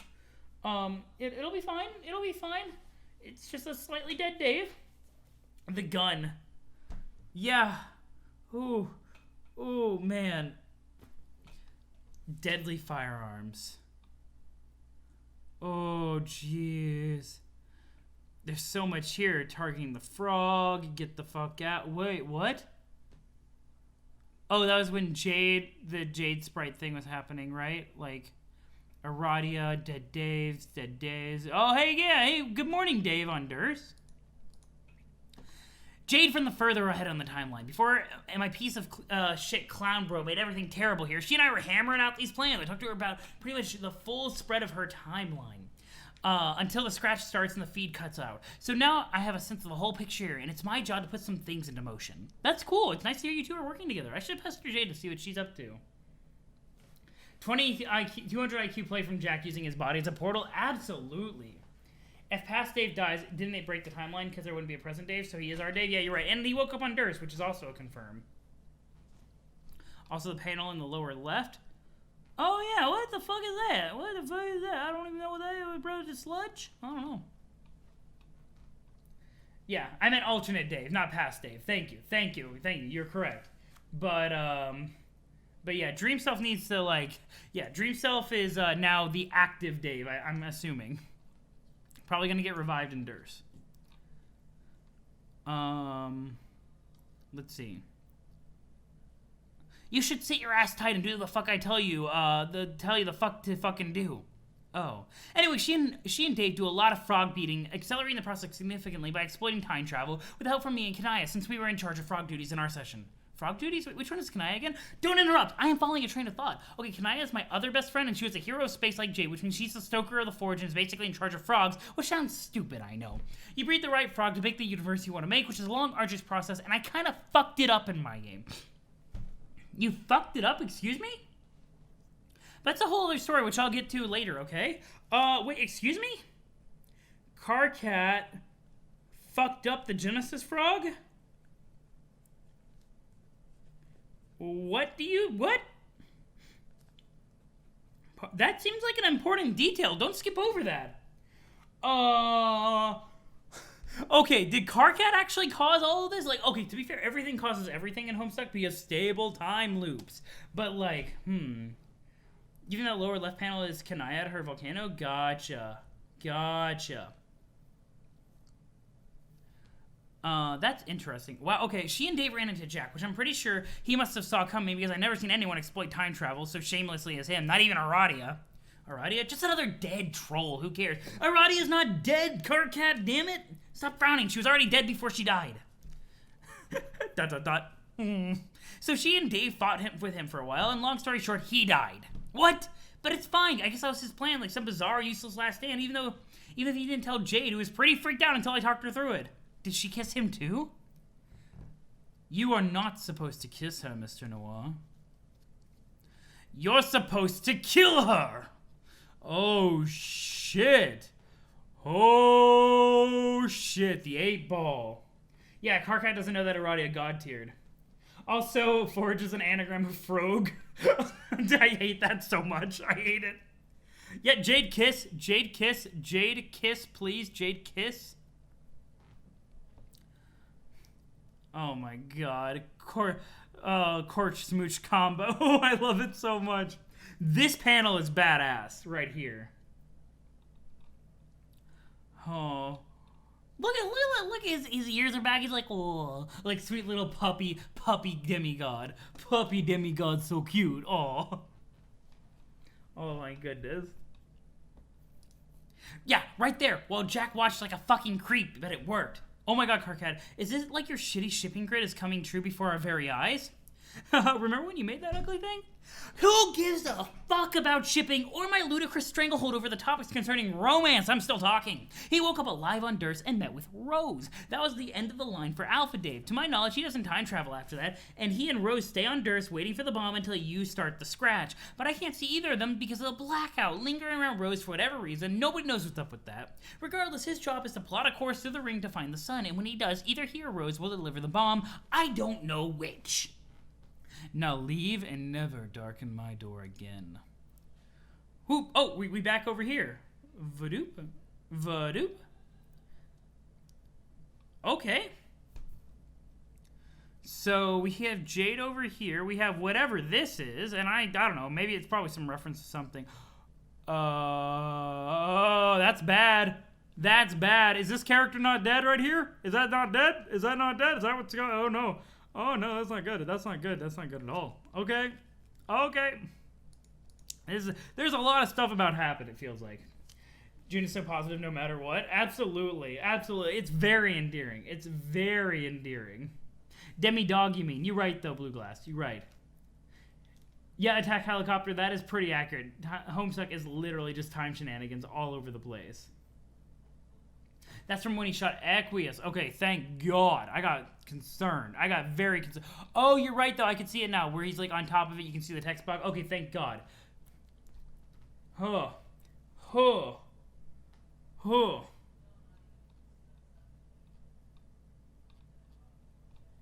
Let's see. That's the introduction flash. Okay, gotcha. But now they don't have their dream selves left. Who will even... whoever goes will be risking their life for good, won't they? That would be the logical extension of those facts, yes. This is unacceptable. Why couldn't I do it? I'm apparently immortal because of this god tier business, so the Braun probably wouldn't kill me. Okay, but don't you think there's a remote possibility that going on a suicide mission to save all of the reality will count as a heroic death? Maybe I could try to be not all that brave while I do it? You asshole, of course you'd be brave. That tends to be what happens when you do something really fucking courageous. Yeah, I just don't want to lose anybody else is all. That's just how it is. I've lost friends for way more pointless reasons. You're all out of options here. You'd be risking death just as much as they would, and they're better qualified to handle the mission as their streamers. Jade's dream self is dead too, so she's out. Or to be more specific, her dream self is an overly emotional dog who went off whimpering somewhere. I'm pretty sure she will be completely useless. Oh yeah, she mentioned something about that. She said she prototyped her dream self. What happened with that? She doesn't like to talk about it. It's kind of a sore subject. Why? She thinks she's selfish and completely hysterical, and I guess that's just the part of herself that she represents. But I mean, the thing about her is she spent a long time being dead and moving on. It's not like you can just bring somebody back and expect them to give a shit about all the stuff you think is important. I tried to tell her that her sprite self is probably nowhere near as despicable as she's making herself out to be. I mean, making herself out to be? You know what I mean. Look, I'm just saying, we've all got flaws, even her. And for all the shit she's given me on this very subject, she's dangling from a very high hook. She'd be doing me a major personal solid by making at least some attempt to get herself off. Wait, what the fuck did I just say? Wow, Carcat. I mean, let herself off. The hook, the fucking hook. It's a figure of goddamn speech. Ooh, Carcat. Carcat. Oh boy, these Freudian slips. Geez, that one was very direct, kind of supportive. Oh, 4 hour and 30 minute stream. We are on page 3871. Do we think if I were to go an extra maybe hour and a half that we could get to the end of Act 5? Because I would like to end a stream on the end of Act 5. So, best stopping point is in 2 pages. If that's the case, the next stream, depending on how long it is, it might be short. But, okay. Let's see. I meant let herself, yeah, okay, raise his eyebrows. Put those back down before my hot acid rage breath burns them to your idiotic face. Let's see. Okay, I'm putting them down as to not suggestively as possible. What were we even talking about? It wasn't this, whatever this is. What is what this is? It's nothing, you shit. It's been the conversational equivalent of a whistling through our snort barrels while touching each other inappropriately. Was that another erotic slip of the tongue? No, that was just me being worked up into this ridiculous fucking conniption and saying things inflammatory. God, how does that not be clear by now? Okay, what I'm getting from this is, aside from the possibility that Jade may or may not have kissed Dog Jade at some point, is that neither of them will be able to help with the bomb plan. That's exactly right. The pajama prodigy used his puzzle sponge today. Besides, Jade is responsible for other important parts of the plan. For one thing, you'll have to wait for her to send you the code for the quills.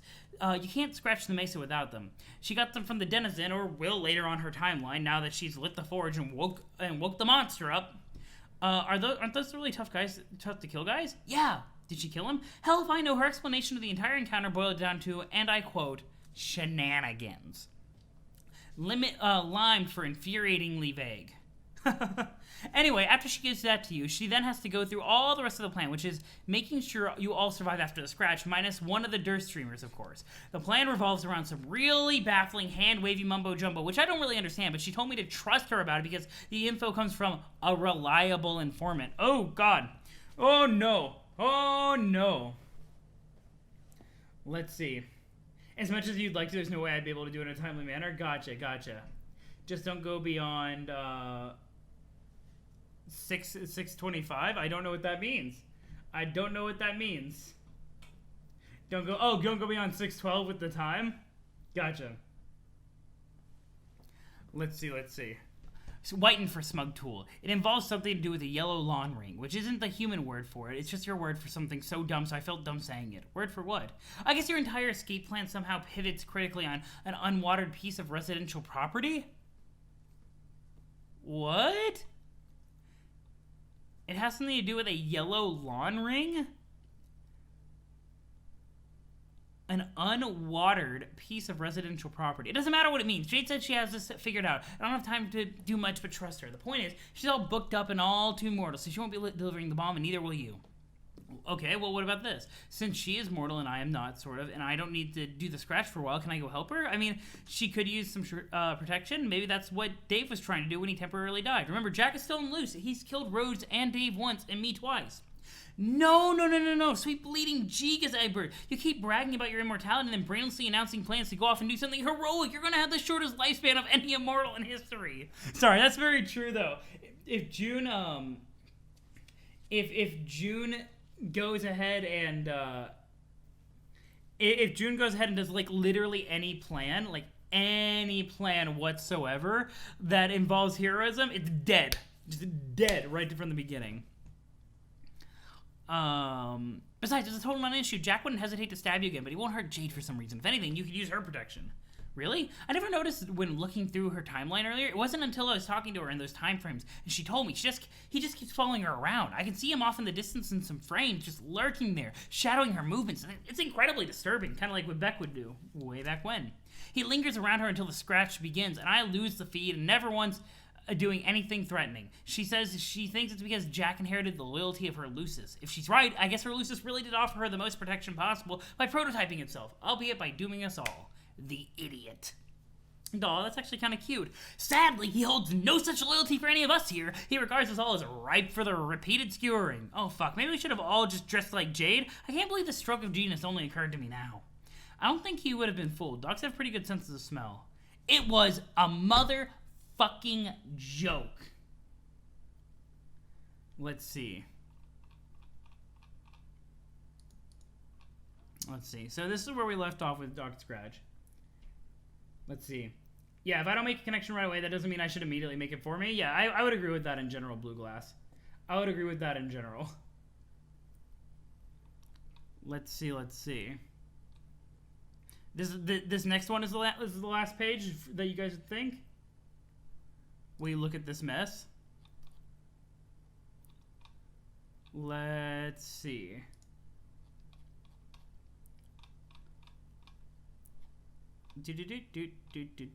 Anything interesting up here? Nothing really has changed here. We just see June. We see Aradia. They're just chilling out over in Durst. Anything interesting? Oh, there's this scene from Forever. The shipping chart. Oh my goodness. 420, God. Anyway, it doesn't matter. If we can just ride this out for a little longer until the critical moment and Dave Rose can destroy the sun, Jack shouldn't be a threat. Conveniently, if they're successful, that will signal the beginning of our own escape plan. What is your plan? Apparently, the explosion will be so huge that it will be...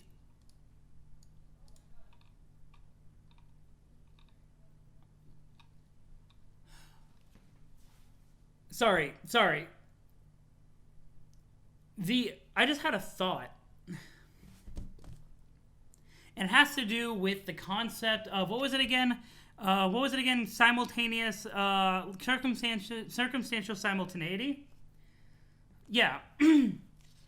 Circumstantial simultaneity. And the fact that the realm of our good uncle's thought process is the timeline. It said it goes from basically the idea of its own birth to his own death, and he kind of implied that those two things were intricately linked.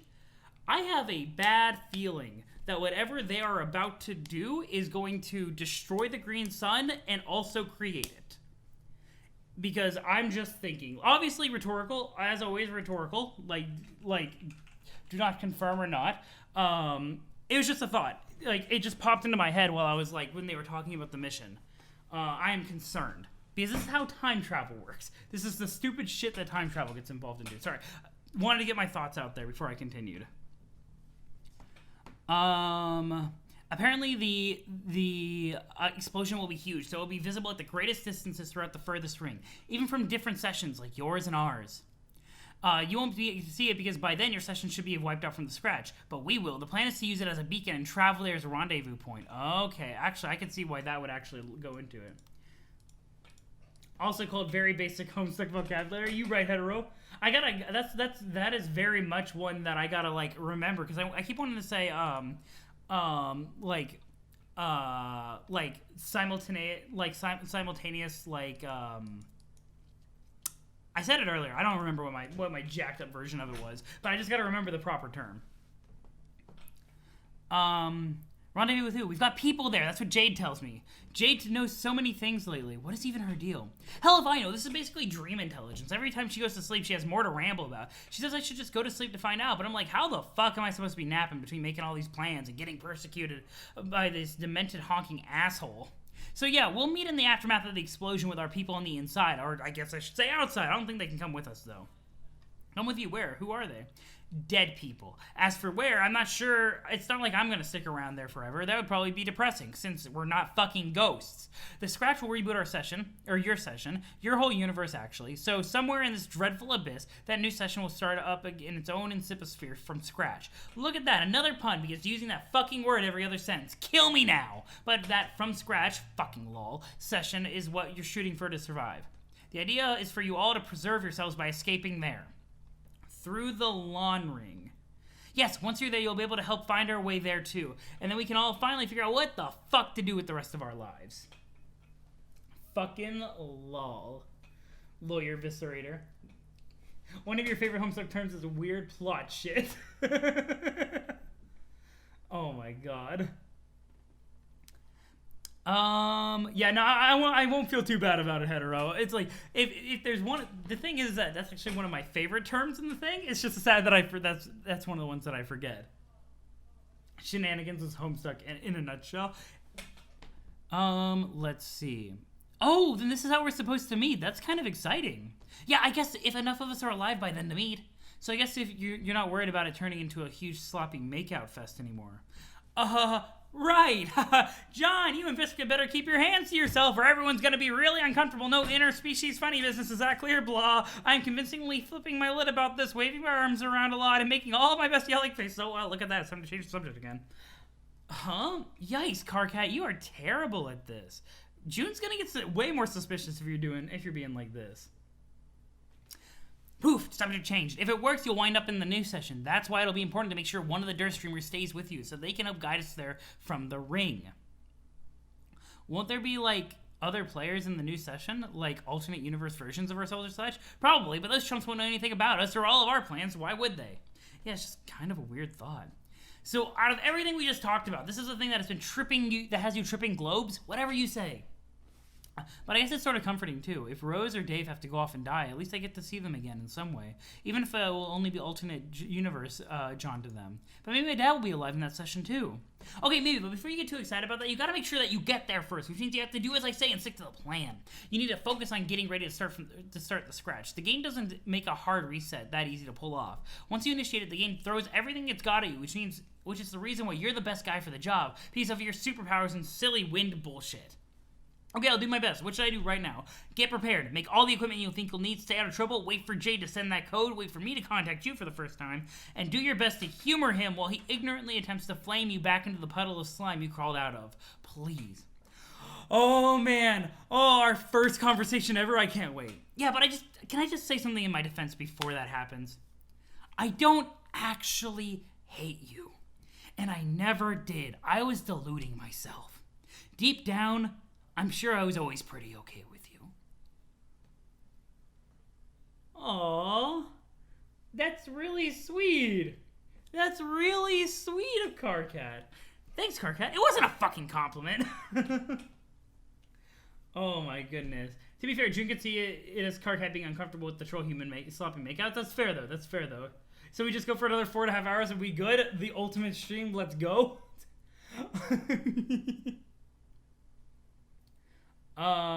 You just did some quick math on the home stream dub, and the amount of time between the start of stream and now is about the same from now to the end of Act 5. Holy shit!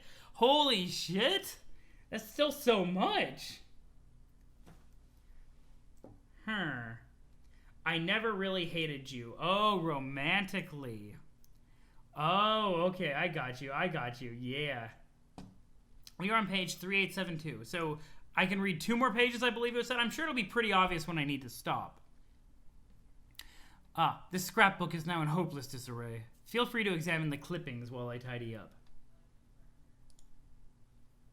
Oh, click the panels? Well, hello. Hello?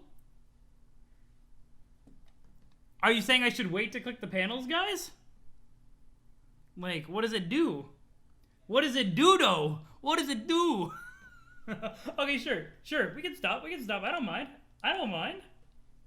We can start the next stream with this stuff. Guys, thank you so much for, like, joining me on this stream. This has been a wild stream. Each panel leads to a conversation. Gotcha. This has been quite a bit. But guys, thank you so much for coming out. Like, seriously, I really love seeing you all here. And you guys make this super, super fun. What did you guys think of the new camera? It's actually my old camera, but I've never used it for streaming. Also, I need to find somebody to raid. Does anybody got any ideas? Any suggestions for who to raid? I don't think there's anybody reading Homestuck right now. I think I'm the only one who... Yeah, no, I'm the only one in this category. Let's see. Next stream, end of Act 5. Oh, man. Yeah, I've seen people talk about Rex Duodecim Angelus, so I might watch that on stream. We'll see. Or I could watch it on YouTube and post the video.